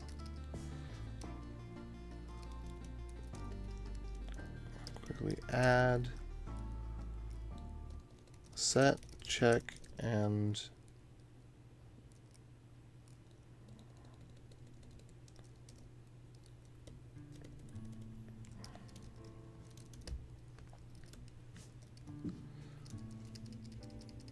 helps you love your, yeah. I'm just fiddling with words here real quick. Work requires attention. Gotta go. All right. Well, thanks for tuning in. I really appreciate it. I love the conversation. It was nice to have you. Have a good one.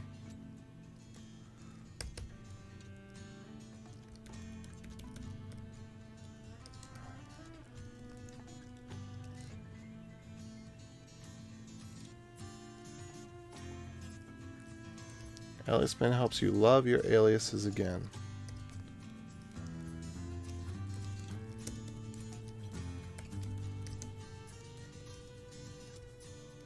Set them once, use them everywhere.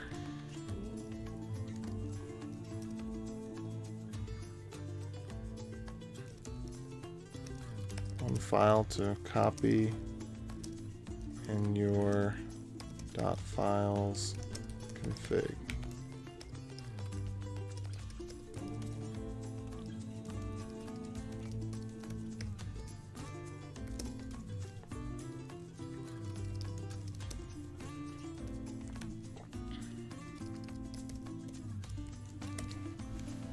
Okay.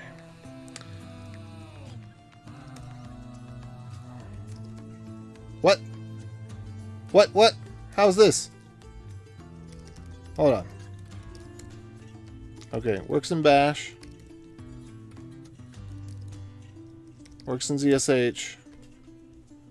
How does it not work in .profile? Oh well, I'm not worried about it. Nobody cares about. No one's going to use aliases in SH because it's not an interactive shell. That's just the truth of it. It's the truth. And can you handle the truth? Alright, anyway.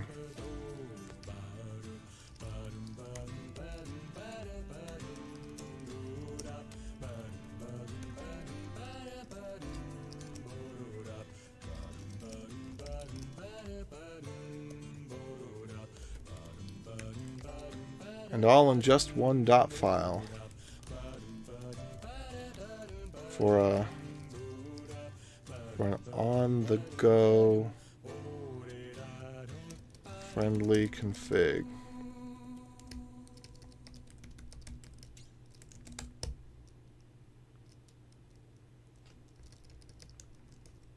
All right.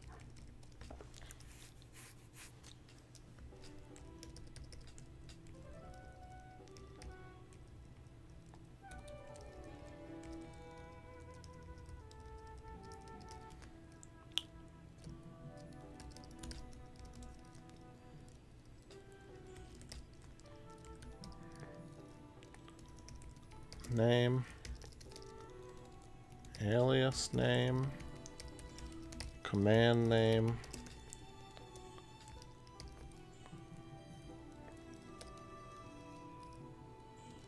was it flags, ops, args, pipes, etc.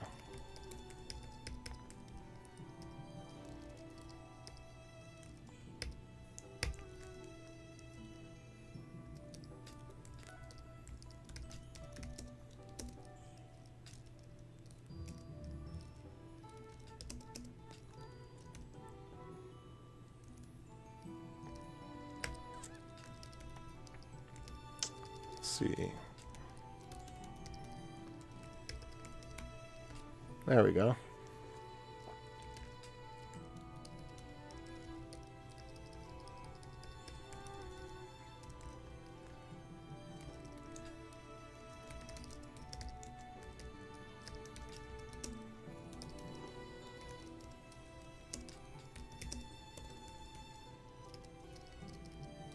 Let's see.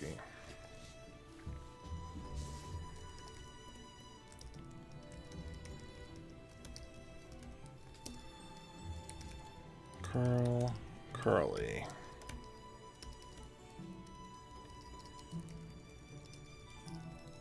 Tree, LSD dash dash tree.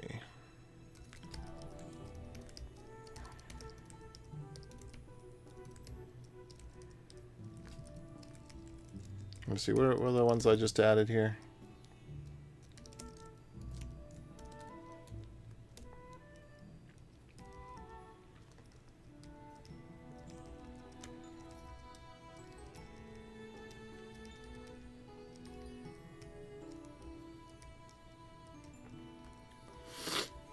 I think these are some of the more common ones are going to be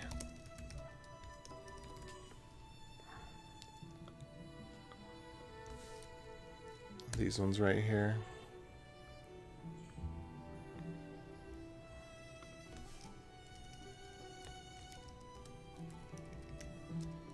Might get rid of that one.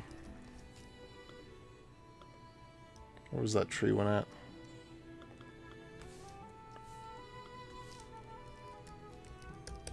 Make sure that still works.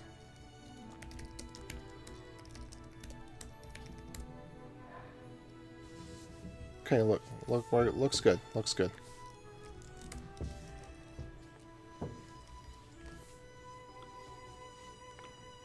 What else? What else is a good one to put in here?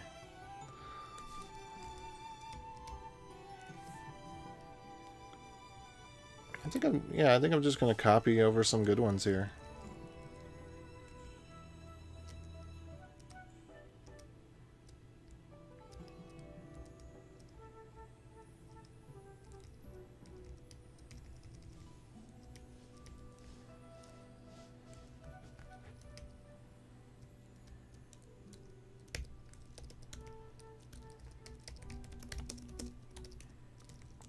Just run the command again.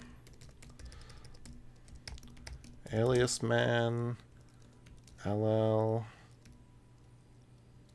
lsd-l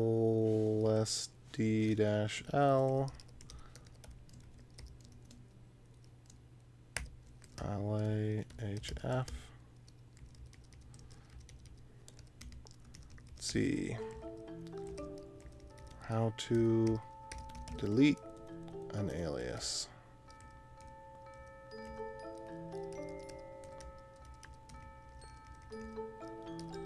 That's just going to be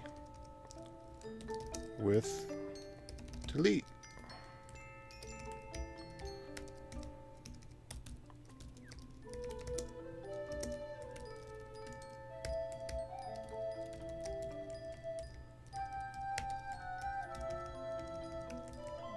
How to check an alias.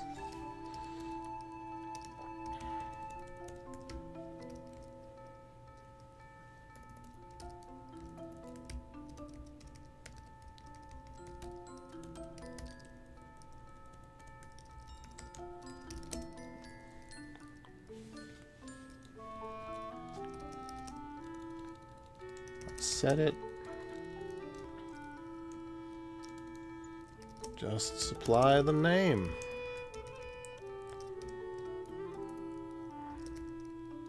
Text here.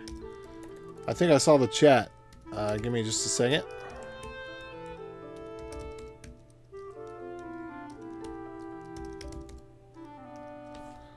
Let's see, what does this do again?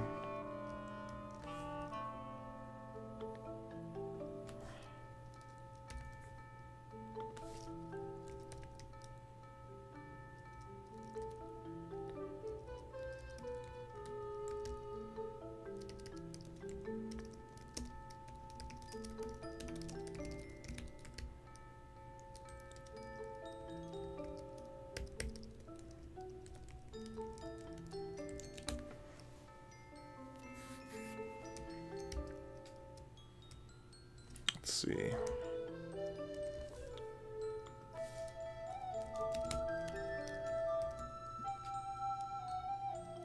Oh, I don't have that in my... We'll get there, we'll get there.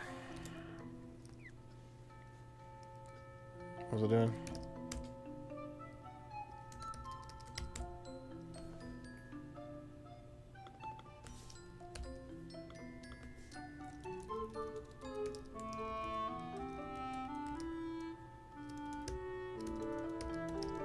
I probably should make it so you can pass it with the equals as well. That would make sense, but I'm going to save that for another time. I'm just going to put that in, you know, allow equals for parity. So I'm just, and I will get to those comments in just a second.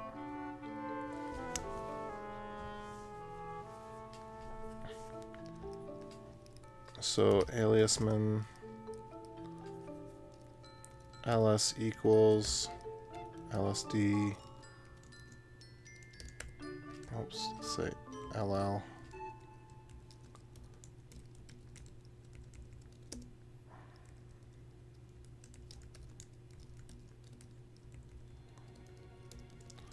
all should be one in the same.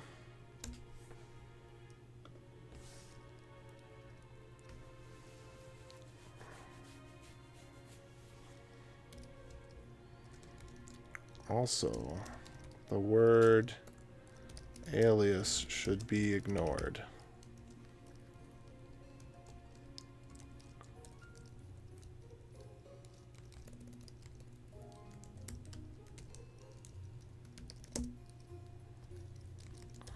Or maybe used as a token separate. Yeah, I'll just...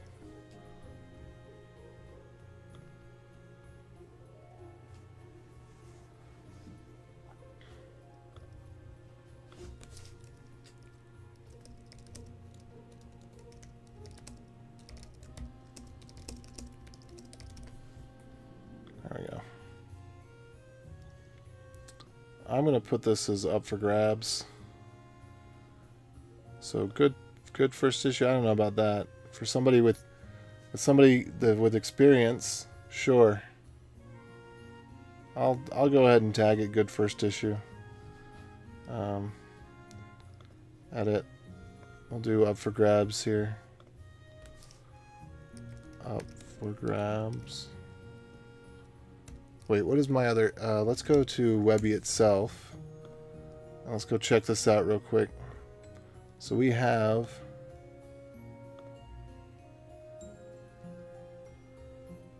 first timers only up for grabs.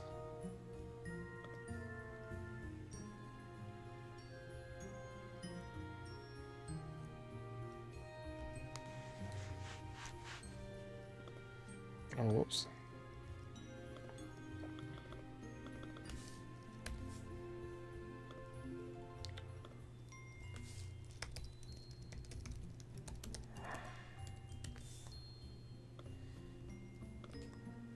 There we go.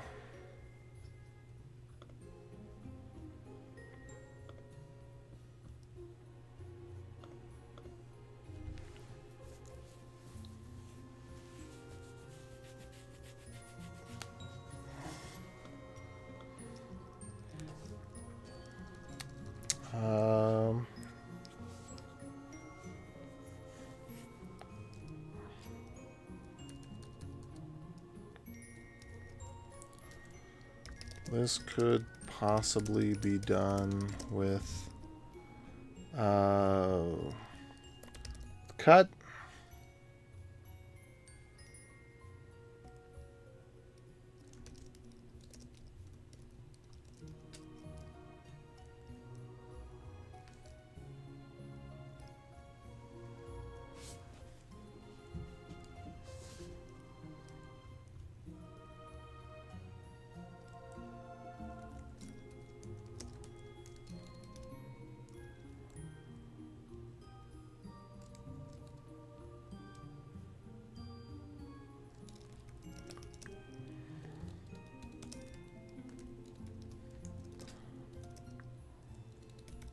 But I'm not sure how we'd ignore subsequent equal signs. All right, let me check this stuff here.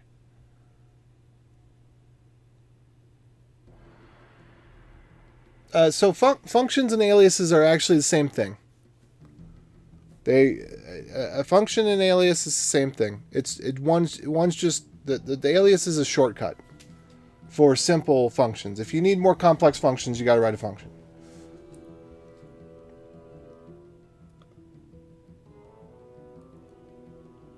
Yeah, pushd and popd are great for an interactive shell. If you're going to write scripts, you have to do subshells. You can't use cd and you can't use pushd or popd. So if you're writing a script, you need to do it like this. You need to do a subshell and then cd blah, because this is effectively the same as, so let's say I had to do cat blah. This is effectively the same as doing pushd and popd. It keeps track of your directory stack. So when you're doing a script, you need to write it this way, but that's kind of annoying to try to write it that way in an interactive shell, so I prefer to use pushd popd.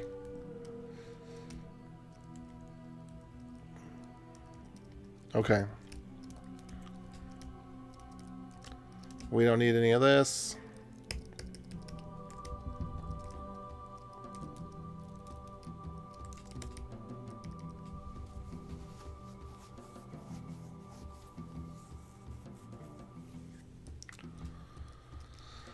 Okay, well, that's good.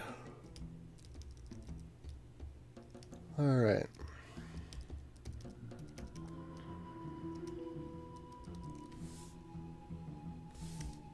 So this is all good.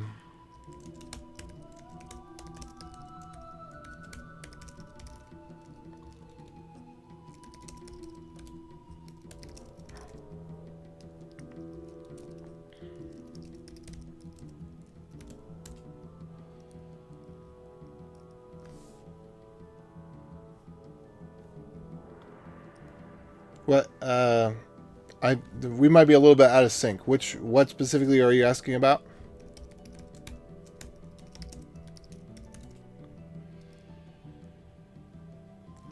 Really?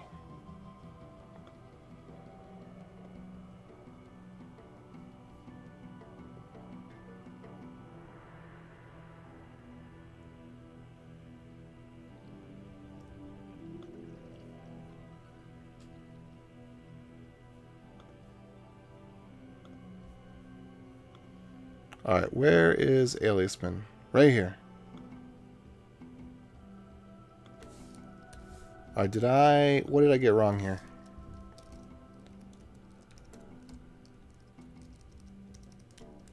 Beyond Code Bootcamp, aliasman.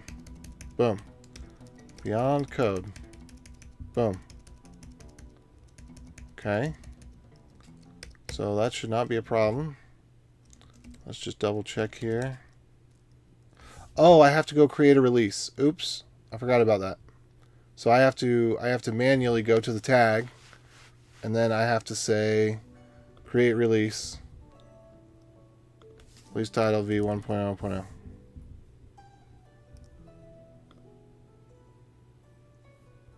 All right, now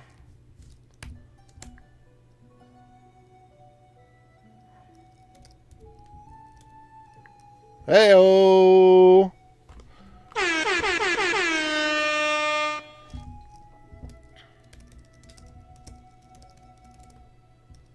There it is. There it is.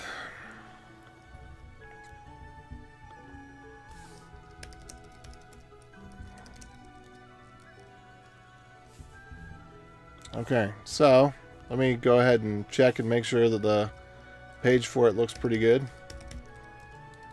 beta.webinstall.dev/aliasman.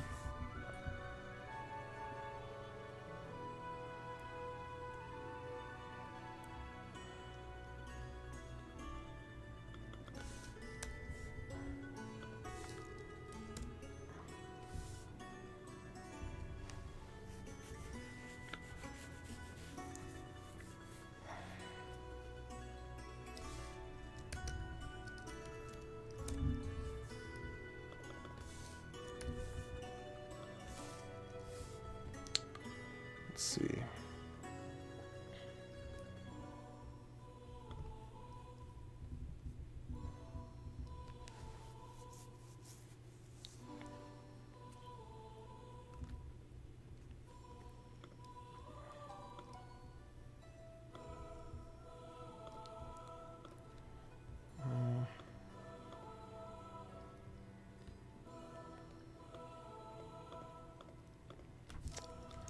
The idea is that someone should be able to copy and paste an existing alias in front of aliasman.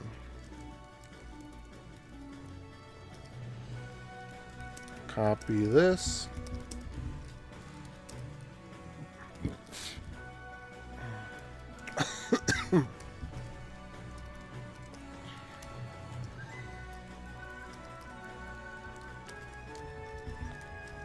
Paste here.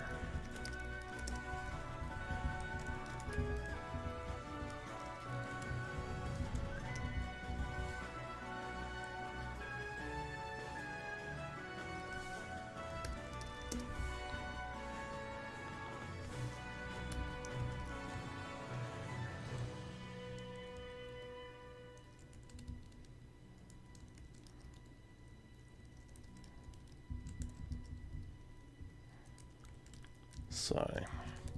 So if y'all want to take this, feel free. If you got some bash skills and you want to do it, that'd be awesome.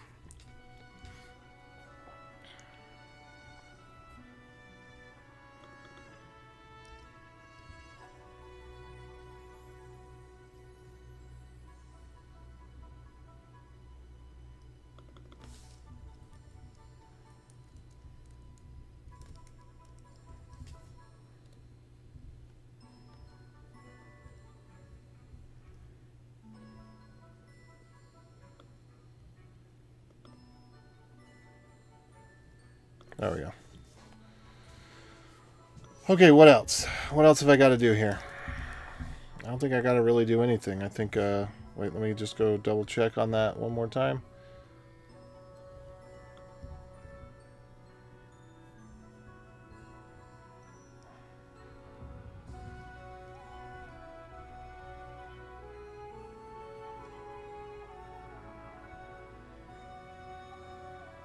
Alright, we need to shorten this.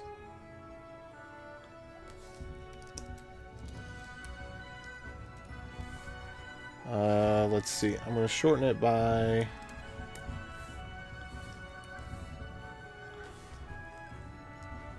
By what? How am I going to manage to shorten this? I'm going to shorten it by just saying args, pipes, redirects.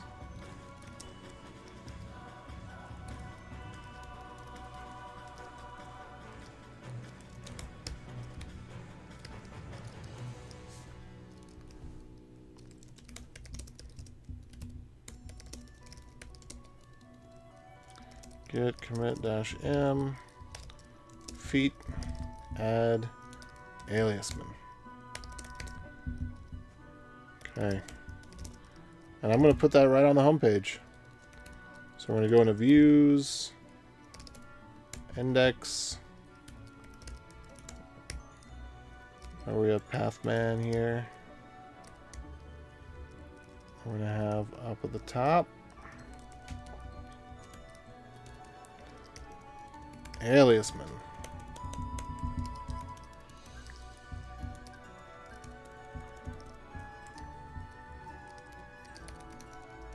Cross shell.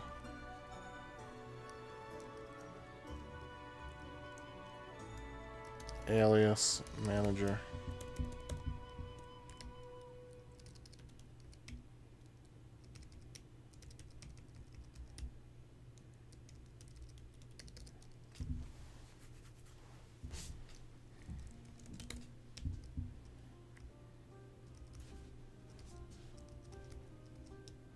Well, there we go. That's it.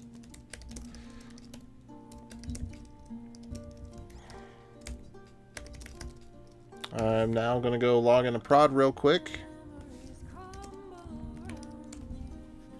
And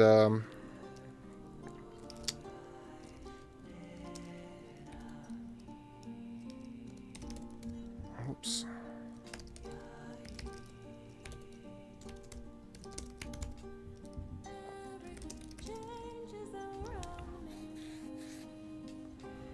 And let's see if this is now deployed on webinstall.dev proper, or if I need to bust some caches.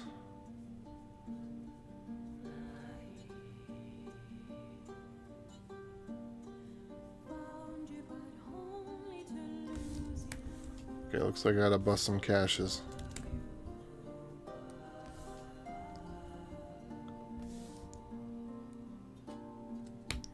There we go, right there. Boom! Alright, y'all. If you want it, you can have it. Aliasman is live. He lives. He lives. Alright, cool. That was pretty good. That was pretty good time, all in all. There's still a couple other things we could do, but got it all in one session and even got it up on Webby.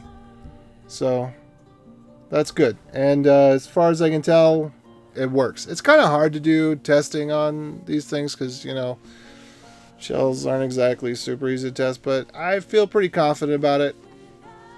You know, all the major cases, the new lines, the delete, everything. So should be good.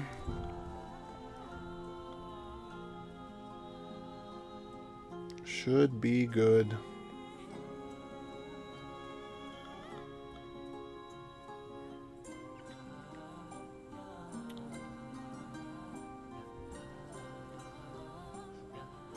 Alright, well, I don't know what to do with myself. It's time to go to bed. I want a nice, long sleep tonight. Thanks for joining in. I really appreciated the conversation. It was great. Thanks, Farmland Tiger. Thanks, Yoha Broha. Thanks. We had a couple other people pop in here and there, didn't we? Josue. Lego Logic. Yeah, it was nice. I appreciate it. Okay.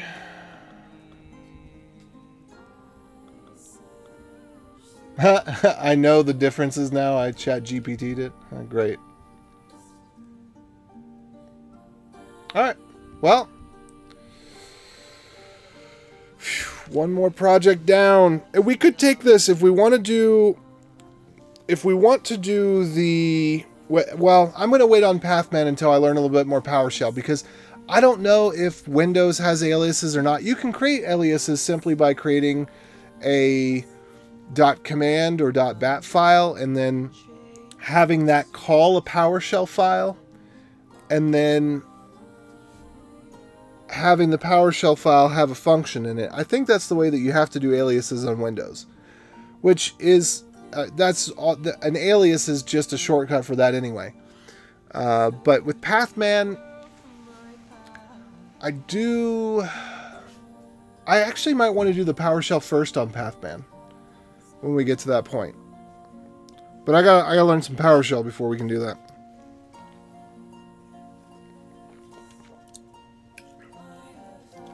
April Fools. Okay.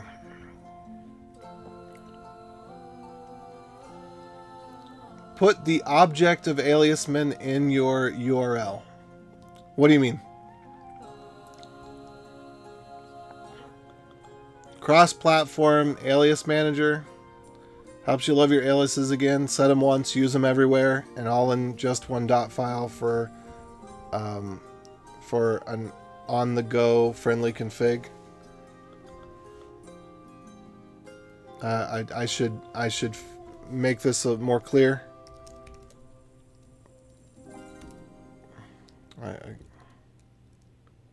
Let's see. Whoops.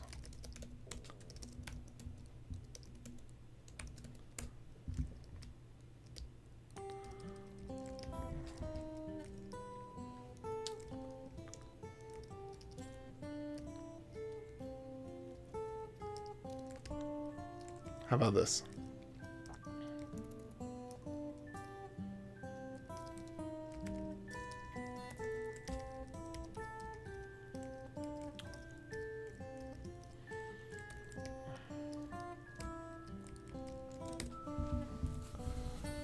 Let's see.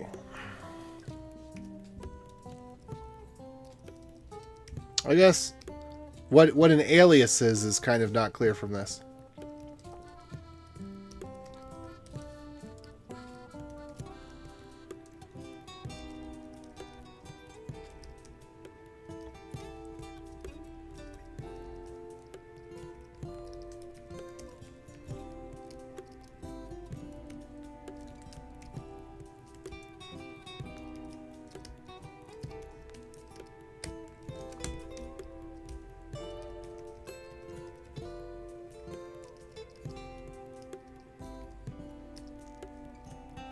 Oh, whoops. And this is actually a little wrongo bongo.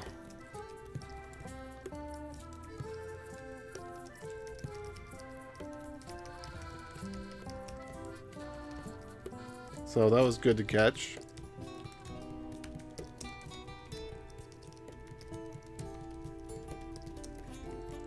Alright, so we'll catch that and push this.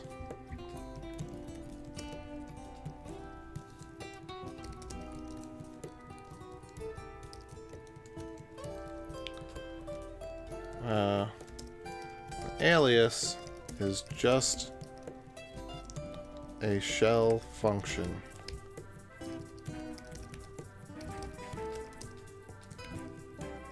Shell function.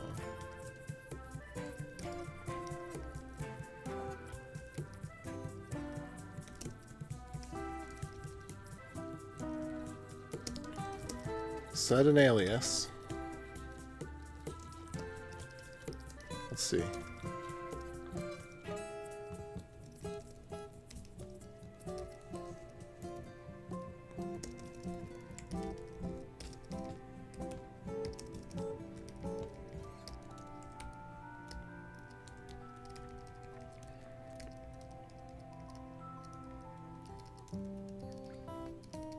One.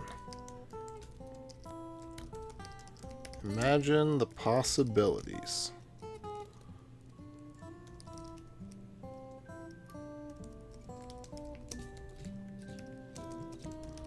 What if you could quickly create a command ll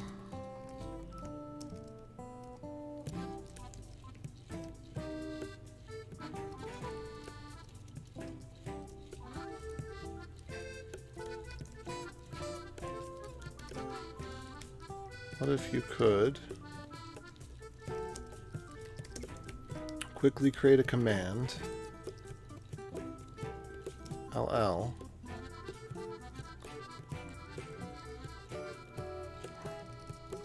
that does the work of ls-lahf.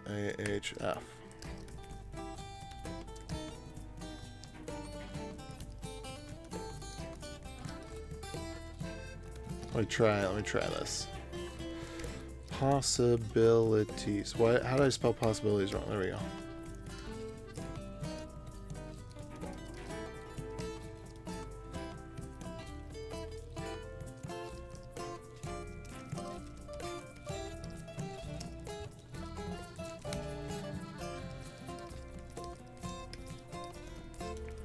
to set an alias.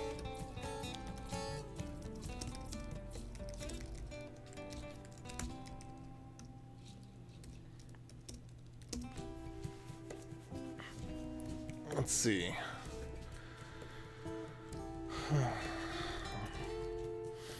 Open a new terminal or reload your alias.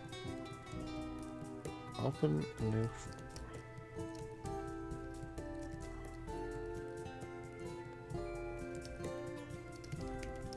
Reload your alias config.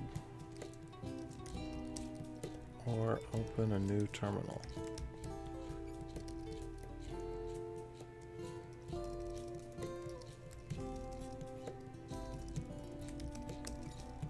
Source config envman alias.env.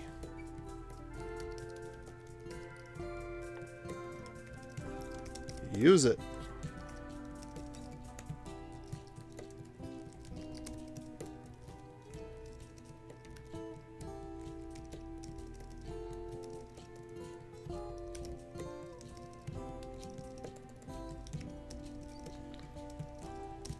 Dang it. Okay.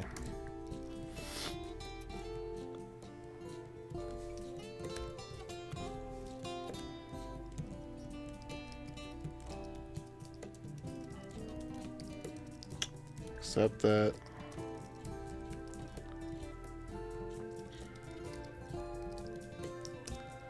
Do something. We have to do a little bit differently.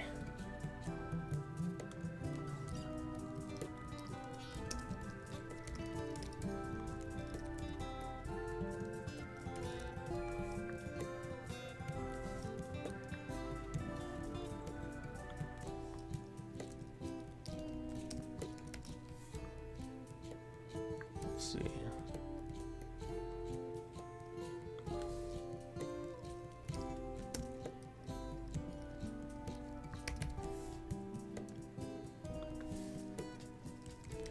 There we go. That's kind of about what that does.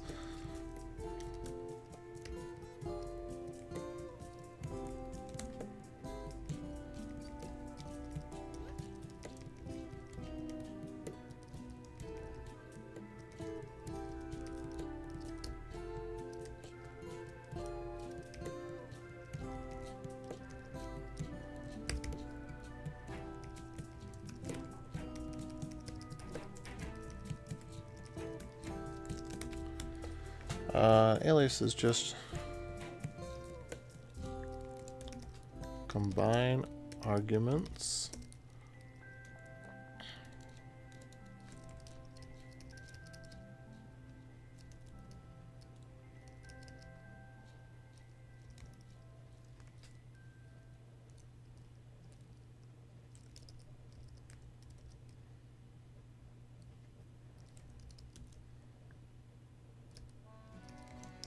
Take a long command like this, git commit -m, whatever, feat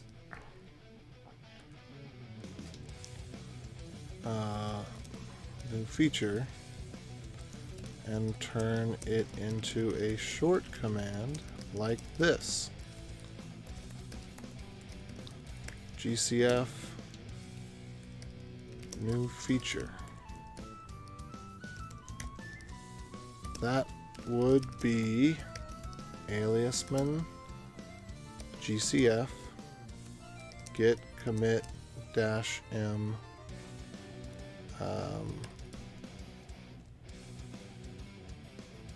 feat.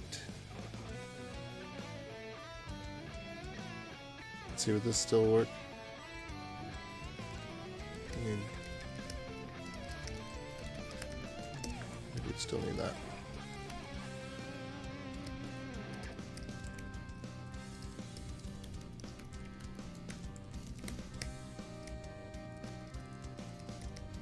There we go.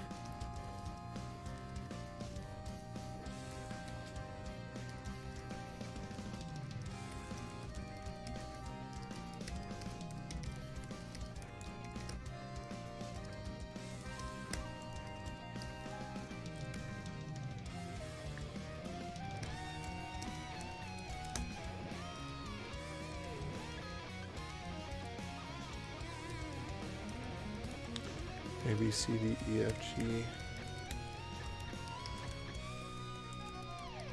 Git commit dash M.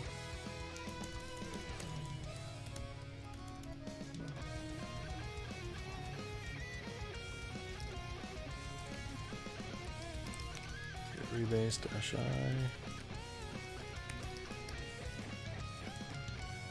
C, F, U, R. RGI, RG dash I.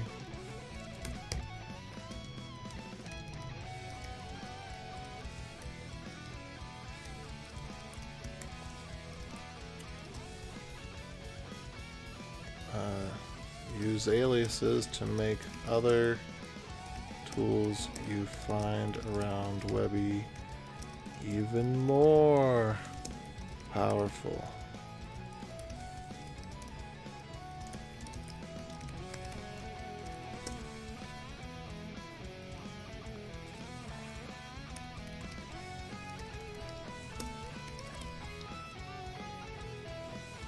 There we go.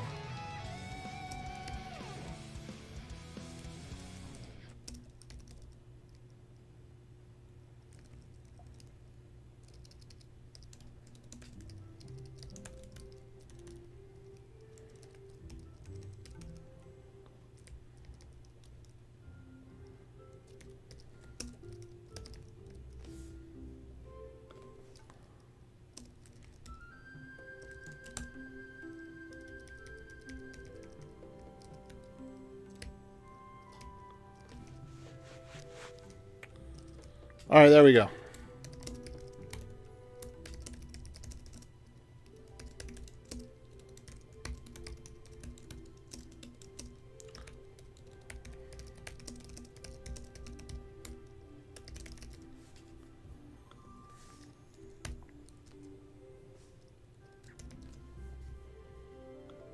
Okay.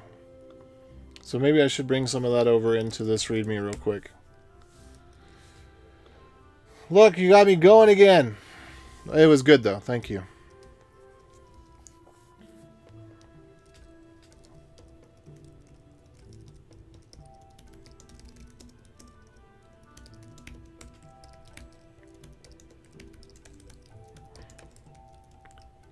What's an alias? Take some of this. Oh, I need to go ahead and make this PR real quick.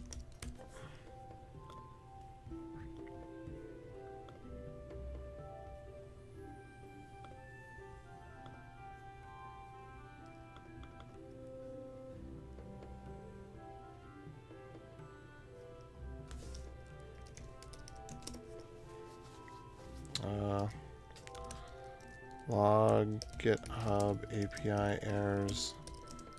Add aliasman.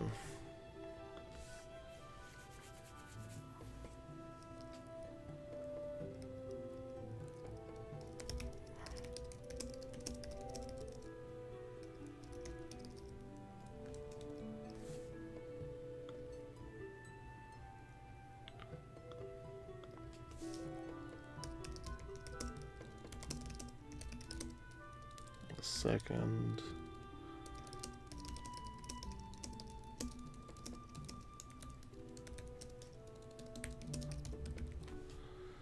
Okay, I need from, let's see, can I tag team on somebody here?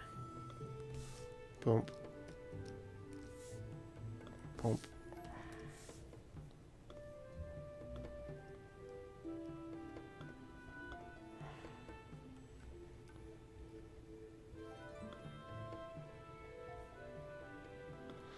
Okay.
Sorry, I stopped talking a while ago. I just got in my own headspace and stopped talking. Hopefully you enjoyed the music. Alright, use aliases to make other tools you find.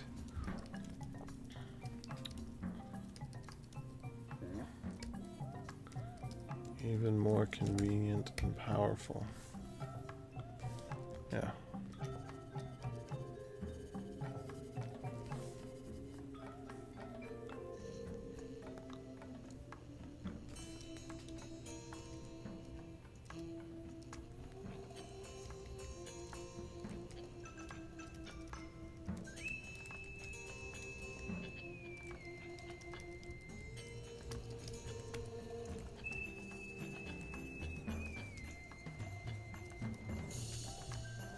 Alright, now we need a TOC, gosh darn it.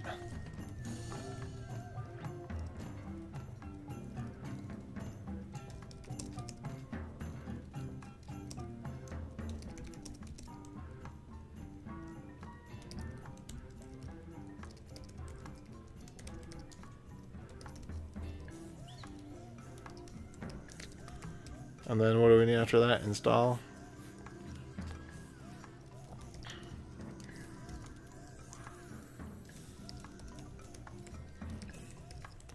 Now we gotta have usage. I don't know why I'm copying these. Copying them doesn't save me any keystrokes at all.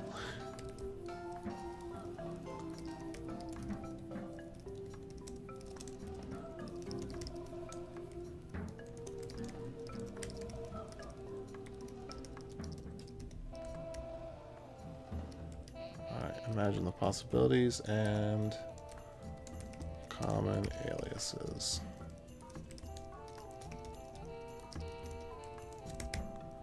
There we go.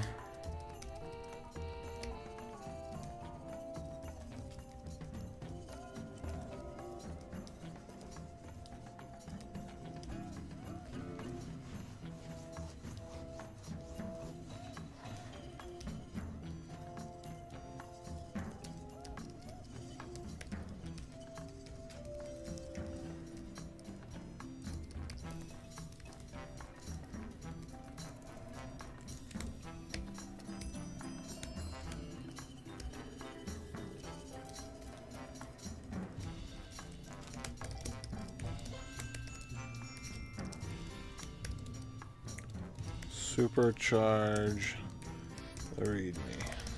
Alright. It is done.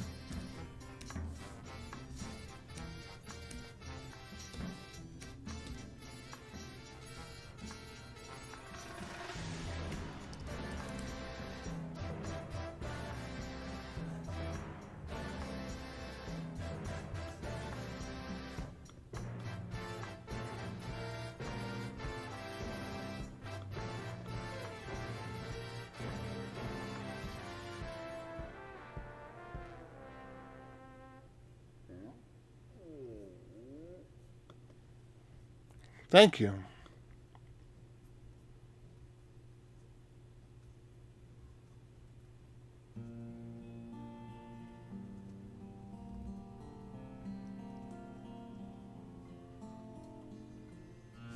There's a lot of things that I don't use. So for example, I did not use Vim to the fullest until I had Vim stuff on Webby. And now once I can automate something, I'll take advantage of it. But before I can automate something, I won't take advantage of it. And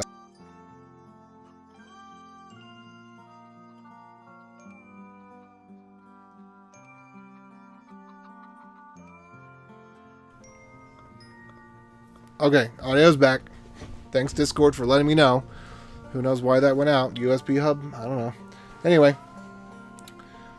But I've known about aliases for a while, but I never got into them because it just seemed like too much configuration. Because I'm going to have to do it on this computer. I'm going to have to do it on that computer. I'm going to have to do it on my work computer, my home computer, my, you know, and when I set up a new server, I'm going to have to do it on the server. And da da da da da da da da da da da da. And so I haven't really taken advantage of aliases. And then you got to worry about your different shells. So you've got fish, but then sometimes you need to be in bash. So, you know, it was just that overhead. So I haven't been using them to the fullest like I could. And also, since I use fish, they're not as important because fish already makes it so that you type 1 or 2 letters and it fills out the rest of the thing for you. So with fish, you're getting so much benefit out of fish. Sometimes the benefit that you would get out of aliases is marginal. Yeah, so we already have the Vim. We already have the Vim. So Vim Essentials. I'll just grab this for you here. Or actually, I think I can just do bang Vim. Just in case you didn't get that on YouTube. There you go. Vim Essentials. So this is how I set up my IDE every time I create a new virtual machine on DigitalOcean. And it takes, boom, 30 seconds. It's not even 30 seconds. You know, it's 10 seconds or so. Maybe it's 30 seconds. I guess it depends on the day. But, you know, it's less than a minute for sure. It's just, you know, I let that command run and then I'm all set up. I'm ready to go. I'm ready to develop. I've got everything that I need. So, and then there's some other stuff that other people like that I don't care about as much. I don't care as much about the mouse and clipboard support. I thought I would maybe like it. You know, other people like it, but it just bugs me. Nerd Tree I do use, but I don't use that much. I'm so much better at doing stuff on the command line just natively than I am at navigating a menu. Because, again, Fish has fuzzy searching, so I just need to type a couple letters of a file name and I'll get there. So, and the fuzzy searching in Vim is typically, what I've seen, I don't really like it that much in terms of, you know, it's kind of slow and whatnot. But anyway, so there's some of that other stuff there. But yeah, now I'm actually really excited to have aliasman, and this was brought on by the course that Josh and I are working on for Beyond Code Bootcamp. We're working on a POSIX scripting course, and aliases are one of those things that, well, one, I think that this will make a good project for the course. So I'm trying to come up with stepping stone projects where maybe you're not going to implement all the features that I implemented here, but you have a, you know, you can see how this works and you can re-implement it. And it teaches you about your interactive shell and how to do your interactive shell well. I'm going to go ahead and give myself a star there. Anybody else want to give me a star? You know, I'd love a star. Be the first to start. You know what? Look, I'm going to unstar it so somebody else can be the first to start it. Gosh, first to start my own repo. Oh, fail. But yeah, so it was brought about because of that. That's how it got on the list.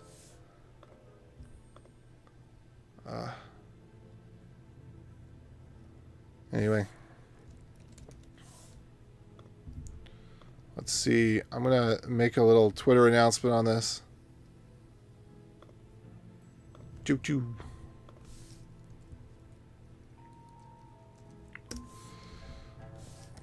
Party.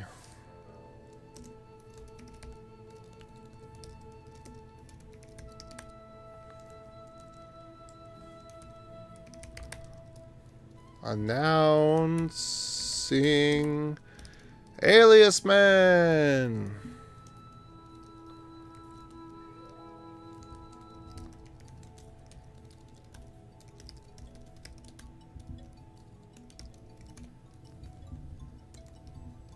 Finally, cross shell alias management. All in one place and easy to install, to boot. Hold on. webby.sh/aliasman.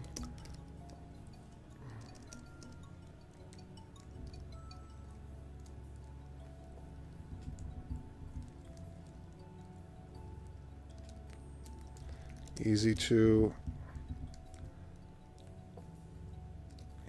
install and easy to use. Aliasman GC git commit dash m.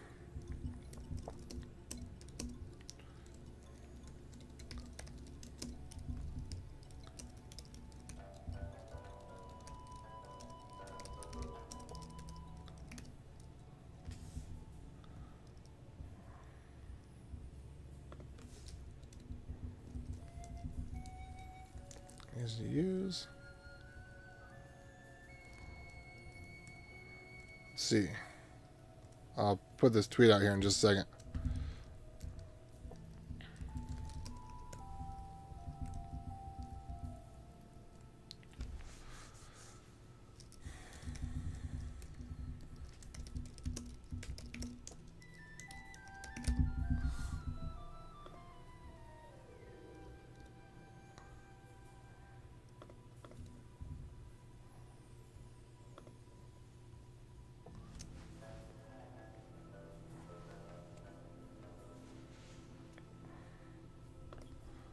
How shall alias management all in one place? Easy to install, easy to use.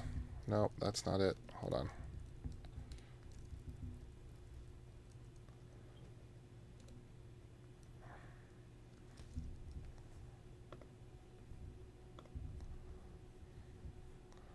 So it's kind of weird to do this because I actually am beyond code. Hold on, I'm going to show you this in just a second. So here's my tweet that I'm going to retweet and retweet and retweet and retweet from my 3 accounts. If you want to tweet too, feel free to do so.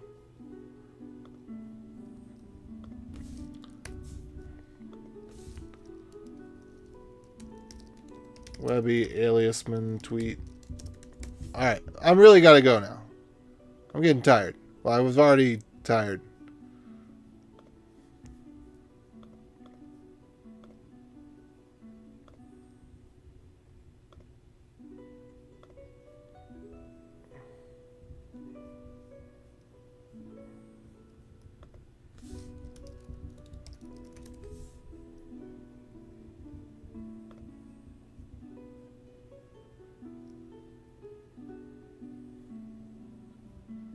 Oh, interesting.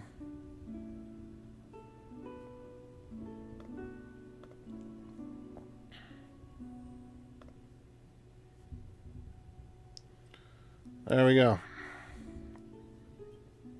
Okay, for realsies, I'm going now. It's way past my bedtime. It's almost 3 again. Dagnabbit, what did y'all do to me? What are you supporting me and enabling me in my bad habits for? How get you so strong eating food of this kind? Alright. Ah, this is good, though. This is really, really good. Oh, now I got to catch up on work for the rest of the week.